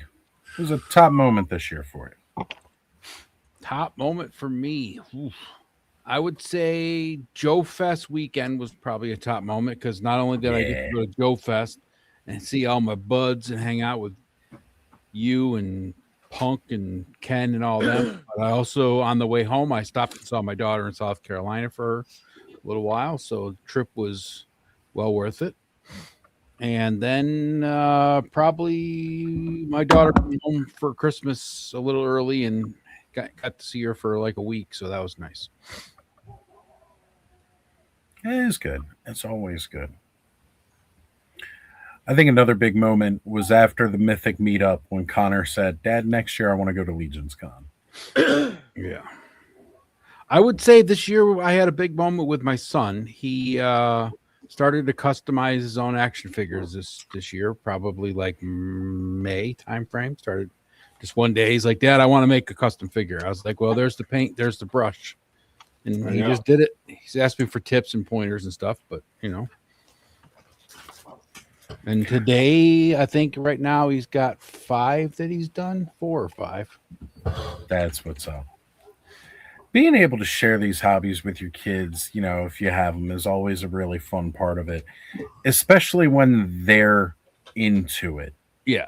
You know, like you can kind of tell when your kid's into something because like you like it. Yeah. Not necessarily that they're into it themselves. Yeah, he's collected figures for a long time and he's not really, I mean, he's into it to a point, but not like I am, you know. But right, he does it with me just for bonding reasons. But like this whole custom thing, right? He just started doing it on his own because, you know, likes the creating part of it, and then yeah. And that's really kind of like the thing, like, like watching these kids, watching your kids develop their own likes and dislikes. Yep. And I will always support Connor no matter what those are. He likes playing Fortnite. I will continue to allow him to enjoy playing that with his friends because he's having a good time, as long as they're not being obnoxious, and as long as he doesn't mind me making the joke all the time that he's playing Fork Knife. And that's the game where you sit down and eat dinner with a bunch of your buddies. Because I always do. Every time. He's like, it's not Fork Knife, Dad. I'm like, yeah, I just wanted to hear you say it.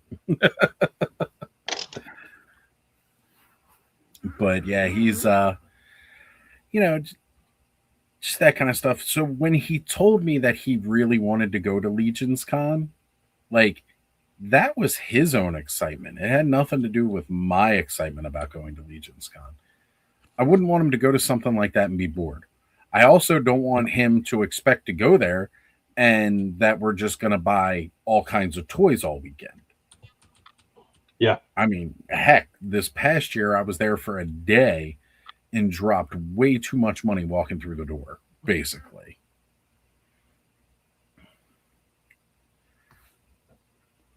That's the hazard about those cons, though, you're like, okay, I'm going to be smart and budget my money so I can, make sure I see everything before I buy. And then you get to something and you're like, oh, yep, got to have that. Next thing you know, it's Friday night. You got 2 more days left and you're like, well, I'm out of money. Yeah, I'm out of money and I don't even know how I'm going to eat the rest of this weekend, but damn it, I got some cool shit. Oh, man. Dave, I see you yawning. I see you kind of rubbing the eyes there. You got 29 minutes left in you, so we can bring in the new year for the West Coast? Yes, sir. Damn right, Dave. That's what I'm talking about. So catching up with a bunch of chats here, and I'm in a little chat called the Collector Safe Space. Your good buddy Rick said he was celebrating alone as always. Not much to celebrate. Just another lonely day for me. I said, come watch the live stream with us. He responds back with, I'm having a moment with a tin of Danish butter cookies. My only response to that, who put those cookies in the sewing kit? Damn straight. I love all the guys in there and definitely understand how it can be a little rough around the holidays, gets a little lonely. It's again one of the reasons why I like doing the streams on a holiday. A lot of people ask me, why are you doing streams on that day? Like, yeah, are you doing? Well, it's because there's a lot of people out there that don't have anybody to spend time with or have fun with. And how many? We had like 35, 40 people on Christmas Eve for a little while. Yeah, Christmas Eve we were pretty big. Even Thanksgiving, Friendsgiving. Yeah. Like we had a lot of people here that night, and I really appreciate it when people show up because it's like, even if only 5 people showed up and 5 people were watching, I'd be fine. I've been making jokes all night tonight, like, about, we started off with 24 viewers and then we dropped down really quickly. That's okay. It's totally okay. I don't mind if we don't have a lot.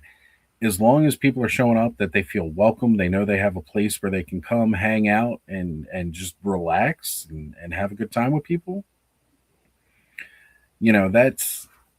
That's what it's about, and I want to help provide that because I know there was quite a few years where I wasn't going out and spending time with anybody else, and I was just kind of on my own for the holidays. Yep. So this is a great way to, help make people feel included and like they've got friends and family they can spend it with, even if it's only digitally. Yeah, I've got some employees who are kind of alone during the holidays, and that I never quite know what to do, Right. You feel for them and you want to help them, but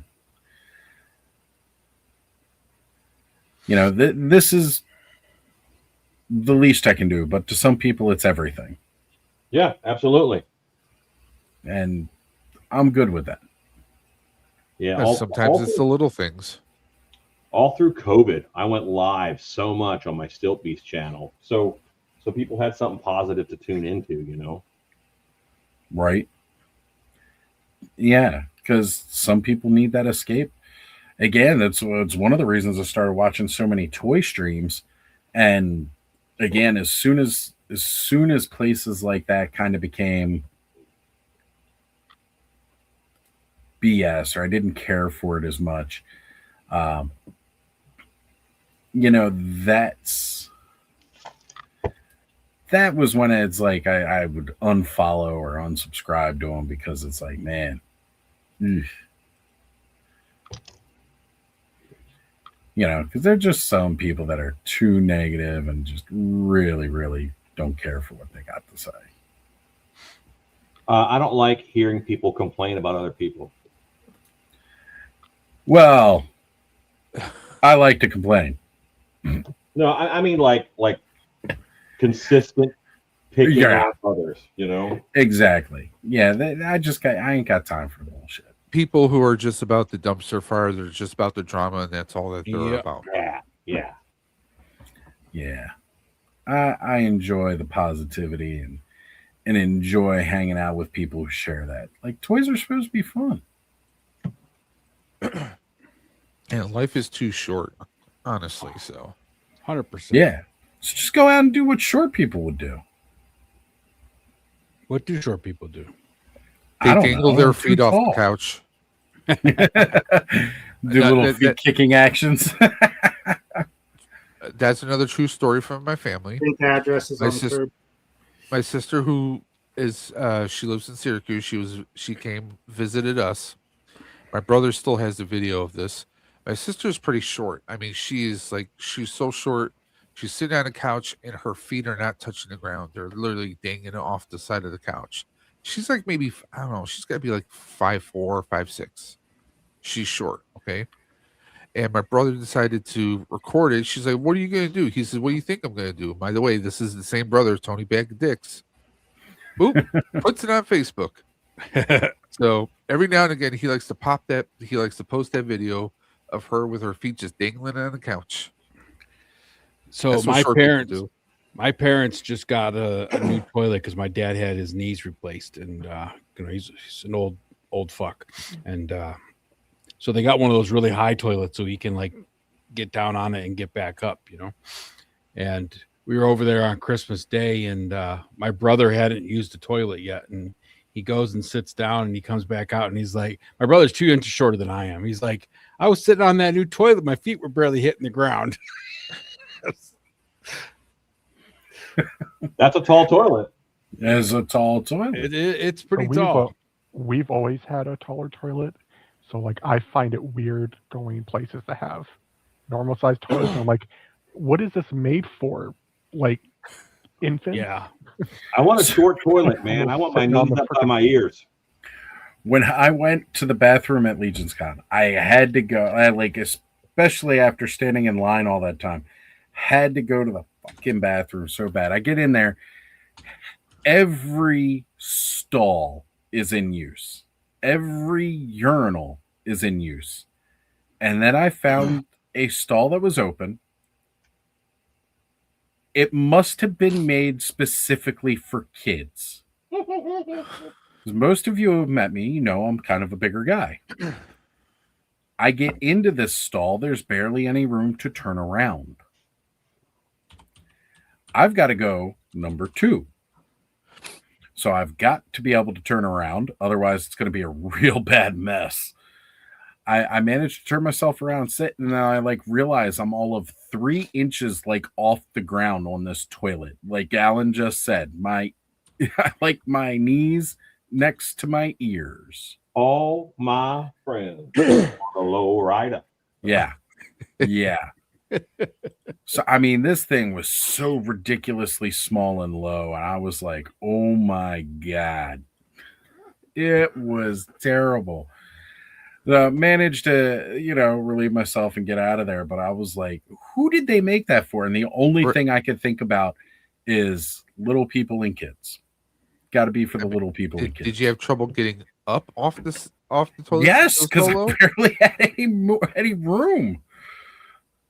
See, at least you know for next time if it's a place that has low toilets, you go to the handicap stall if it's not in use, so you have the Like I said, if it wasn't for the fact that every stall was in use, I would have avoided this one. And I didn't even think about it as I was getting into it, how small and narrow this thing was. And I'm like, but I had to go, so I would have just got out. There we go. Sharing the joy of collecting. Be like us. Exactly. I don't know that this story would necessarily was talking about the joy of collecting, but it certainly was a joy. You know you did, Adam. You made it at just the right time. And yes, in some countries they squat. And it's just a hole. No toilet. Yep. Been there. Dug those. Oh, yeah. What's worse though is if you go to like a Comic-Con and you're in full costume. Man, I don't know how, like, Dave, if I was wearing one of those bodysuits, there's no way I could have used this stall. I learned my lesson back in, was it 2018? First con I did a cosplay. Full flight suit, proton pack. I learned my lesson. Like, you go with friends, you're like, okay, hey, I'm going to take my pack off. Just watch my pack while I go to the bathroom. Because at least then you don't have to lug this whole thing in there with you in the stall. And hope that they got like a hanger you could put it on. But you're right. Yeah. You're in a stall and you're a bigger guy like me. Yeah. And, I mean, it's hell just trying to get your arm out of a sleeve in a flight suit, let alone the whole regalia. So, yeah, it's like, you know, you go, you're like, well, okay, first I got to take the belt off. Then you have to unzip the suit and try and finagle your arms out of the suit. So anyone who's ever worn a flight suit or a jumpsuit of any kind, you're gonna know. Oh yeah, and it's a whole not process. To derail this lovely train of conversation that we're on, and I use the term "train" loosely. Let's. What was your most disappointing toy of 2025 that you thought you'd be into, and then you were not? That's hard to say because I typically don't buy something unless I'm really interested in it. I will say the sketchbook 2-pack that had the Grizzlor and Hordak. The Hordak I thought was cool. Grizzlor's a little weird. Okay. It's just kind of sitting in the back of my shelf, just there. I bought that Oz. What's that company that did like the Mafex type toys, but they're like on AliExpress? CT Toys. Yeah, I got the CT Toys Gambit, and that figure is absolute garbage. Right, compared to like the Wolverine, which was an absolute banger. Right. And I heard the Spider-Man was super really good. That's the only reason I bought the Gambit, because I heard that the Wolverine and Spidey was so good. So I was like, oh, right, Gambit. No, they were trending so well, and then that one just happened to not be a winner. And you're not the only person I heard that from. Yeah, like it's a garbage. lot of other like, people hands were don't saying. Stay on. Joints are so loose, they just was garbage. That was my most disappointing figure. Because, like you said, outside of that, I don't buy things that I haven't. If I know I'm going to enjoy them, and I know that they're going to be quality. So I would say, I've dipped my toe into Marvel Legends quite a bit this year. Yeah. And with Marvel Legends, I picked up the Fang character. People don't know, he's part of the Shire Royal Guard. Wolverine killed him during Dark Phoenix saga, and then jacked his clothes. Took his clothes. Yeah. So I bought that figure when I was buying all the Wolverines, just so I could put a Wolverine head on it and have that version of Wolverine. And when I say disappointment, I'm like not really disappointed, but because the character is his own character and not Wolverine wearing his clothes, he's the tallest Wolverine figure that I have. Yeah. You get like it's not really a disappointment. It's like I only wish he was just a little bit shorter, but I get it. This was made as its own character, not as Wolverine wearing his outfit. So that's really it. Like it's not disappointment, but it's a little disappointing. So that would be disappointment. You made some honorable mentions earlier. Hey, we got Just Jeff jumping in saying Happy New Year's. What's going on, Jeff? Glad you can make it, brother. Happy New Year. We got 15 more minutes till we bring it in on the West Coast, my man. So, you know what? Another top moment. Jeff posting that lot of Mythic Legions figures. Thank you again, my brother. A lot of good stuff in that lot. I cannot thank you enough. Great price. I appreciate you, my friend. And thank you for working with me on that. Because he dropped that right around the time it was time to go to Joe Fest. I was like, I don't have extra money for that. I got money for Joe Fest. So the honorable mentions. The Wolverines and the Sabretooths that I got from Marvel Legends. Again, it's not something that I collect, but I am so glad. Hold that World War II Wolvie up again. This is one I was disappointed with slightly. Okay. Because, he has his claws right there, but his regular hands, you don't have the bandages on his hand, and you don't have any marks where his claws would come out. So there's that. So that doesn't track with the figure itself, right? It does, because those aren't bandages. That is gear designed. So there was one episode of the animated series where it was World War II and he was teaming up with Captain America. Wolverine did not realize he had those claws during World War II. This is before all the X-Men origin stuff came out. So with that,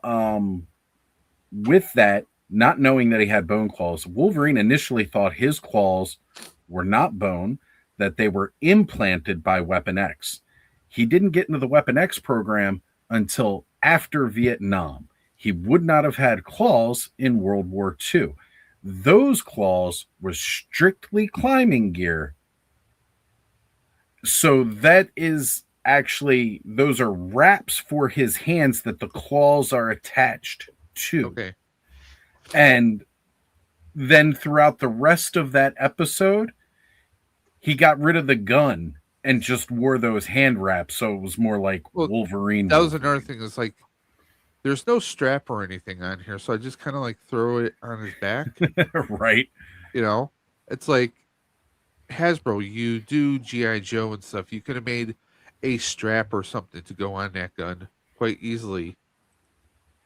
But, it is what it is. I mean, it's not a bad figure. Right. I mean, it's pretty decent, but it's like there's just a few things that just like, I'll be honest, I'm not too crazy about the face, but it works. I would have liked it if the helmet would have came off of it in some shape or form. That would have been cool. Because what I actually did was I actually took the dog tags off of Hugh Jackman here. Yeah. Threw them on him, and I tried putting Hugh Jackman's head on there. It'll rest on there, but it's a different neck attachment, so it doesn't fit perfect.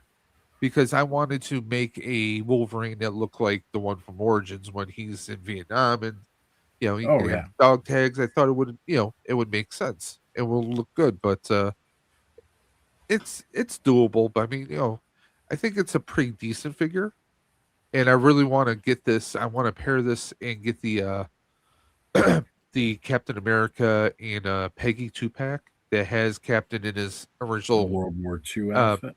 The Chris Evans one when he first Yeah. goes in. So I want to have like these two paired up together, but have a Hugh Jackman head on there, which I thought would look good. Yeah, when I bought that Fang figure, I went and put one of the civilian Wolverine heads on it, and the neck peg was too small for Fang. So then I swapped it out with another civilian Wolverine head, and it worked perfectly. Like it was snug. And I was like, okay, that's the one that's going on there because that works better. But yeah, it's just crazy how, it's the difference. We were talking about that again last week. Like they're not uniformity with the neck pegs. Yep. It's I mean, insane. If you notice, the head sits on there fairly decent, but it's not perfectly popped on. But Right. it'll work. Yeah, it works. It works. That's not bad. And again, this is one of those instances where the removable helmet would have been nice. Now, here's my thing, though. So, is that World War II accurate for Canada?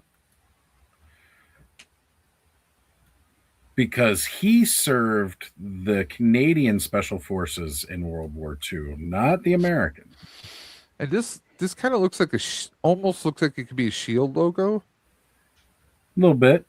I can't make out the lettering on it, so might say. I'm not sure what the Canadian military wore in World War II, but most World War II uniforms throughout the Allies were all green or all tannish colored, depending on where they were at. So it was just more or less where the pockets were and everything else is Yeah. what the big decider is. And again, wet patches. Yeah. There you go. Wolverine could have served with James Doohan from Star Trek. It's true.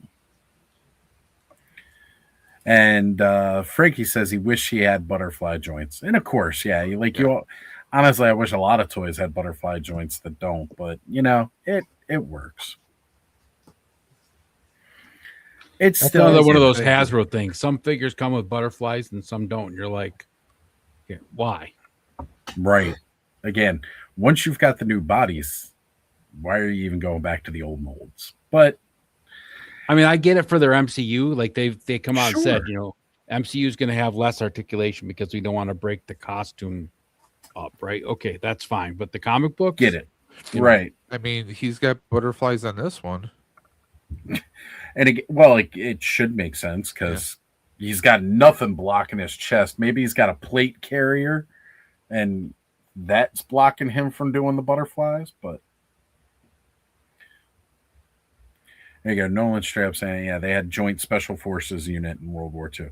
That's what I was saying. It was Canadian Special Forces is who he served with. So, yeah. The Wolverine and the Sabretooth figures, it took me down like a rabbit hole that I was keeping myself from going down because I knew what a slippery slope it was. But I'm still glad I got it, and I'm glad I didn't keep buying. I still want to get a lot of what I was talking about getting, but maybe at some point, whenever. Yeah, but just don't have a 3D printer when you get one because then you do crazy shit like this. Uh-huh. Yeah. Actually, I was looking at the Professor X that comes with that, and he wasn't too bad. So The I Professor 3D X printed that comes this with the chair because I didn't like the one that they had with Professor X. Not with this figure, but with the other one, I'm like, Right. I don't like that. I found the files for this one, so I just 3D printed it. Heck yeah. This And it comes, looks good. this You like opens that right up, figure, so you can Dave? just take the figure right out. I like the figure. I think he's not a bad figure, I actually really liked that Professor X. I thought it was really cool. And I thought he kind of goes. I mean, with the green, it's like perfect for in the field. Yep. So,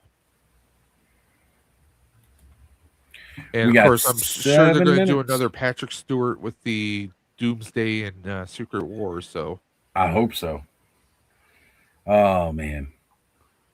You know, these actors keep retiring from their Marvel roles, and then the MCU keeps bringing them back.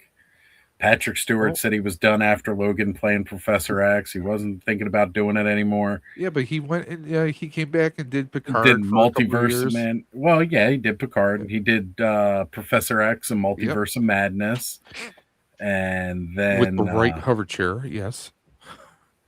Yep. And we know Hugh Jackman's going to be doing it until he's 90. The real question is: Are they going to kill? Are they going to kill Professor X again? In the newer film, because every film series he's been in for Professor X, he's died. Yeah. Well, let's see. He died in the original timeline they set up when Phoenix killed him, even though they technically kind of brought him back doing the whole Betsy Braddock Psylocke thing at the end of X-Men X3 Last Stand. Whatever. We don't talk about that one too much. Mm-hmm. Then, you know, they killed him in Logan. Yep. And then we killed him in Multiverse of Madness. Yep. They're just gonna keep on killing. Fortunately, James McAvoy has not died yet.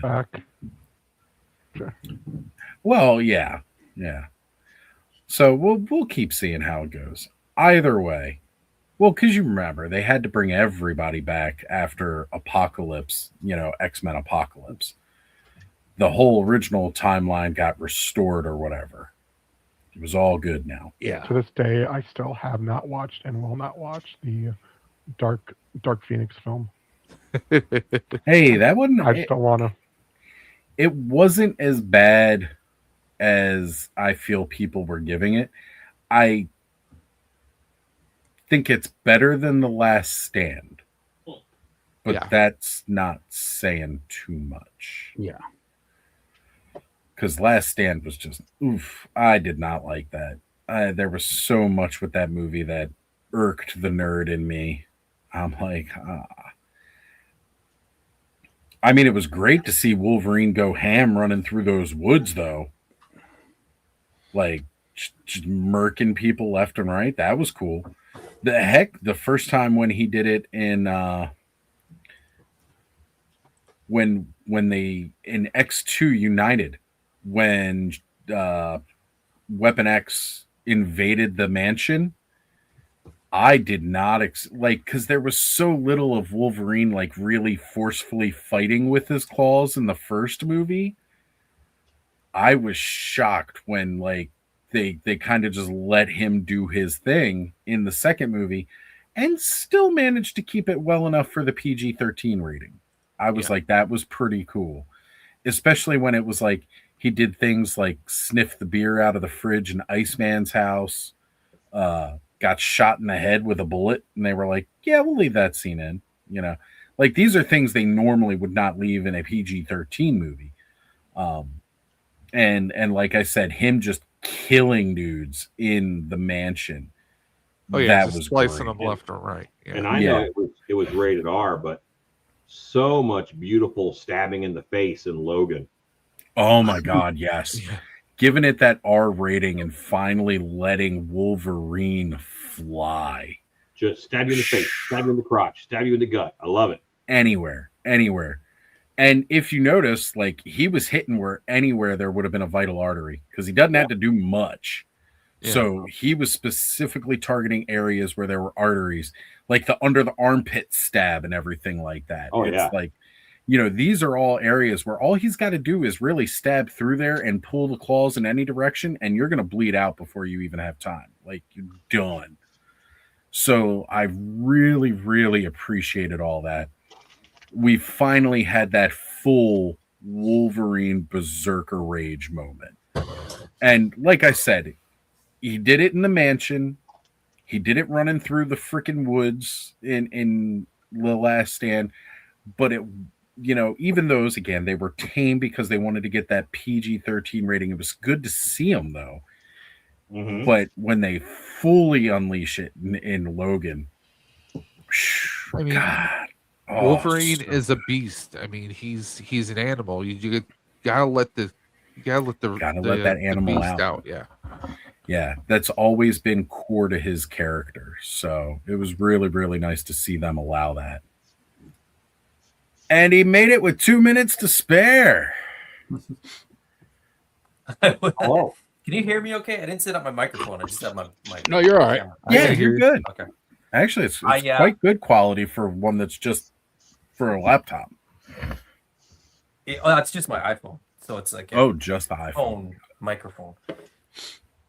I told myself that I was gonna upload one more video before the end of the year. So I literally was doing that 1 minute ago. It's not even uploaded yet, but it's uploading. So it's in the process. That counts. It's in the process, yeah. Right. So literally processing. It'll be processing for the next couple of hours. I Comes don't know up how with an fast error. yours goes. Oh, Try again God, later. Yeah. That's what I kept wondering what was going wrong with the 24-hour stream when I initially did it. Like it said it was processing for like 2 days after we went off live. And I was like, why is it still processing to upload? Does it really take that much time for a 24-hour stream? Not realizing that it was their own rule that didn't allow you to do 24 hours in one shot to upload all at once. But I kind of figured that's probably why they have that rule. So, Speaking Moistly says, hot take, Michael Fassbender, better Magneto than Ian McKellen.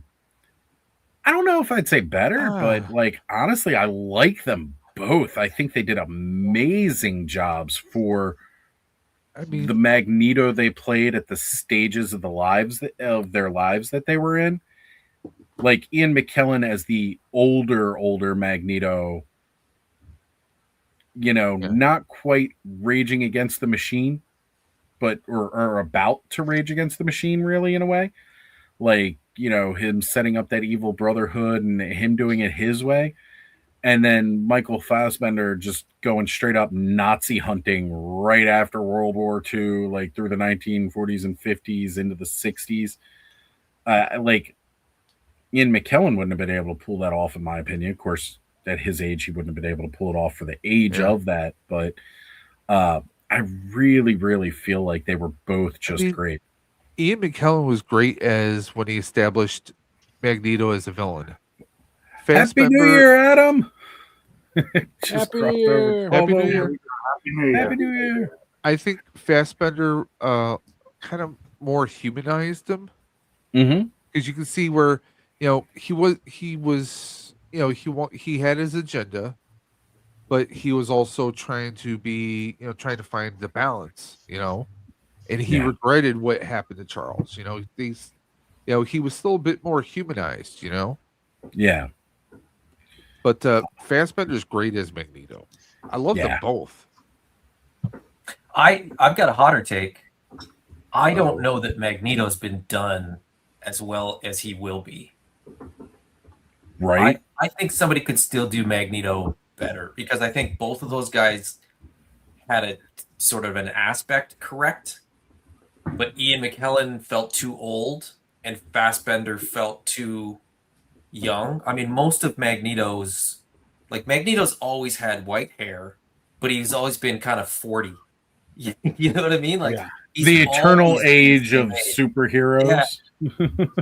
And so I think they need that. I think they need that balance. Like Fassbender was sort of like he was still hot, he was still young, he was still like full of fire. And Magneto for decades has been very focused and dedicated and had like a very clear mission in his head. And it changes. Like it has. And they pushed him too far, and Wolverine, paid the price for that. Yeah. But by and large, he's been a very consistent character, through decades of X-Men, and I think that they kind of got the two ends of the Magneto spectrum. But I think somebody could do that middle lane, midsection portion, like the Magneto that basically the X-Men 97 Magneto, right? like Right. that Magneto, which is by and large the Magneto. You know, there's Well- like I said, there's incidents that were outliers. Well, but well, if we're talking about doing the best Magneto, I think Rogue kind of did well. That's a whole other story. Well, because you But- know, Rogue does bring out that Yeah. other side, that Yeah. softer I mean, side. you I get what Adam's saying, that there's still yet to be a Heath Ledger-esque type person to kind of bring a balance and maybe just kind of like bring out Magneto like we haven't seen him yet in live action. Yeah. So a Magneto that has committed atrocities in the name of the Brotherhood of Evil Mutants, and now has realized maybe that path is not quite it, and that there could be maybe another way, an Asteroid M or a Krakoa, you know. Well, you know, this habitat, the island. They're never gonna do a Krakoa movie. I Oh, wish. God, no. I know that I'm in the minority, and I hate that it ended, because I think Hickman's Krakoa didn't get enough respect, because I think it was too different from what people sort of had seen in X-Men for so long.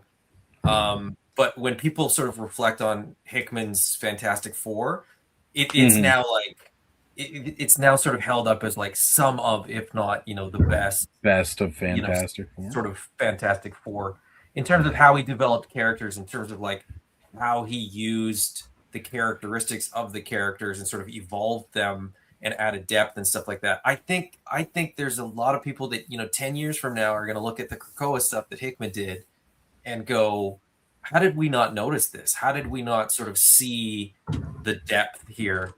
But it did, once he left, I think it spiraled out of control, and it was just dumb by the end. I haven't even read anything since he left. It's so out there in terms of like X stories. I think it's one of the reasons why there's such a struggle with Dark Phoenix Saga and translating to movie form, right? Like with the X-Men and the usual, we could see parallels with X-Men and real life segregation and bigotry and everything like that. So like it's easy to be able to translate that movie and use something like a mutant power and be like, okay, yeah, I totally see this happening. And then they're like, well, now we got aliens, like actual extraterrestrials coming in, and then that's where people draw the line and have the problem of bridging this gap. Superpowered people are born different, and then you introduce aliens, and we just can't get this quite right. So you look at what they've done with the MCU, and I haven't watched any of the previews for what's it called? Avengers Doomsday. That's the next one, right? It's coming out 2026. Yeah. That comes out later this year, I guess I should say. Later this year. Like way later. I think. Matter of fact, like 12 months from now. Oh, okay. It's way late. Yeah, Spider-Man. So I'll watch it, because I'm in. I'm kind of locked into the MCU now after more than a decade of keeping up with almost all the shows, all the movies, all that kind of stuff. But do you think that the X-Men is impossible to do properly?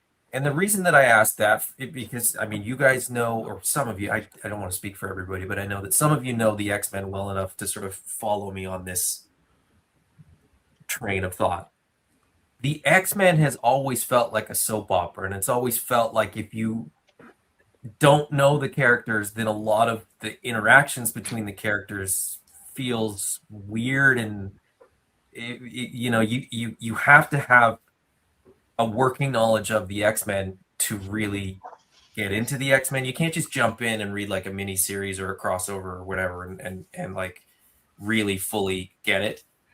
Whereas with the MCU up till now, up to the end of like phase 4 or phase 5, whatever it was, Iron Man was sort of a standalone character, and that got introduced, and That origin story was easy.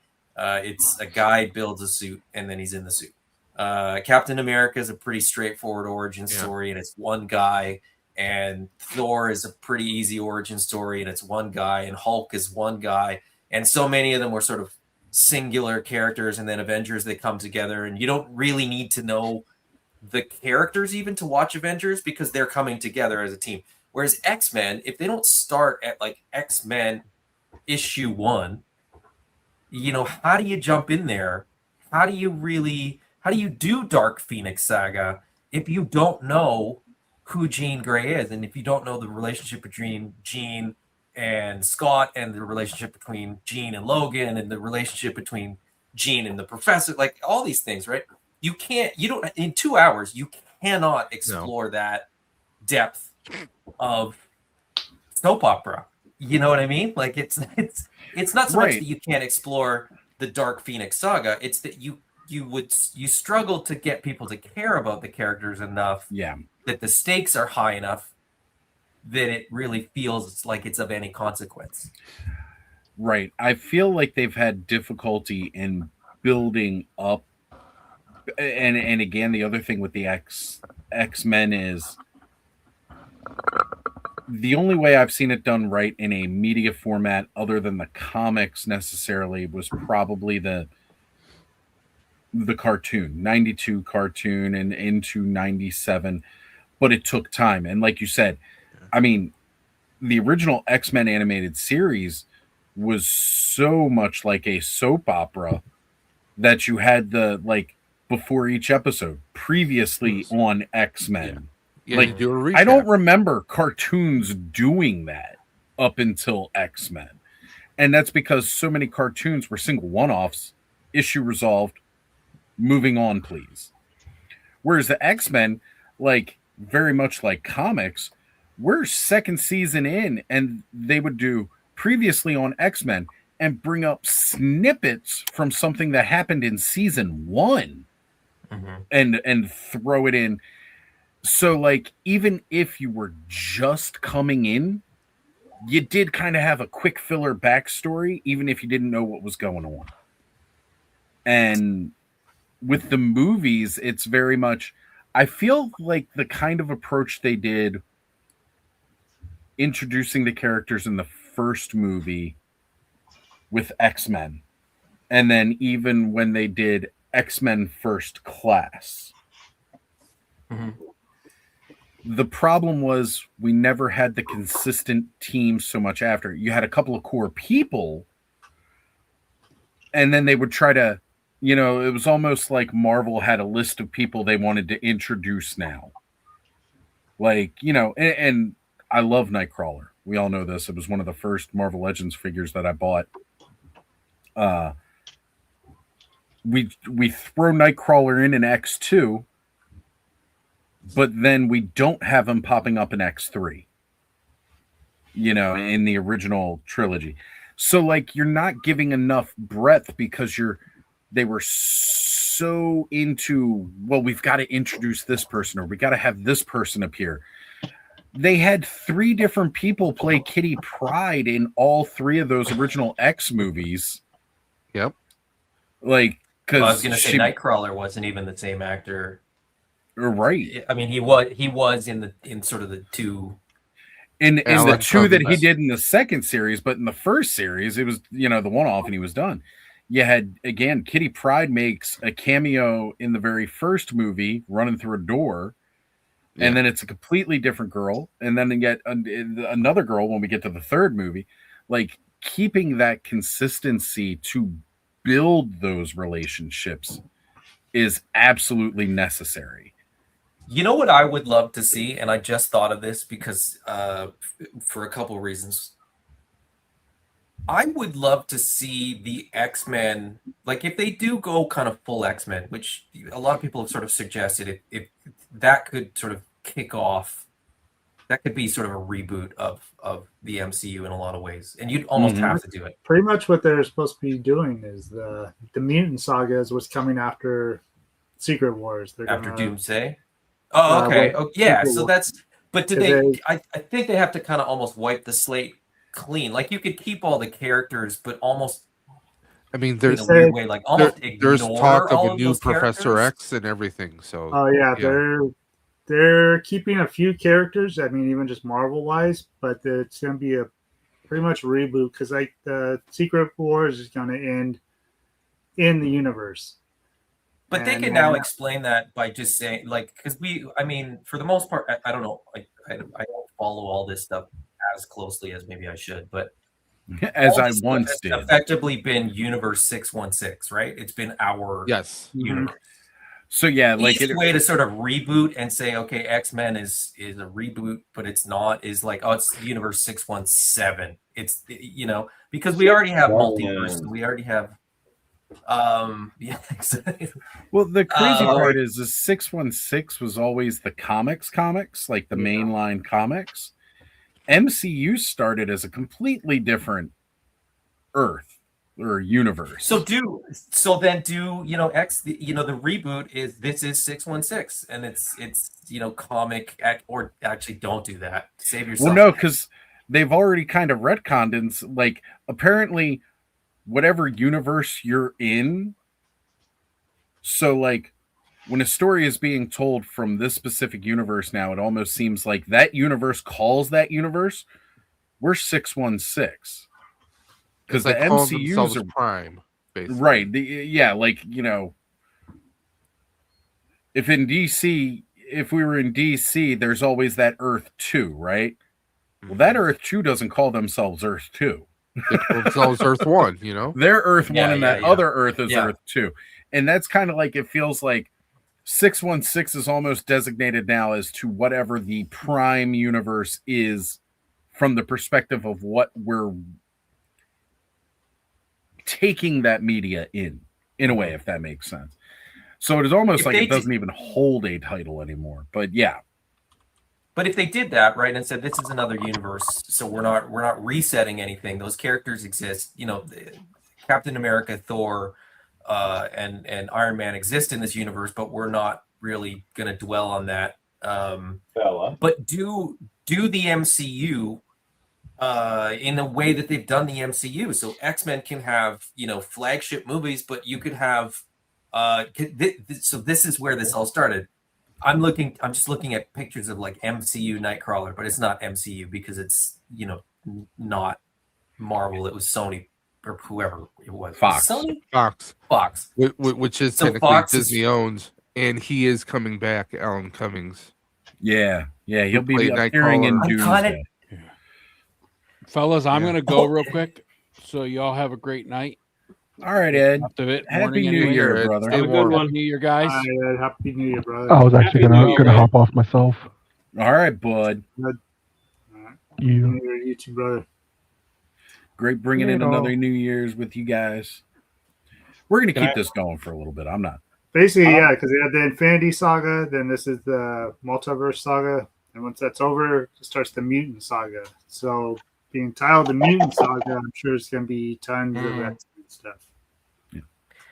But I would love... And Iron Man and Captain America will be rebooted, making new people playing them, and I think start from scratch again. Yeah, so that's the way they have to do it. But I would love to see them move through genres. Like I would love to see, I feel like Deadpool and Wolverine kind of prove financially that you can have like a buddy cop comedy within superheroes. Werewolf by Night showed that you can do well. I don't know how successful it was, but Werewolf by Night can sort of do that sort of horror aspect of it. Well, so did that Marvel Zombies. A lot of like hardcore and true fans loved that Werewolf by Night. Yeah, I know I did. That was cool.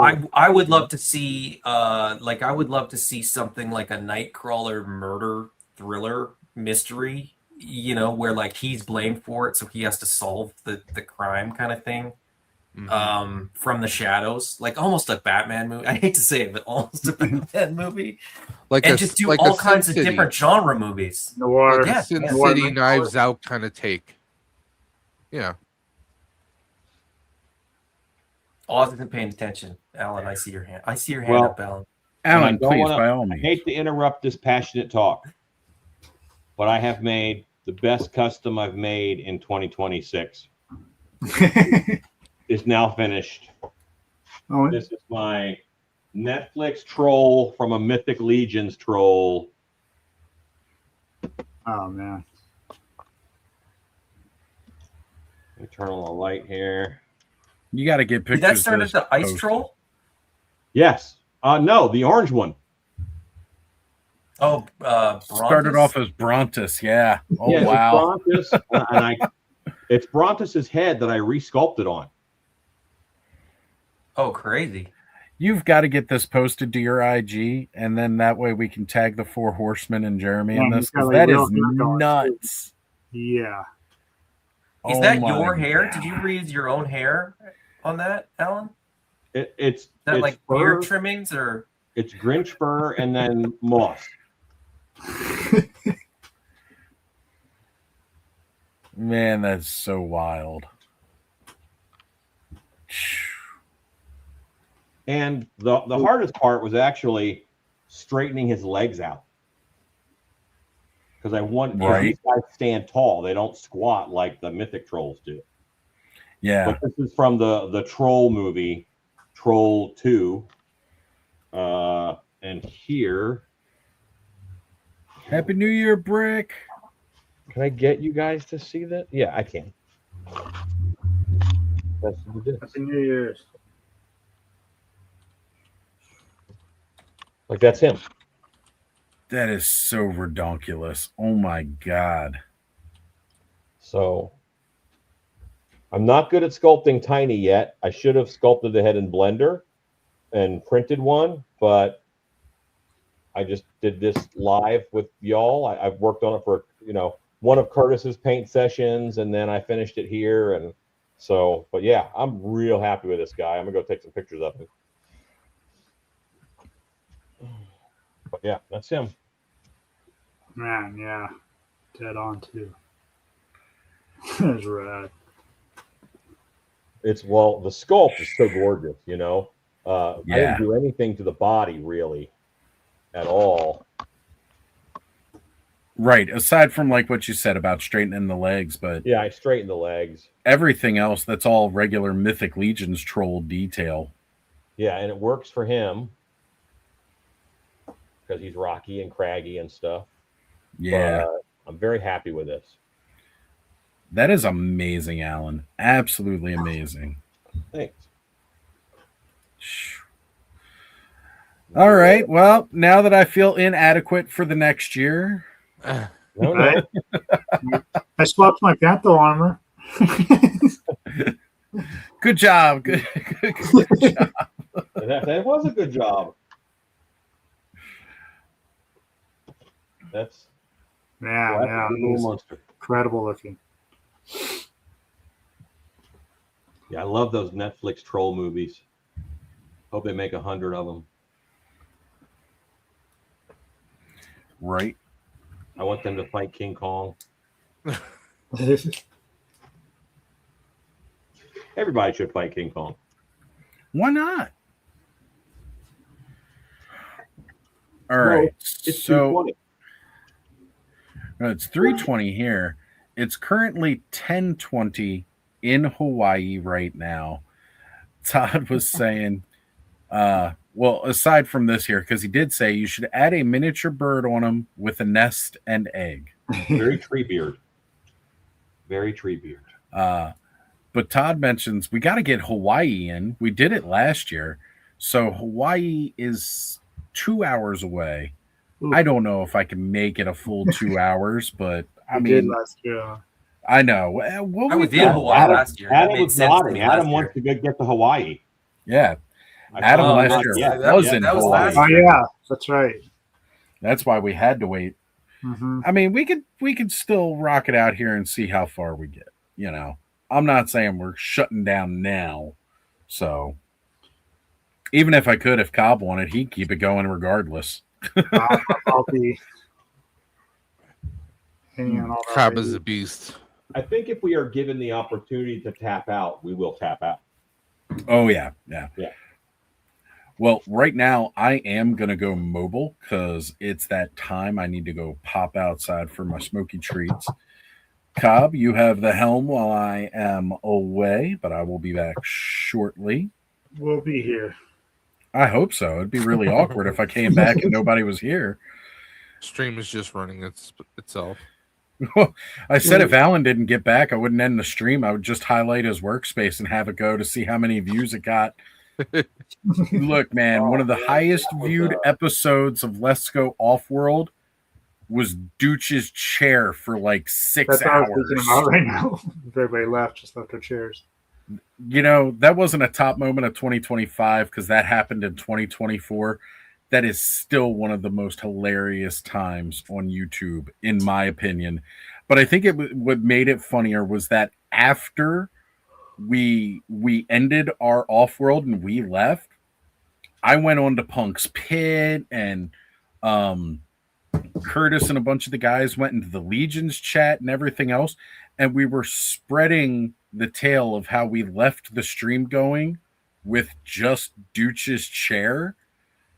So more and more people kept tuning in to just see this chair, like to the point where like people were auctioning off Dooch's stuff in the background. Well, all right. You know, it was if the hilarious. Chat is going, if the chat is hopping, it almost doesn't matter what's happening on screen. Exactly. They're talking to each other, you know? Right. Like that's what I've always said. I like typically if I'm ready to call it quits, it's a lot of times it's because there's not really too much going on in the chat anymore, and you know, we're just kind of having a lot of long pauses without really saying anything, or I spend an hour and a half looking for a picture of a valiant knight folded up in like that's when it's time to cut the stream off. We just really run its course. But you know, I mean, if the chat is still hopping and we're still going, there's no reason to really stop going because there's still engagement happening. That's what it's all about. So I will be right back, guys. You know, I'm not even going to leave the studio this time. I'm just going to turn off this camera and microphone. Okay. All right. So, Dave, it's probably cold outside. Dave, I don't know you well. I'm a Motu guy. I did just do a mythic troll, but to fit in my Motu world. And I can tell that you're Ghostbuster heavy. What else are you into? Like, what's your poison? Well, let's actually let me move my camera around so you guys can see some of the stuff. Obviously, go over here. I have a back. Obviously, I have my Hasbro Proton pack. I've heavily modified to being a Frozen Empire pack.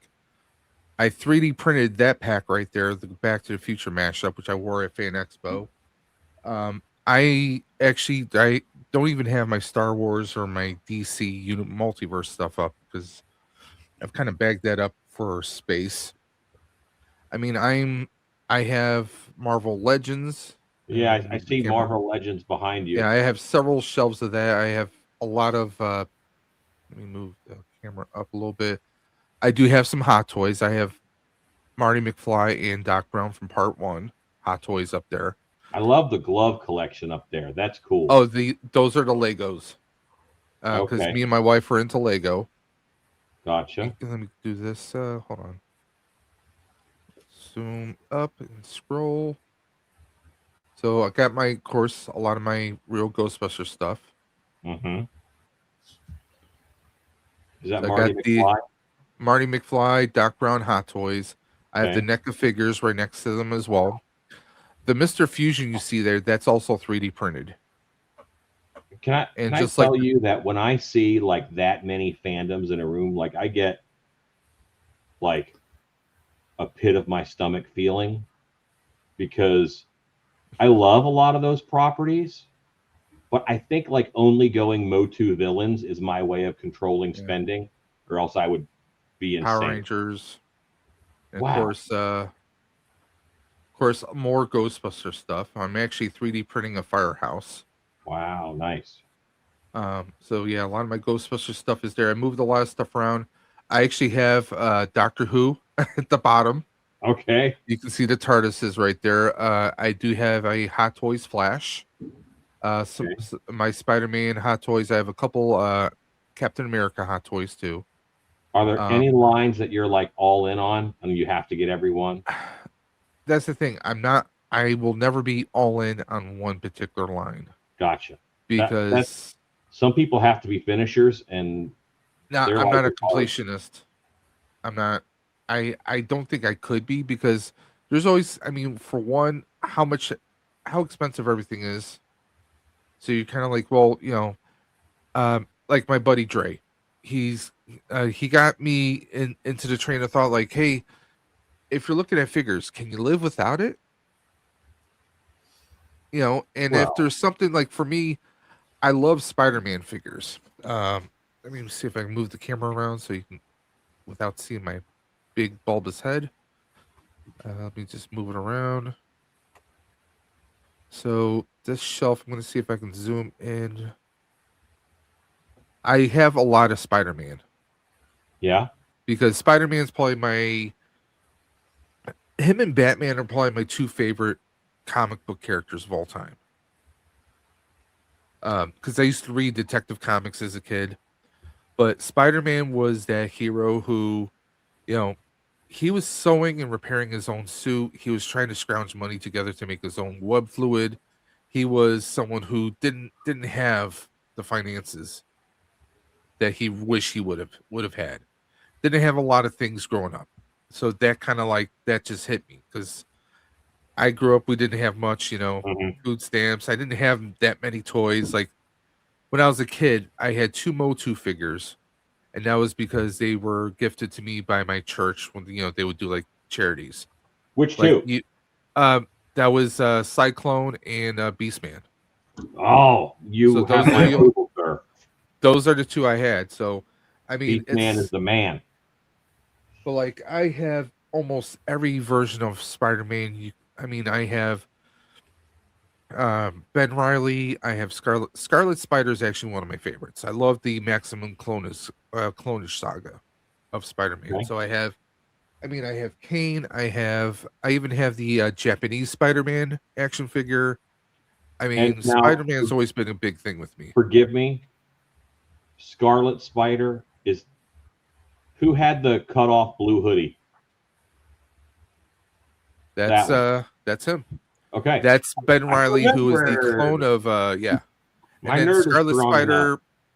he kind of did he actually took on the mantle of Spider-Man at one point, where he kind of like redid Spider-Man's suit a little bit. Mm-hmm.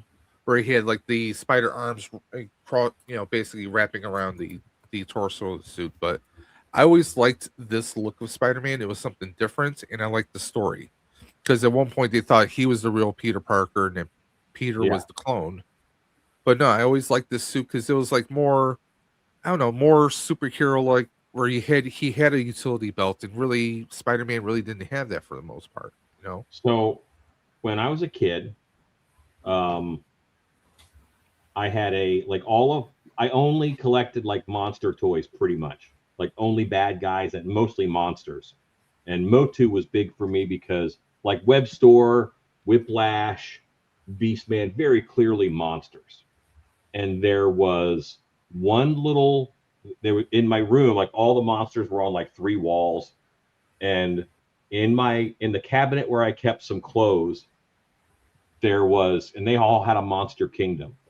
And Toy Biz had a really nice, movable, nice posable Spider-Man.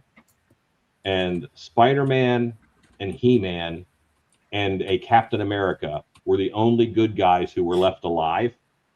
And like they were the 3 holdouts. So yeah. And so I didn't play with any good guy toys except for those 3. And it was normally they were escaping. I do have Joe's as well. If I can scroll down. Boy, you have a lot of stuff. I got to reorganize a lot of the stuff. So I have the NECA Ninja Turtles. So I have those Like across the shelf. I have totally tapped out on because right now there's like 30 different toy lines of turtles and types of turtles right now I'm also, that you can go get. I got to reorganize my shelves because they even have some of my 3D printed stuff there. Because like right there, I did the train from Back to the Future 3 at the end. Nice. I also have some of my the Masters Universe Revelations, the Masterverse figures. So I got to clean up some of those, but I'm just like all over the place. Like I even have like the NECA RoboCop. Yeah. Let me see if I can scroll over the other way. And I love a lot of those lines, and I'll do homages to them in Origins. Like I'm all in on villain Origins. I'll buy every Origins bad guy that there is, and I will. The thing is, like, with like when I did Power Rangers Lightning Collection, which I have a ton of stuff, it's just I don't have them displayed. Honestly, they had so many paint app issues on the Rangers, on the heroes. Mm-hmm. The monsters, they were like the best sculpts that Hasbro did for the Lightning Collection for the Power Rangers. And that's always kind of a crazy thing, is like sometimes it's the villains that are wind up being the best paint apps or best sculpts, and they just wind up being the best figures. I mean, well, do you think that might be because, especially with Power Rangers, I mean, it's not a lot of detail? Yeah. You know, because it's like standard suit, all one color. And, you know, so like, do you feel like maybe it's as long as it's mostly green or red or blue, that's good. But like with the villains, there's detail, like a lot of detail to paint in. So like, do you think their QC might be a little stronger when it comes to that? Like Killer Croc is my favorite Cobra villain. So I made a Master. Yeah. A Motu Killer Croc. Croc Master. Yeah, Croc Master. That's it. Croc Master. That's Killer Croc's the villain from Batman. Yeah. Who is my favorite Batman villain, even though he's like probably one of the derpiest, but I love Killer Croc from Batman. I mean, like Ghostbusters, the ghosts and the monsters were always the best. And this is Mondo's. This is the head that I told you that was missing the insert for the ball joint. Oops. So there he is. Yeah, it's a big ass head. It's gorgeous. And what I'm actually thinking is I have an extra ghost trap. I might do a rig a thing where I have a light, and it'll be like Boogeyman is being sucked into the ghost trap as a nice little display piece. Yeah, there you go. You know, that's the electronic Slimer that came out for Frozen Throne. For the longest time, I was wondering, what can I do with this? And then good friend Sean Scavarna had an extra ghost trap popcorn bucket.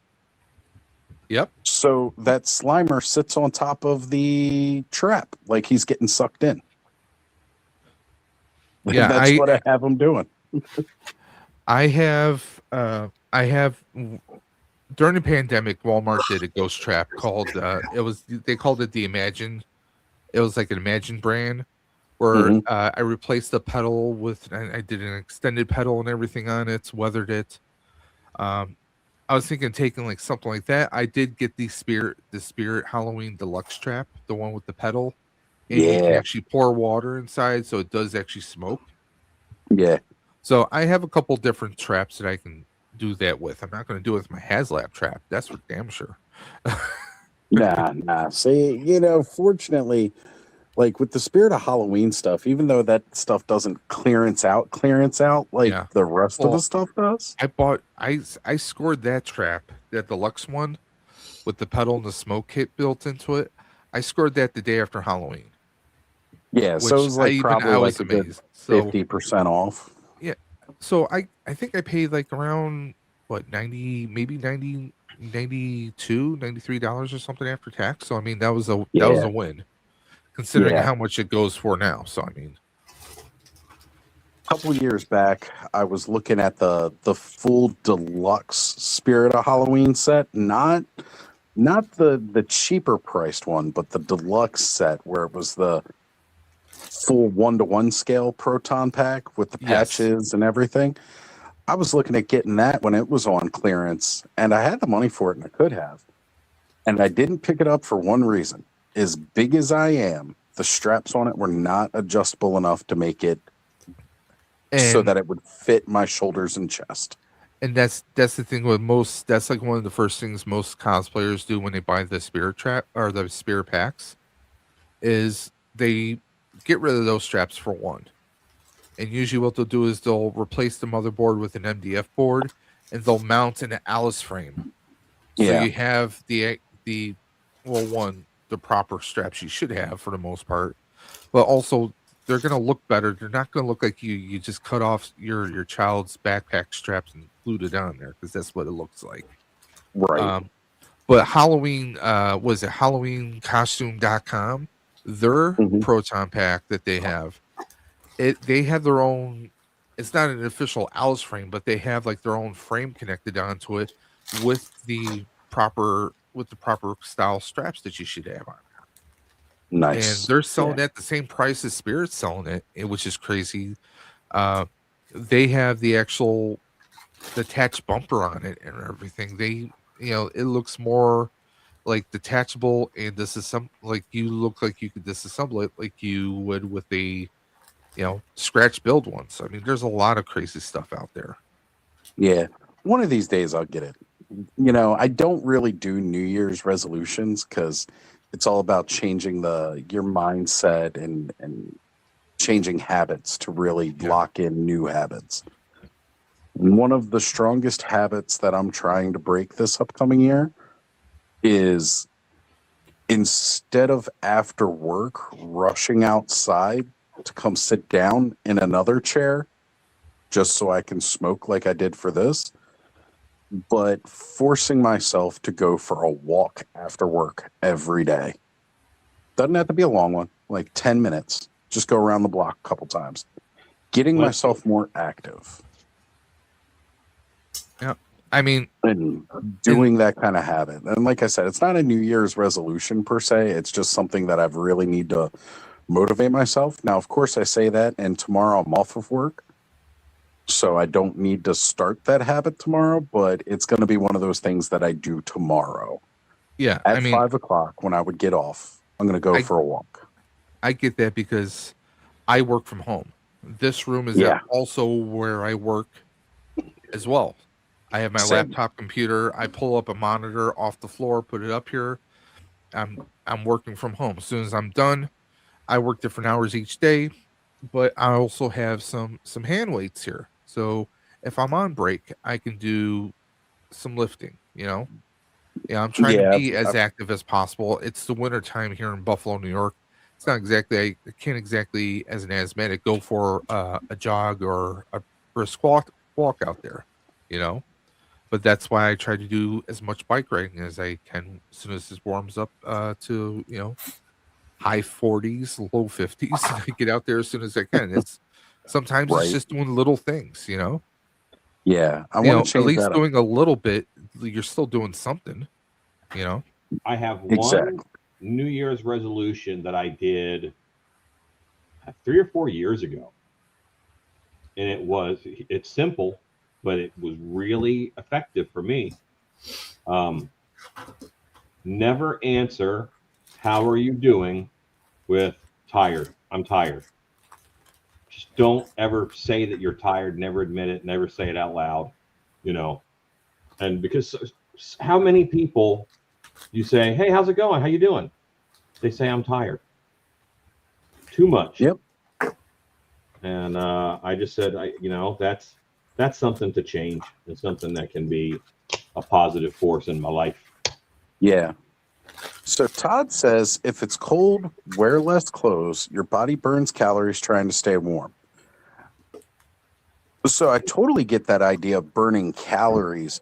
But the thing is, when you burn those short-term calories like that, those immediately get replaced next time you eat. Like that's burning those short-term calories. It's really a matter of staying dedicated to some kind of routine, and that's really what I'm looking for. It'll help me lose some weight. It'll help me get moving around. That'll help me if I'm standing in line at a con, because boy, I got to tell you, after standing in line still for so long, you know, with the lines moving at Legion's Con, at least when I was at Joe Fest, I wasn't really standing in any line. Matter of fact, I think the most standing I did was when I was standing next to the AWOC booth talking with Adam. But for the rest of that, I was really just kind of walking around the show, seeing everybody and saying hey to everybody. So I'm thinking less, you know, like I got to start doing that again. Never used to bother me to stand and walk around. And I realized one major thing is I used to walk to work every day because my GameStop was only like a block away from my house. And I have put on so much more weight since I stopped that routine walking daily. And then, you know, it's like I started packing on the weight, and then that adding on weight and doing less activity, it definitely has hindered me. So I got to get back that activity. And Largo says he's going to inspire world peas. What about carrots? Nope, just peas. Gentlemen, I think I'm going to be the first domino to fall. You're not the first. Ed fell. Y'all are lovely. This is a wonderful time. I've really enjoyed it. But I don't want to start another project, and without doing this while I'm talking, then and plus I'm gonna blame Cobb, because Cobb has been yawning like every 4 seconds. And he woke up like an hour after we started. Yeah, I'll get my second one here for I should make another coffee. Go make yourself another coffee. Well, y'all are great. I'm gonna just way off schedule. I'm gonna jump in bed. And Happy New Year, Alan. Tell Shannon we said the same thing. Happy New Year. And I'll post my troll on Instagram tomorrow. Absolutely, and I will tag all the peoples. Cool, that'd be great. Cool. All right, Alan. Well, Happy New Year, again, brother. Take care, man. Alan. Happy New Year, Dave. Nice to meet you. You as well, man. All right, Adam. So while we still got 15 minutes before New Year's hit, whatever is between Hawaii, I guess Alaska. Does Alaska have its own time zone? I'm sure it does. I don't think so. I think they're Aleutian time like Hawaii, if I remember. Hawaii Aleutian. Okay, they are. It is currently 11:45 for them. Oh, okay, so they I just they are. Googled They're it, the so- hour between. Okay. Time zone in Juneau, Alaska. I have no idea what part of Alaska that is, as it is one of the few states I have not been to. Alaska has 2 time zones. Yeah. Most of the state is on the Hawaii Aleutian time zone, and for the Western Aleutian Islands in St. Lawrence, simplifying from 4. They used to have 4 time zones. Oh, geez. Jeez. Just remember how big Alaska is, folks. Yeah. You know, don't trust just looking at it on the map. It's like half the size of the United States itself. Well, Actually, I think there's it's bigger. also, I think Alaska might be in a different. They might exist in a different plane of time, because I don't think they do daylight savings. Right. Well, Hawaii doesn't either. Like, they don't do the daylight savings. No, They're, why like, would you? You're in your own time zone. There's nobody else there. It doesn't Before matter. 1983, they had Pacific, Yukon, Alaska, and Bering time zones. Right, as you get all the way out to the western tip of the Bering Strait. Okay. So they simplified it by making it 2. Yes, sir. Okay. The more you know, Like kids. coffee. I'll be back. All right, Cobb. Keep myself So going. earlier tonight, we were talking about our top 5 pickups and top moments of 2025. What are your top pickups, top 5 for 2025? I don't know. Okay. I've narrowed it down to about 20, I think. Usually I do my top 10 video live and I do it from 20. So I kind of go through everything and I start. It's hard because I tend to get things late.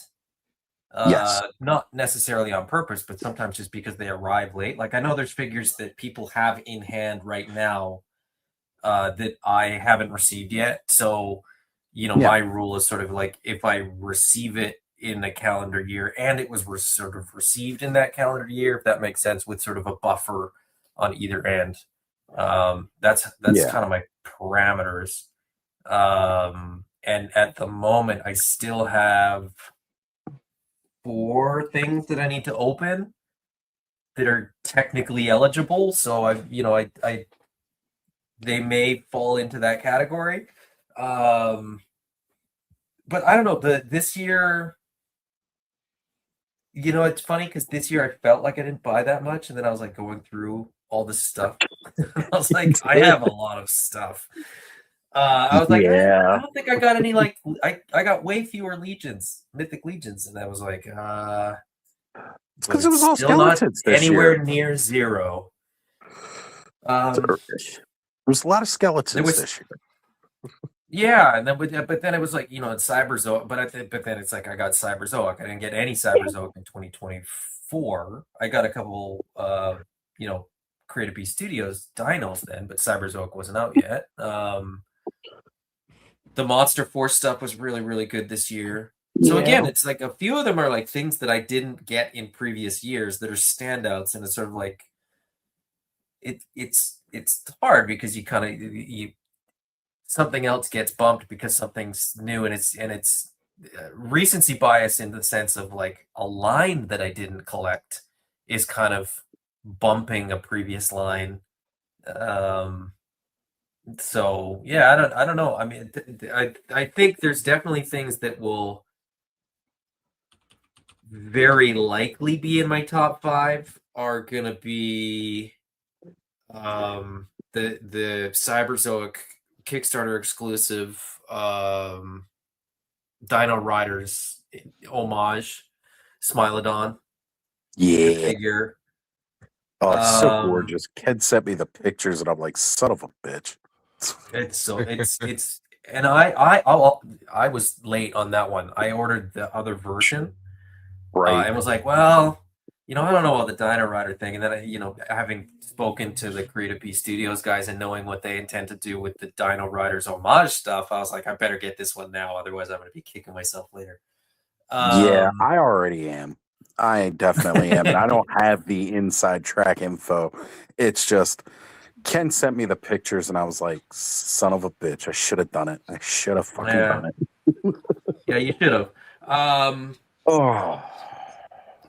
You know what? I think that the Snake Eyes and the Polar Bear 2-pack might be in the top 5 for purely nostalgic and kind of like little kid reasons, like it's that to me is like the most iconic Snake Eyes moment.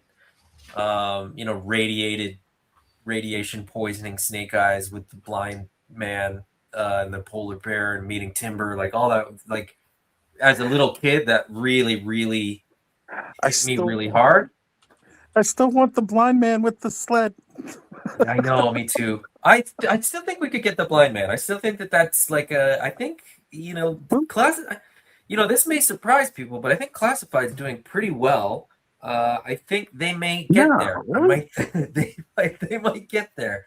They might do him. They might do the Window Viper. They might do. Oh my god, I would love the Window Viper. Yeah, I mean, I think that they could do that kind of stuff. They did Cold Slither, and so now I feel like, you know, right? Like the is there door's anything open. that they couldn't do or wouldn't do? You could do a Bongo Bear, you know, van exclusive, and people would buy it. Like I think they've set that precedence now.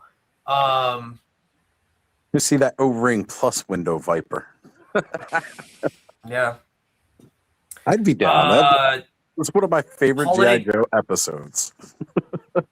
Oh yeah, it's yeah, and I mean they have a barbecue inside too in that episode. Like it's a weird episode, and they're just answering the phone like there's a hotline for GI Joe, which I don't remember any other episode where they get a phone call that's like, "Hey, come and fix this problem." Right? And it's Cobra. They think it's Cobra calling, so it's like, why would you have that phone number out there for somebody like that to call? It's still not as good as the Cold Slither episode. That is the best.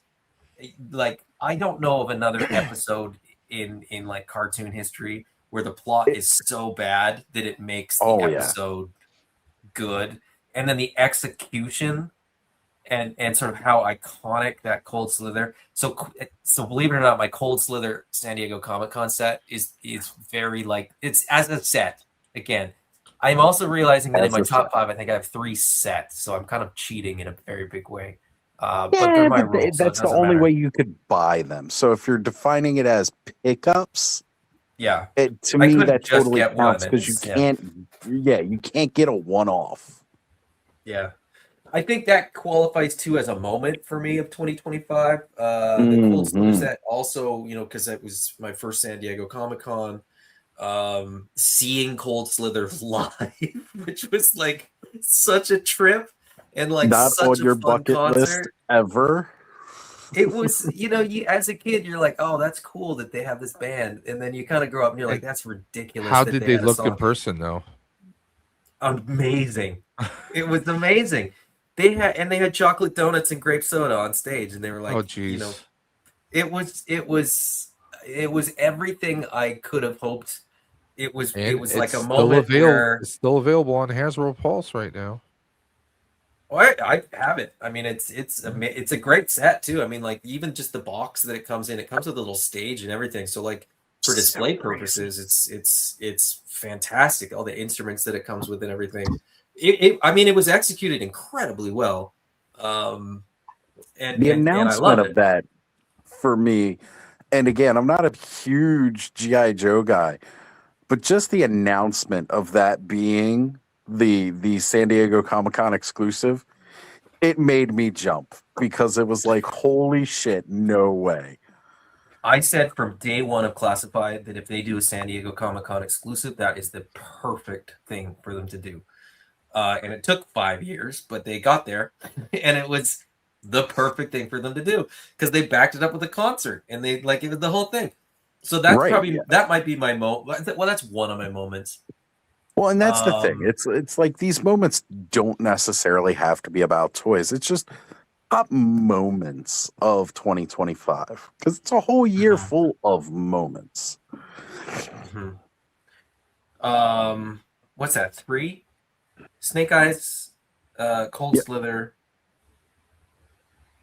Cyberzoic. I said Monster Force and Cyberzoic. Monster Force Eraser might be right up there.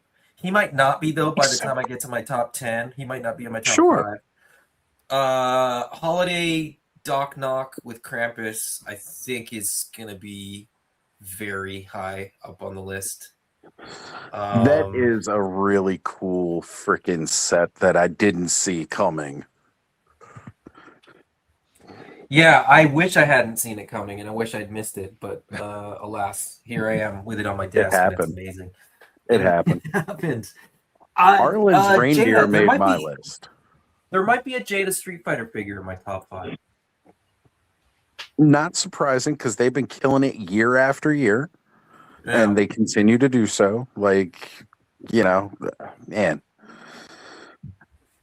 Never thought I'd be talking about those car guys this much when I'm talking about action figures. Yeah, and you know what? Jada's doing an amazing job with their stuff, man. So Andrew mentions the Cold Slither New York Comic-Con concert was on fire. Had a chance to meet the band, Lenny and Emily, after the show. You know, that's the other thing about this. It wasn't a one-off thing with San Diego Comic-Con, because mind you, that's a lot of money to put into just a one-off experience. Mind you, it helps bring in those dollars, but the fact that they were like, okay, we're gonna tour the show. We're gonna go to the next Comic-Con too. We're gonna do that in New York. So for people like me, I bet it was. Sorry, it just a very just quick thought. I bet it was financially very viable. They sold a bunch of T-shirts. They sold a bunch of records, CDs, patches, pins, the set. I think it might have. I think they might have made money off that. right? Cobb wanted to bring up Speaking Moistly says, damn, I'm drunk. I should go to bed. I'm listening to the Littlest Hobo theme song. There's a voice that keeps on calling me down the road. That's where I'll always be. Do you guys know Littlest Hobo? Did you guys have Littlest Hobo? No. I think Littlest Hobo's it's a Canadian thing, I think. Up here we did, because I'm in Buffalo. We're right there. Yeah, I've heard of it. You're so Canada. We would watch CFTO and CBC. So yeah. Yeah. Well, It was a CBC CBC thing. Okay. Yeah, so for anybody that doesn't know what the Littlest Hobo is, I'll fill you in. The Littlest Hobo was basically this stray dog that was, I think, a German Shepherd, but not probably purebred German Shepherd, who was like a stray, and he would go around the country like helping kids almost all the time. Like kids that had That's like cool. abusive parents, or like kids that were like bullied at school, or like whatever. And he would just go from like episode to episode. He'd be in like a different town. And it's a dog, like it was an actual dog. He didn't speak or anything like that. He would just like pull on people's shirts and like jump up on people's, jump up on the villains and knock them over. And it was like, it's such a weirdly nostalgic thing, because if you watch it now and you don't absolutely love it, you won't. Like you can't watch it and be like, objectively, The this is a reason it great sounded show. familiar to me is I know that some movie references it said some movie that, like telling somebody like, oh, you're like the littlest hobo or something, and I Oh, I always don't like know. I remember having that part of the movie stuck in my head before, because I never knew what it was, but you're like the littlest hobo. It sounds like It a was way so- cooler version of Kung Fu, where they swapped out David Carradine for fucking a German Shepherd. You know what it was? Todd C says Canadian Wishbone. It's not Canadian Wishbone. It's Wishbone meets the A-Team.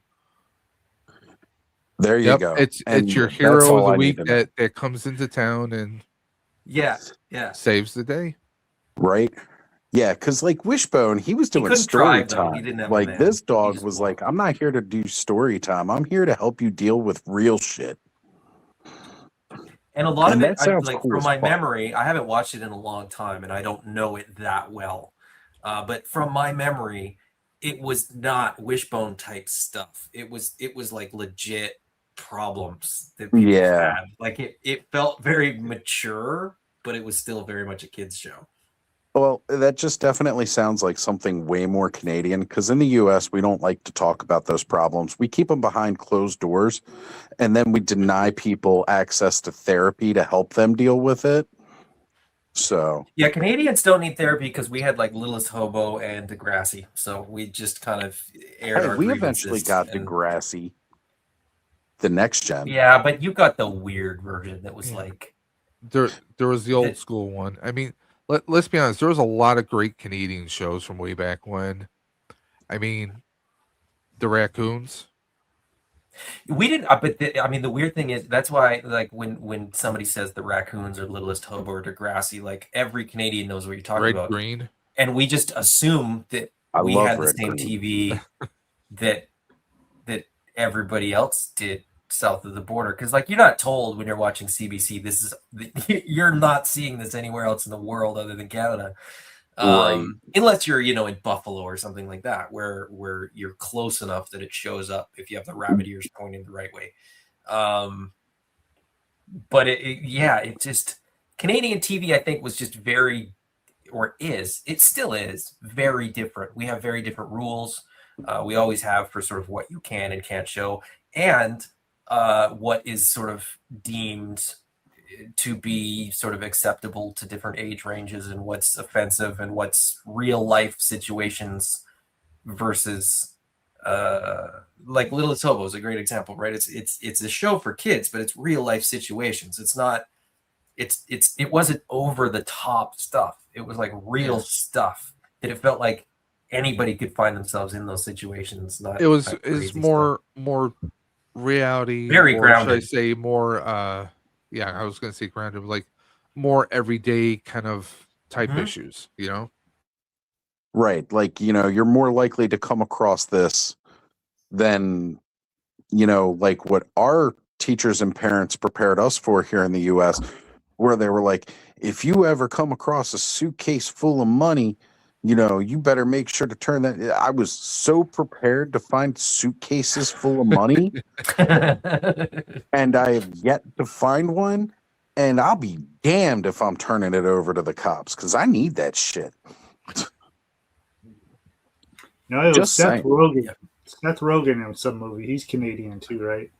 Yes. I was gonna say it was Very if it was in a comedy movie, and it was probably a Seth Rogen thing, because it's gonna bug me now because I'm like, I remember hearing it. It's something like, oh. Well, he's not. I mean, my suggestion is cross-reference Seth Rogen stuff that he's been into stuff that he's written, because he probably wrote that line in, because he really pushes. I feel like he said Canadian. I remember him saying it. Is what I.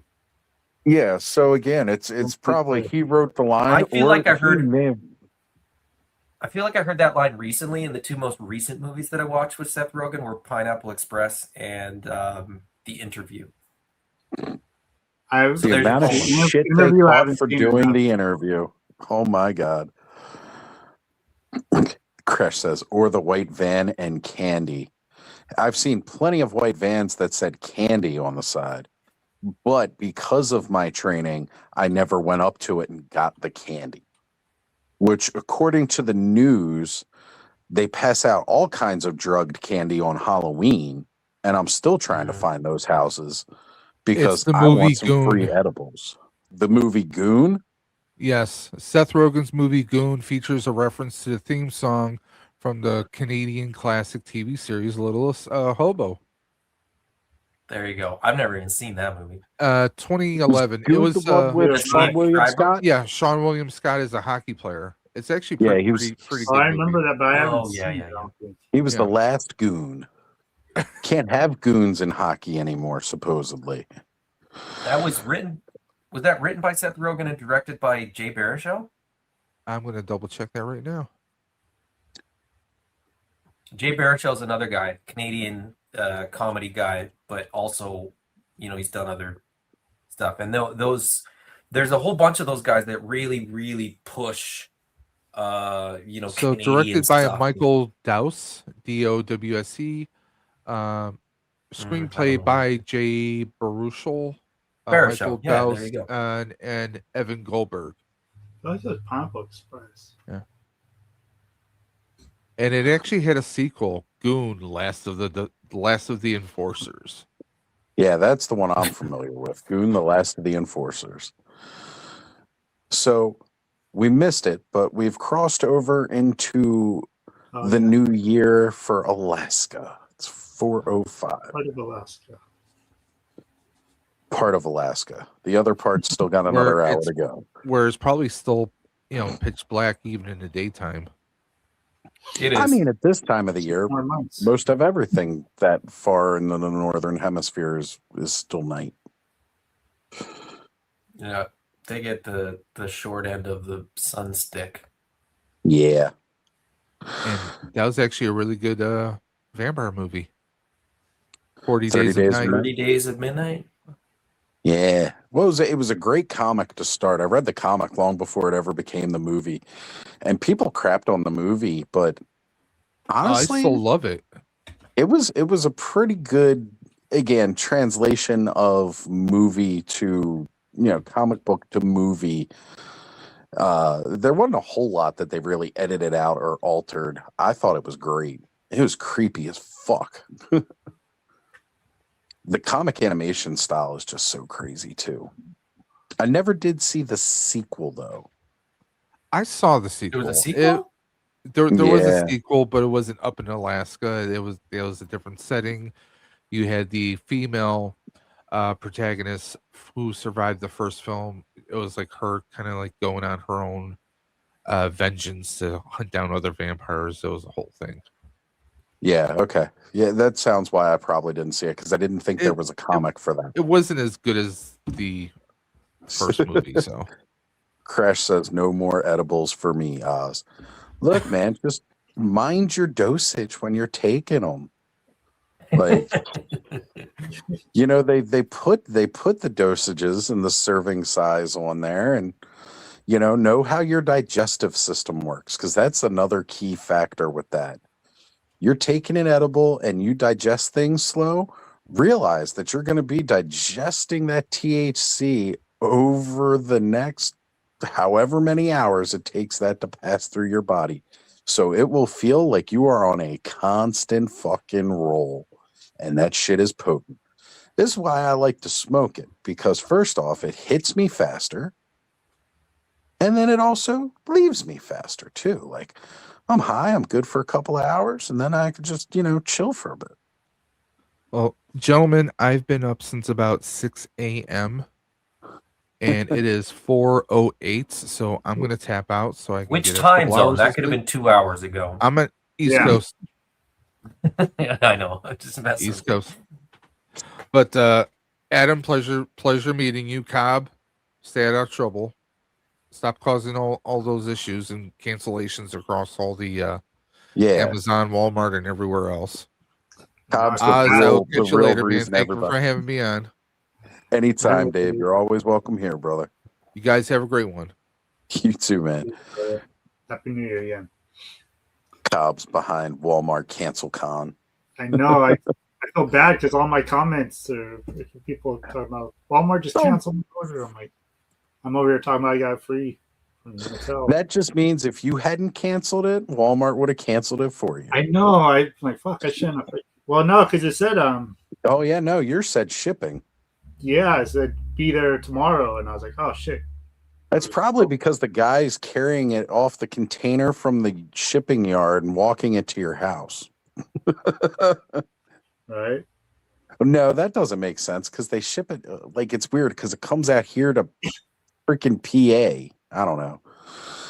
One thing is there's one Walmart that I know that actually has Motu, and they probably got some in, and they had like just whatever a box of them, and then That's crazy. they're ready to go. But yeah, I should have just did it so that way I could have hooked up somebody else. Man, I feel like some of you guys are too lightweight with your drugs. He says, I ate too many and got stuck in Georgia for an extra day and night. See, man, I know what my edible tolerance is. I knew as soon as I ate that piece of that gummy, I was going to be good for the rest of the night, which is cool because I was sitting next to a lot of delicious beer that evening, and I did not have any. I continued to remain sober, although there was quite a few times that weekend where I was like, man, I just want to have a beer with the guys, but I knew I couldn't just have one beer with the guys. So it was good enough for me. I had a great time at Joe Fest. Adam, it was awesome to just sit and chill with you for a while. And again, we were talking about stuff that had nothing to do with toys for once. It was insane. Mm-hmm. Yeah, I mean, like, you say moments of the year. Like every convention is I think is like one, because it's they all sort of share similar. You're going to have stories from every convention. You're going to have sort of interactions from every convention that are kind of highlights in their own right. But,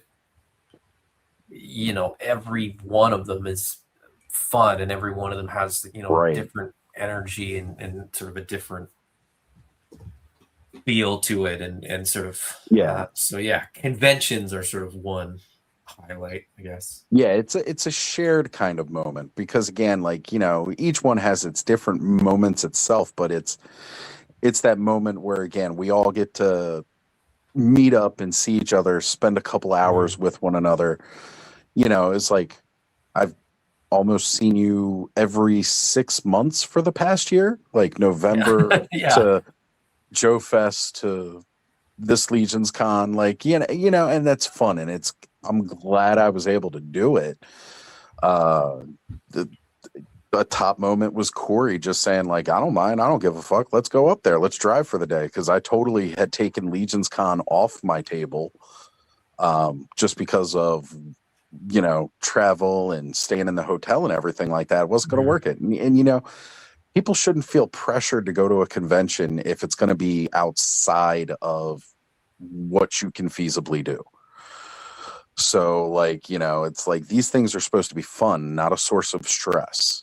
So, like, if you can't do it, you can't do it. So with Corey being able to throw that back on the table, like, no, I'll do the drive. We'll go up there for the day and we'll come back for the day. I was like, that's great.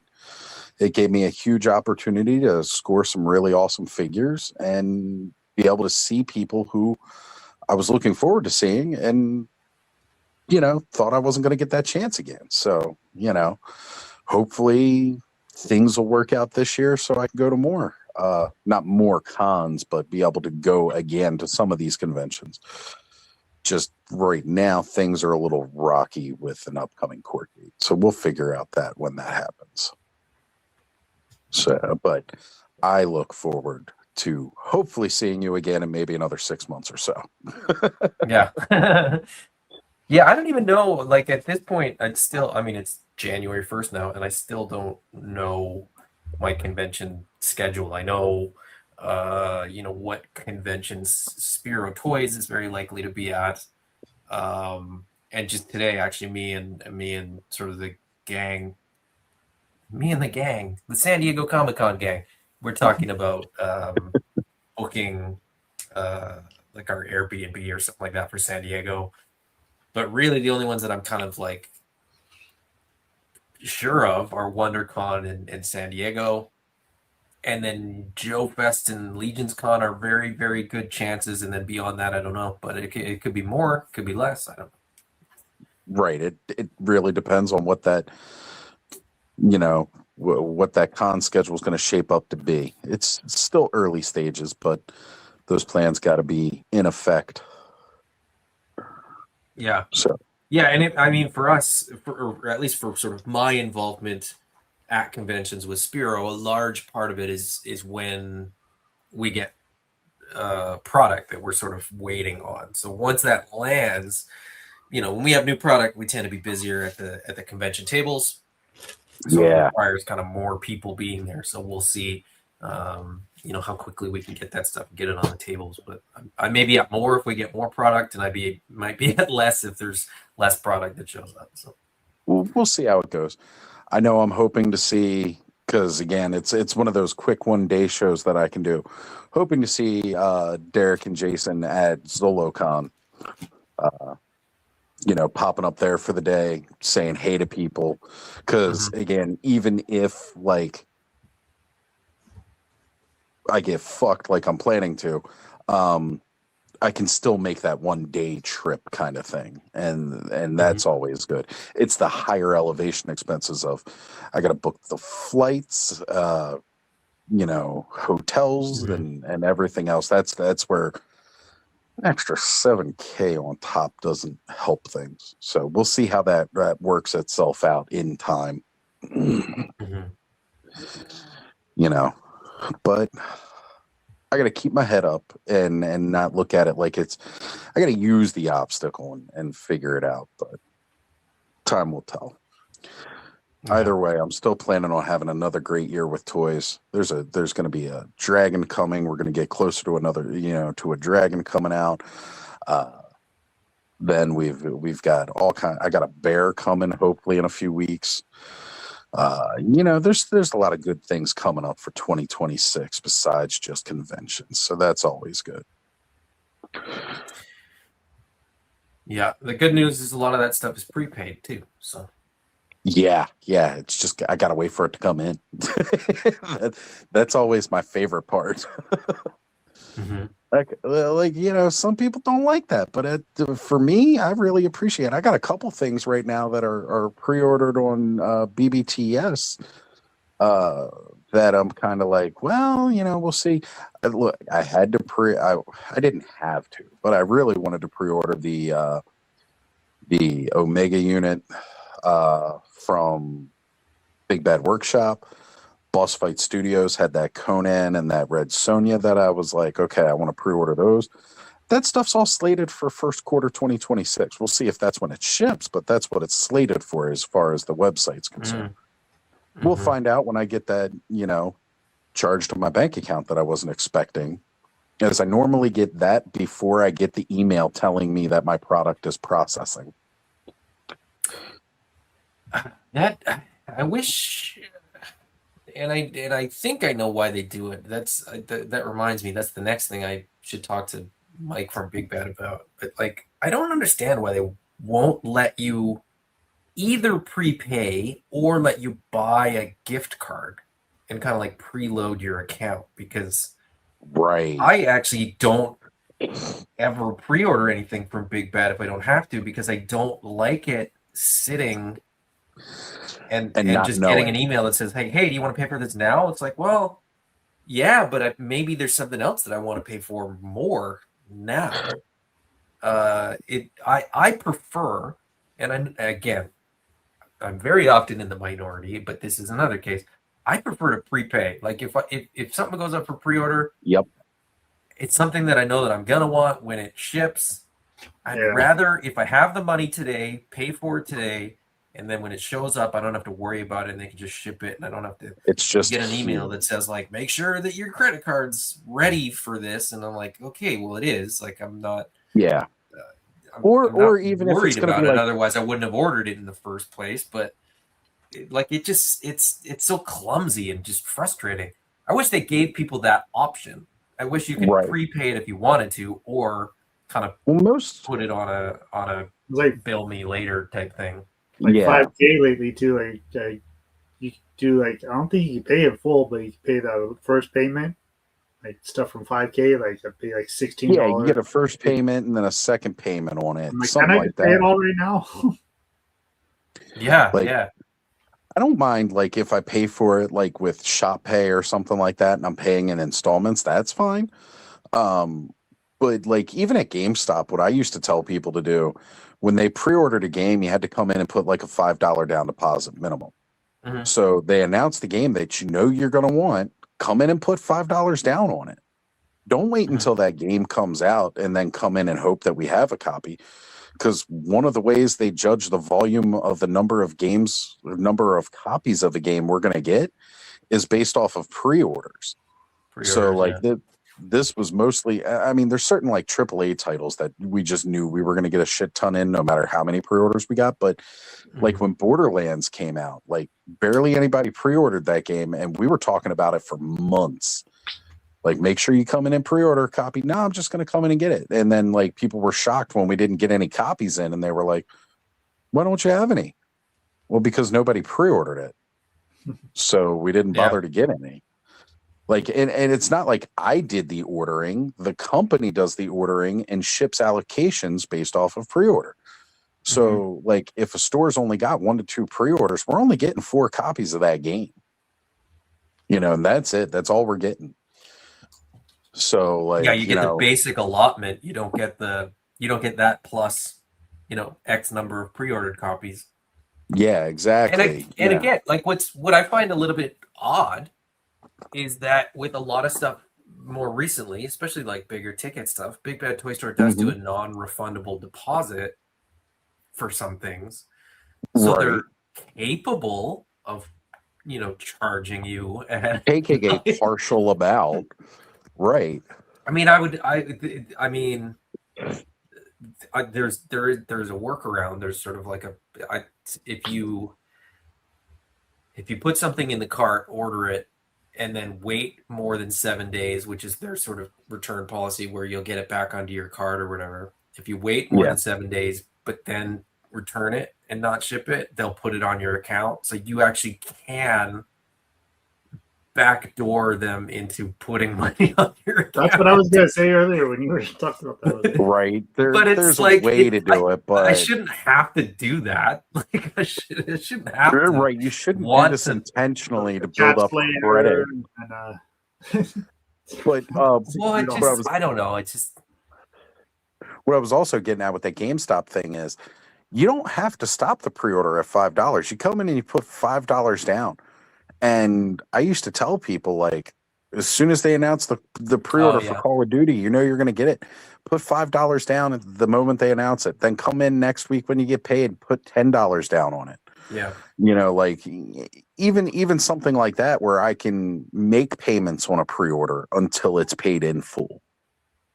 You know, like I don't mind that, but you know, the charging my card, it's like, oh, hey, yeah, you remember that order we said was going to be here in Q2? Well, it showed up in Q1 and we're charging your card now when you didn't expect to have a charge. Really fucking sucks.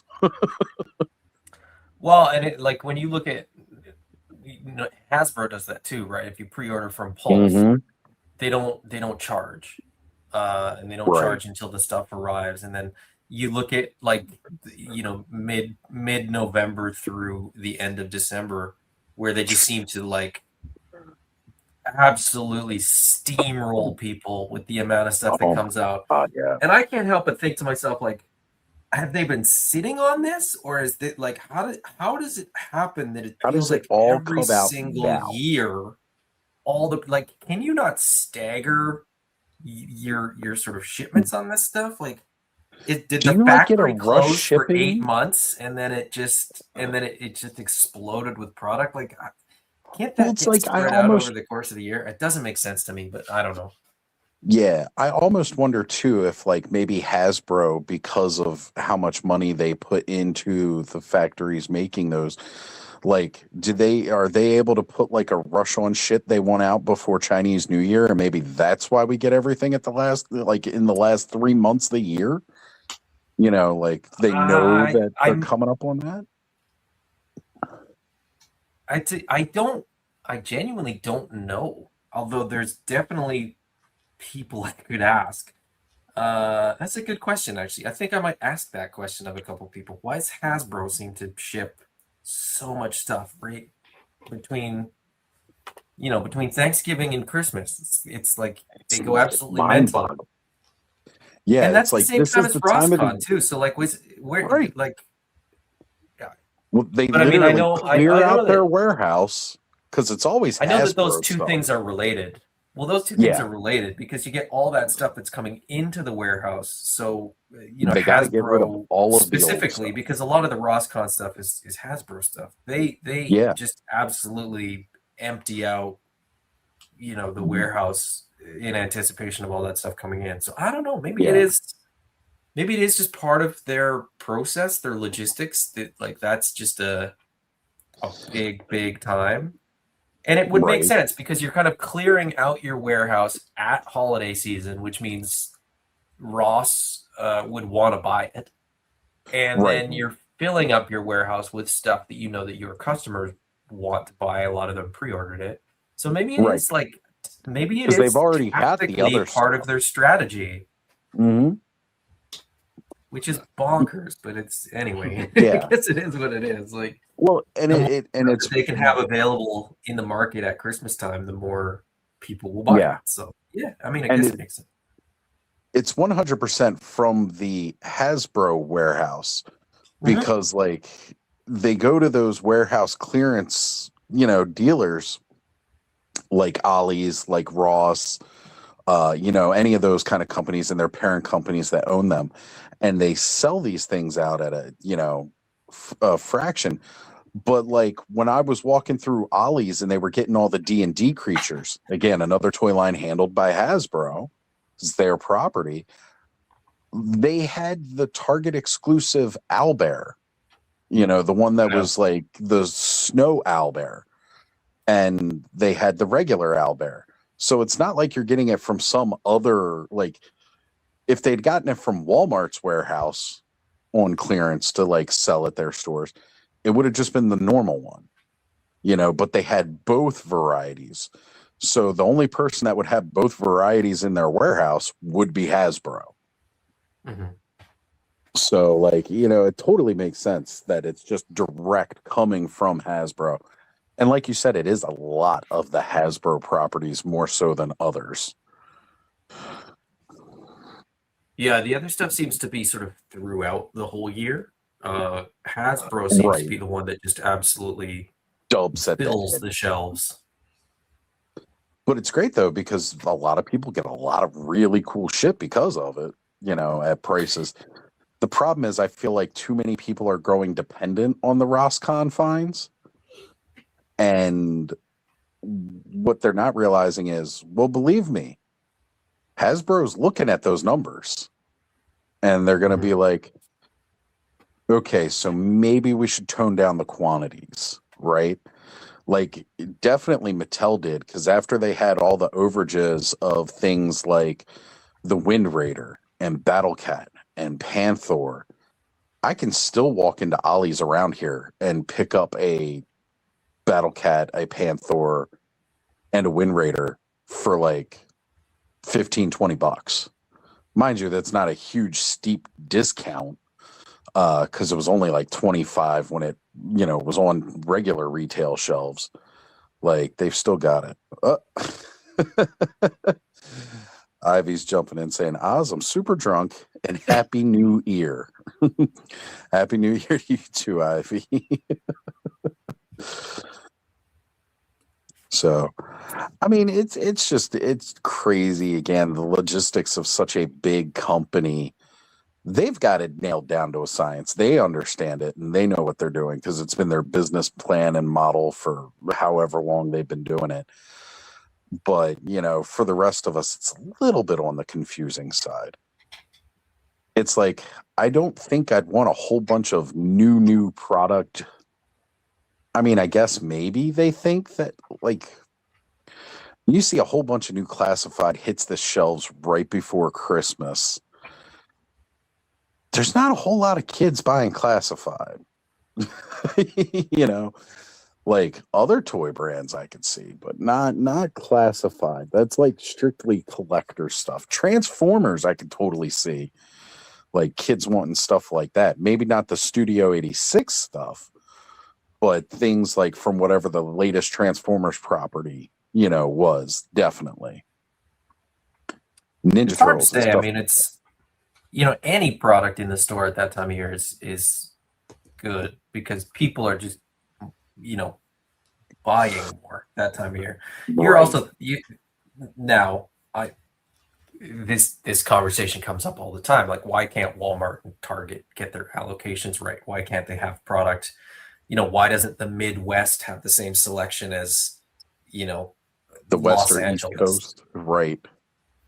And it's I think it's way more nuanced, but also way less sinister, or way less, like there's way fewer human decisions that are made in that equation than I think people realize.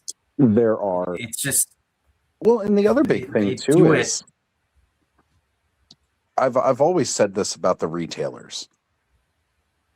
Once the product is with Walmart, once the product is with Target, that's out of Mattel's and out of Hasbro's hands. It's not, again, there is no Mattel truck that shows up at Walmart stores. A Mattel truck shows up at the Walmart distribution center, drops off the product, and then Walmart distributes from there. So it might not even, it might show up at a dock in China. Yes. Bound for Walmart. Like, exactly. There may be it's a Walmart trailer in China picking that stuff up for the most part. Like, it's going on a container, it's coming over, but it's already loaded onto like a Walmart trailer. Like, that's just how that shit comes in. You know, and you could see stuff like that. Like a couple years back, somebody had posted photos of like Paul Mart receiving his stuff on there from Mattel. Mind you, his boxes said to Paul Mart. Now, the only way you get your name on the box from Mattel is when you're buying direct from Mattel. You know, these ones are going to Paul Mart. These ones are going to Walmart. These ones are going to Target. You know, that's all very specific. Like, it's once it leaves their factories in China, those are directly where it's going. It's not stopping anywhere between here and there. I know that BBTS very often has product shipped to them in China, and then they fill their own containers and ship those containers to them. Or sorry, I shouldn't say that I know that. My sort of understanding based on what I've been told is that I don't know that. I shouldn't say it that way. But it's but they sort of they ask for more of a discount for that reason, because you're not paying that overhead of shipping it stateside before they get it. So that added cost, they sort of argue for a little bit of a discount. And then they fill containers, and then they don't ship. Part of the reason, again, this my understanding is that part of the reason that Big Bad Toy Store sometimes gets delays on certain figures, but seems like they're ahead of the game on others, is because they're waiting for containers to get filled, and once the container is filled, it gets shipped.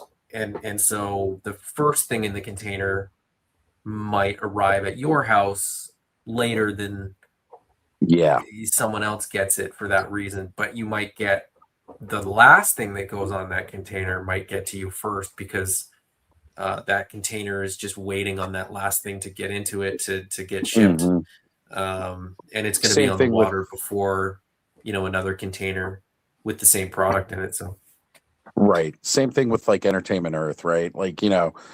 Like, sometimes they get stuff, it seems like months behind other people, and then other stuff, it seems like they get months before.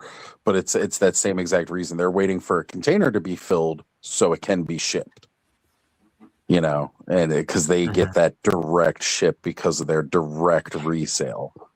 So, I mean, it's all in the logistics of the shipping and receiving and how it's going through, and especially with the borders and all like that too. So, yeah. Well, guys, it's 4:30 a.m. here. Ray is even saying, "Oh my God, you guys are still on." Yes, we are still here. But I think this would be a good stopping point for the night. It's been a blast. We've gone over moments. We've gone over top picks. And when we see each other again this upcoming Saturday, we'll talk about things we're looking forward to. Coming up in the new year, what we think we're going to see or what we're excited to see more of. And that'll be Saturday night's show. And for anybody who wasn't here tonight, we'll ask them some of the questions that we did here tonight. So, all right, everybody, it has been a blast. It was good to see you all. I hope you have an amazing New Year's Day, and we'll see you Saturday night. There, everybody. Goodbye.